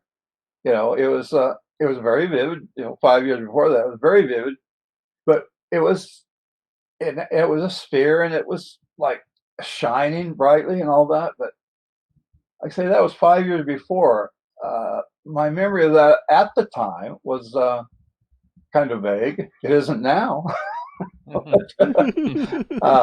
Anyway, yeah. I'm sorry. It's just I'm at a loss here for I want to laugh. I mean, so I would like him and Travis to do the body language guys panel after this interview, because I think this guy would be, compared to his old interview to what he is now, I think they would say he's lying, I reckon. Yeah. Just listening to his giggling there and his reaction and telling the story, right? Yeah. I just all this stuff is so funny to me. Just like I explained to you, things are just so clear to me now. Just so clear. Why would seeing a UFO be funny though? I don't get it. Or abduction. It doesn't make any sense whatsoever. It almost hurts. But it strikes me as funny because I just don't understand why. He's probably laughing, thinking, "You dumb UFO people, you believe this story that we pranked." That's what he's thinking, I bet you. Anyway, back to the story. Travis is standing there with his hands in his pockets, okay, and I'm just astounded. I would just, like I say, I was floored. I don't even know how to explain that feeling. Sorry. Not, at least I do, but it would take too long. Okay. And he's standing there, and everybody in the truck starts to get excited because this thing started making a noise. It started making a noise, and I'm still leaned over there, and I could see it, start to like move, rotate slowly, and also kind of bobble a little, back and forth. Let me get a drink here. I think that's the problem. I've heard, while you're getting a drink, I've heard people describe, a couple of people describe that the lights were an unusual color, one they were unfamiliar with. And I Yeah. just wondered, do you feel that way about the lights of that, whatever it was you were Well, we looking just at? read yellow yeah. and white, didn't Well, we? right now you got the picture from the movie on the screen, and it didn't look anything like that. Yeah. The movie was very largely fictitious, largely. Yeah. Yes, and that scene right there, that what they got pictured there is not it. Yeah. No, I didn't. Have you ever seen? illustrated- Okay, sorry about that. Yeah, I illustrated it, but I didn't send you that illustration. Yeah, I was going to ask you if you had done something like that, or if you've ever seen an illustration of something closer than what you normally see if you Google, fire in the sky or whatever it is. Yeah. But have you seen a rendition that is pretty close to what the object looked like? Well, a couple of times, yes. If you were to describe it, is it just a very difficult thing to describe? I mean, the shape and everything. No. Okay. It just depends on how much time you've got. Oh yeah, we got time. I'd like to hear what it looked like. Come on, I mean, describe a I don't UFO, think I've ever take heard 5 the minutes. exact description of it. Well, it was like an object that was similar to 2 pie pans put lip to lip, and there was a slight. I mean, you could, from our angle, which was, we were kind of at an angle, probably about 22.5%, down. And from our perspective, there was a dome That's on really top. weird. I could see that, but from where we were, we couldn't quite. We could only see the very top edge of it. Yeah, and the dome was that's hard to describe. It was just a round dome for the most part. Probably not perfectly round, not like you drew it with a an instrument, but it was round, and it was there, and it was barely visible, like I say. So the color was just kind of bright and glassy looking. In fact, the entire object, even though you could see a framework, even though it was glowing, It looked like a deer stand. like as if it was glass. Okay.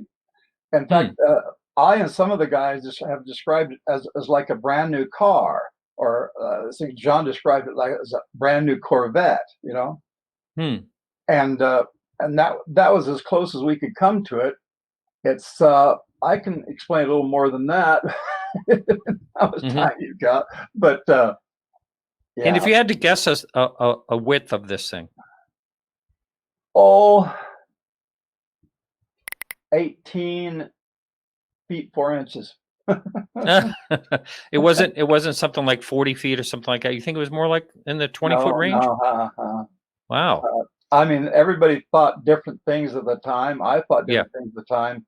Yeah, would that be big enough to put a human in it, as well as alien pilots? And you heard about pilots being 5 foot tall here, not 3 foot. Because if they're small, fit in a small craft, right? So does that even work with the dimensions? Often we hear them being about 40, 50 foot.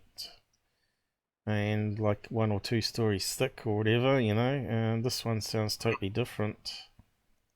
But looking back at it now, 18 feet 4 inches. Give or take an inch. Yeah. Yeah. Give or take a few quarters of inches. God, this is terrible. Yeah. I'm not perfect with this stuff, but what do you reckon, Charles? What are you saying? I don't believe anything he's saying. No. I don't believe a damn word. No. You wouldn't be giggling and laughing about it unless you got away with a prank. No. I think anyway. He's thinking, "Oh shit, we've made so many $1 million from this." You fools. Yeah. It's amazing just how close I can guess those. Yeah, it is guessing. It's not me. Dang it. I'm not even here. I mean, shoot. Anyway. And what about the noise? The noise started out low at first. You know, as Travis is standing there, okay? And the noise was inaudible, basically, to begin with. I mean, when we first pulled up, I mean, it was silent and it wasn't moving. But the more it started to move, the louder the sound got.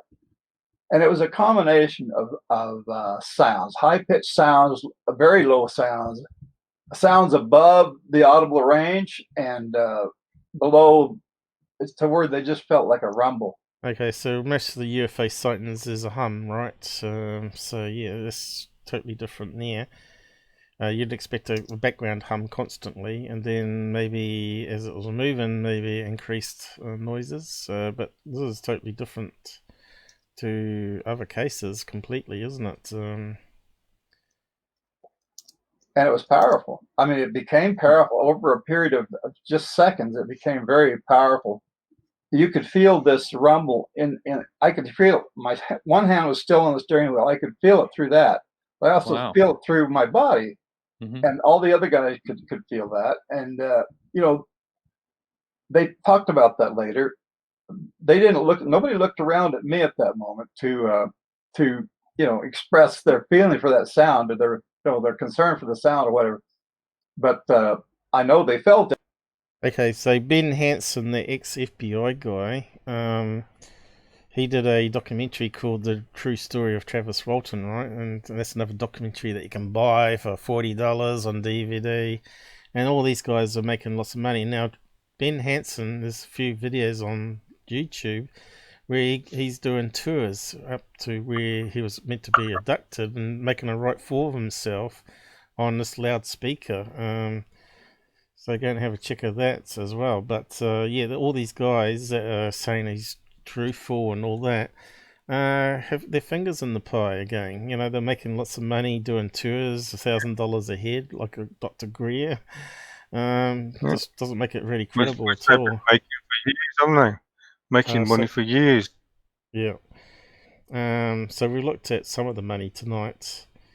What else was I going to say? Forgot what I was going to say. Sorry. Getting tired, because they all talked about it later. And anyway, this thing started developing a kind of a whine, like a generator starting up. Yeah, generator. Even that's not a very good description, but it was like that. Okay. Petrol generator for light system, maybe. And or along fan, with this rumble system kept getting louder, and this high-pitched stuff that kind of hurt our ears kept going and got louder and louder. And finally, I mean, the guys in the truck, even me, started yelling at Travis, "Get the hell away from there," you know? And he looked back once, and I could see this look of concern on his face. And he crouched down there.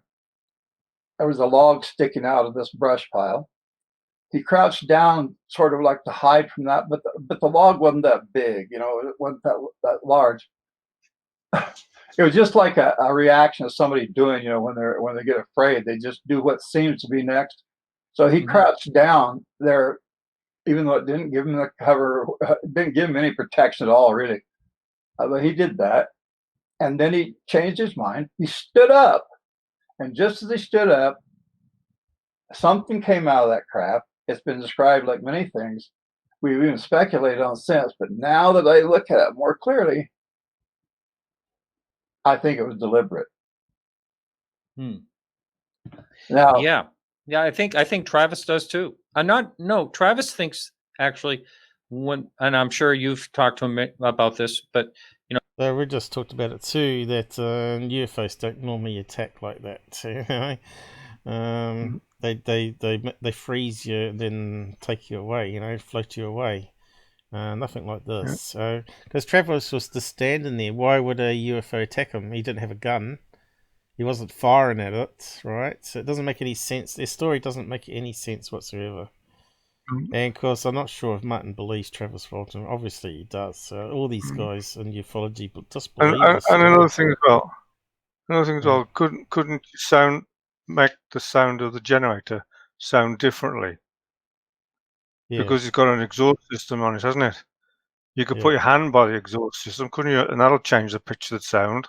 That's right. And then pull your hand away gently, and it'll change the sound of the generator, so it'll make it a different noise. That's right.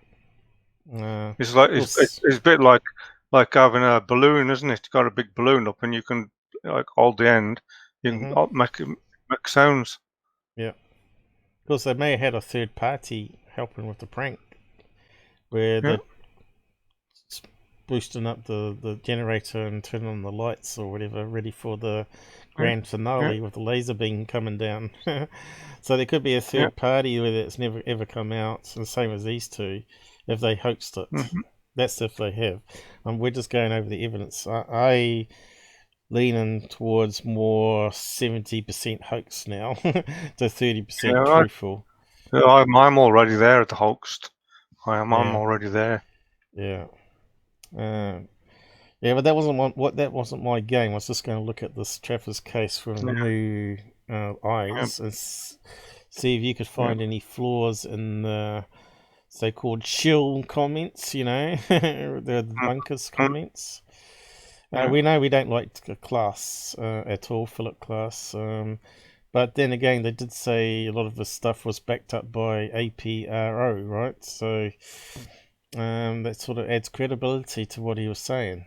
So anyway, just finish off this. He thinks that he was actually rescued. Well, yeah, as a possibility. I'm sure of that now. So the UFO fires at him for no apparent reason, and then he gets rescued, sucked up into the craft so they can fix him up. The whole story is just nonsense. It really is. No, because you see, unless it was like the what do you call it? Falcon Lake. Yeah, Falcon Lake incident where the guy got burnt with the exhaust fumes, right? Which again, I've debunked that one too. Because the facts didn't add up. I'm not sure if you've watched that one. That's the one in Canada where he claims he got burnt with a grill. But anyway, the UFO was shooting off, and the exhaust fume, it was like a blue light that hit him and bounced him back as they were zooming off, and then they may come back and picked him up. Then I'd make that would be more believable. But this story is nothing like that at all, right? This truck, even though the one you were talking about at the beginning of the show was noisy and like that, this one was very quiet. Wow. Very quiet. Yes, it was an international, but it was very quiet. And it didn't quite bounce around as bad as you said. Okay. It did bounce, okay, but we were going 5 miles an hour, and it was very quiet. And so when we came around that corner, I think we may have surprised them. I really do. I think we surprised them. I'm almost certain of that. No. Anyway, because I just, you'd surprise them if you're in a forest, in a quiet forest, and you're walking up towards a UFO and they didn't know you were there. But I'm pretty sure they'd see a car coming down the road, That's at 5 miles an hour. Using logic, which is better for me now than it's ever been before. There's a possibility that this may have been all on purpose. That is possible. But I don't know anything about these entities. Travis doesn't either. In fact, none of us do. Those of us that are still alive. Yeah. That's another thing. Here I am, healthy. I'm 73 years old. I'm older than any of those other guys. Yeah. And 3 of them have died. And Dallas was the first one to die, right? No, I think Dwayne Smith was. Oh, okay. But Alan followed him like a year or so later. Both of those were a long time ago, actually. What they die off? Yeah. Dwayne Smith was like 10 or 12 No, years not ago. that. Alan was like 8. Drug overdose? It could have been natural death anyway, or accidents or anything. Or, yeah, more like a tree falling down and killing you, right? Yeah. Yeah. 8 years ago. Hmm. And Ken Peterson lived right here where I used to live down in Sholo. I live just further up the hill now, but he lived in a trailer that I helped him buy. How about 42 the guy that said foot it was a deer stand? Is he dead? So we can't interview him now. travel trailer. And he had it in a nice location, which I helped him pick out. And then one day here, oh gosh, over 4 years ago, he just disappeared. The trailer and him both. Now I know that his sons, he has 4 sons who all live in Tucson. They're half Mexican, okay. See, I'm part Mexican myself, but anyway, he just disappeared, and I had his phone number. It didn't work, and he could have called me, but he didn't call me. So I don't know what happened to him. And Wow. I tried calling his sons, and nobody would answer me. So I don't know what happened to him. And that was, I must say, that was 4.5 years ago, about almost. So, and we've been trying. I have been in contact with his close relatives here in Pine Top, and they don't know. They don't know what in the world has happened to him. They don't know anything about it. And these are relatives, right? I mean, people who would know. So at this point, nobody knows what the heck happened to Ken Peterson. Wow. And I'm sure he is, if he's alive, he's listened to my show. He could be listening to this show now if he's still alive, but no response of any kind. Do you think, Travis has told me that, he walked away from this for a while because it just was really hard for him. And are there other people in the crew, and I'll ask that of yourself as well, that want to walk away from this and just let it be history and not in their life? So that's another excuse, right? Yeah, that's what I just said about Ken. Just walked away from it and wants nothing else to do with it. He walked away from it for 10 years before he wrote the book or something, right? So, maybe it was a prank, and then he realized he could make money from it because he wasn't getting work, and let's just retell the story and just do the UFO conferences. And Travis talked him back into it to do the book and everything. He looks like a worn-out man there, though, in that picture there, doesn't he? Yeah. And he looks angry in that face. Yeah. Almost like crying as well, angry and crying. So I don't know. Well, I might just leave it there. If you want to listen to the rest of what's going to be said here, I'm not sure, because I couldn't listen to too much of it from that guy. He's just very hard to listen to. But I thought this interview, I had to bring up Travis Walton again and show the stuff that I had seen, which made me doubt the whole thing. Got the link there. We played enough of that for analysis of critical review, I think, and we better not overdo it. I've already made my mind up anyway, so. So we're coming up to 4.5 hours, so it's time to let you get to bed and all that. And I've been eating pizza here. Hopefully it wasn't munching too much. It's 20 to 2 here. And thanks for anyone that joined us. Robert, thanks for joining us at the end there. And what did you say here at the last minute? He got his tape out to measure it. Why would you joke about the size of it? You normally would say, it must have been between 20 and 30 feet, right? That's how you normally say it, right? Yeah. But anyway, we better wrap up. Who knows? We'll probably talk about Travis again sometime on another live stream in the future.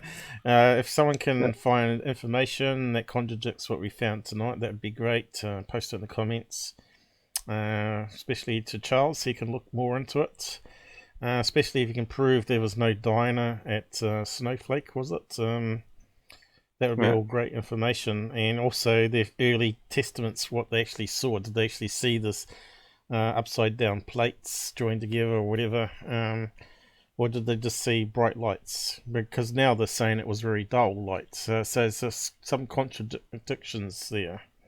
So anyway, we got there in the end on this episode. We're really late starting because of Twitch being attacked, and so was Bitchute, so everything looks like it's working all right. You still got 4.5 hours out of it tonight anyway. Yeah, and we're still that we could have done a lot more, of course. But anyway, I'm just going to. You couldn't. I'm falling asleep. I am. Okay, we're ended now. Okay, here we go. So you can drop off anytime you want to, Charles. Okay. All right. Yeah, good night. Let's see if it all right, ends thanks. now. See you, Robert. See you tomorrow. Good night, everybody. Thanks for your donations. Oh, there was none. Thanks for comments and just joining us is the main thing. See you tomorrow. Yeah, see you, mate.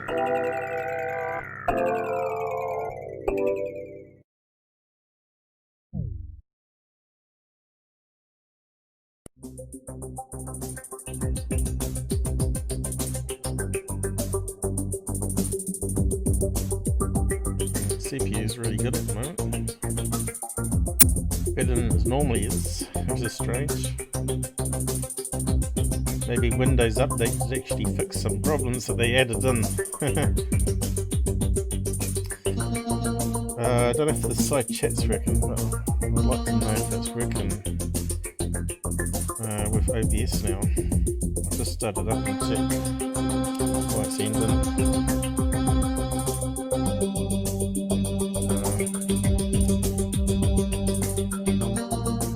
See if it works.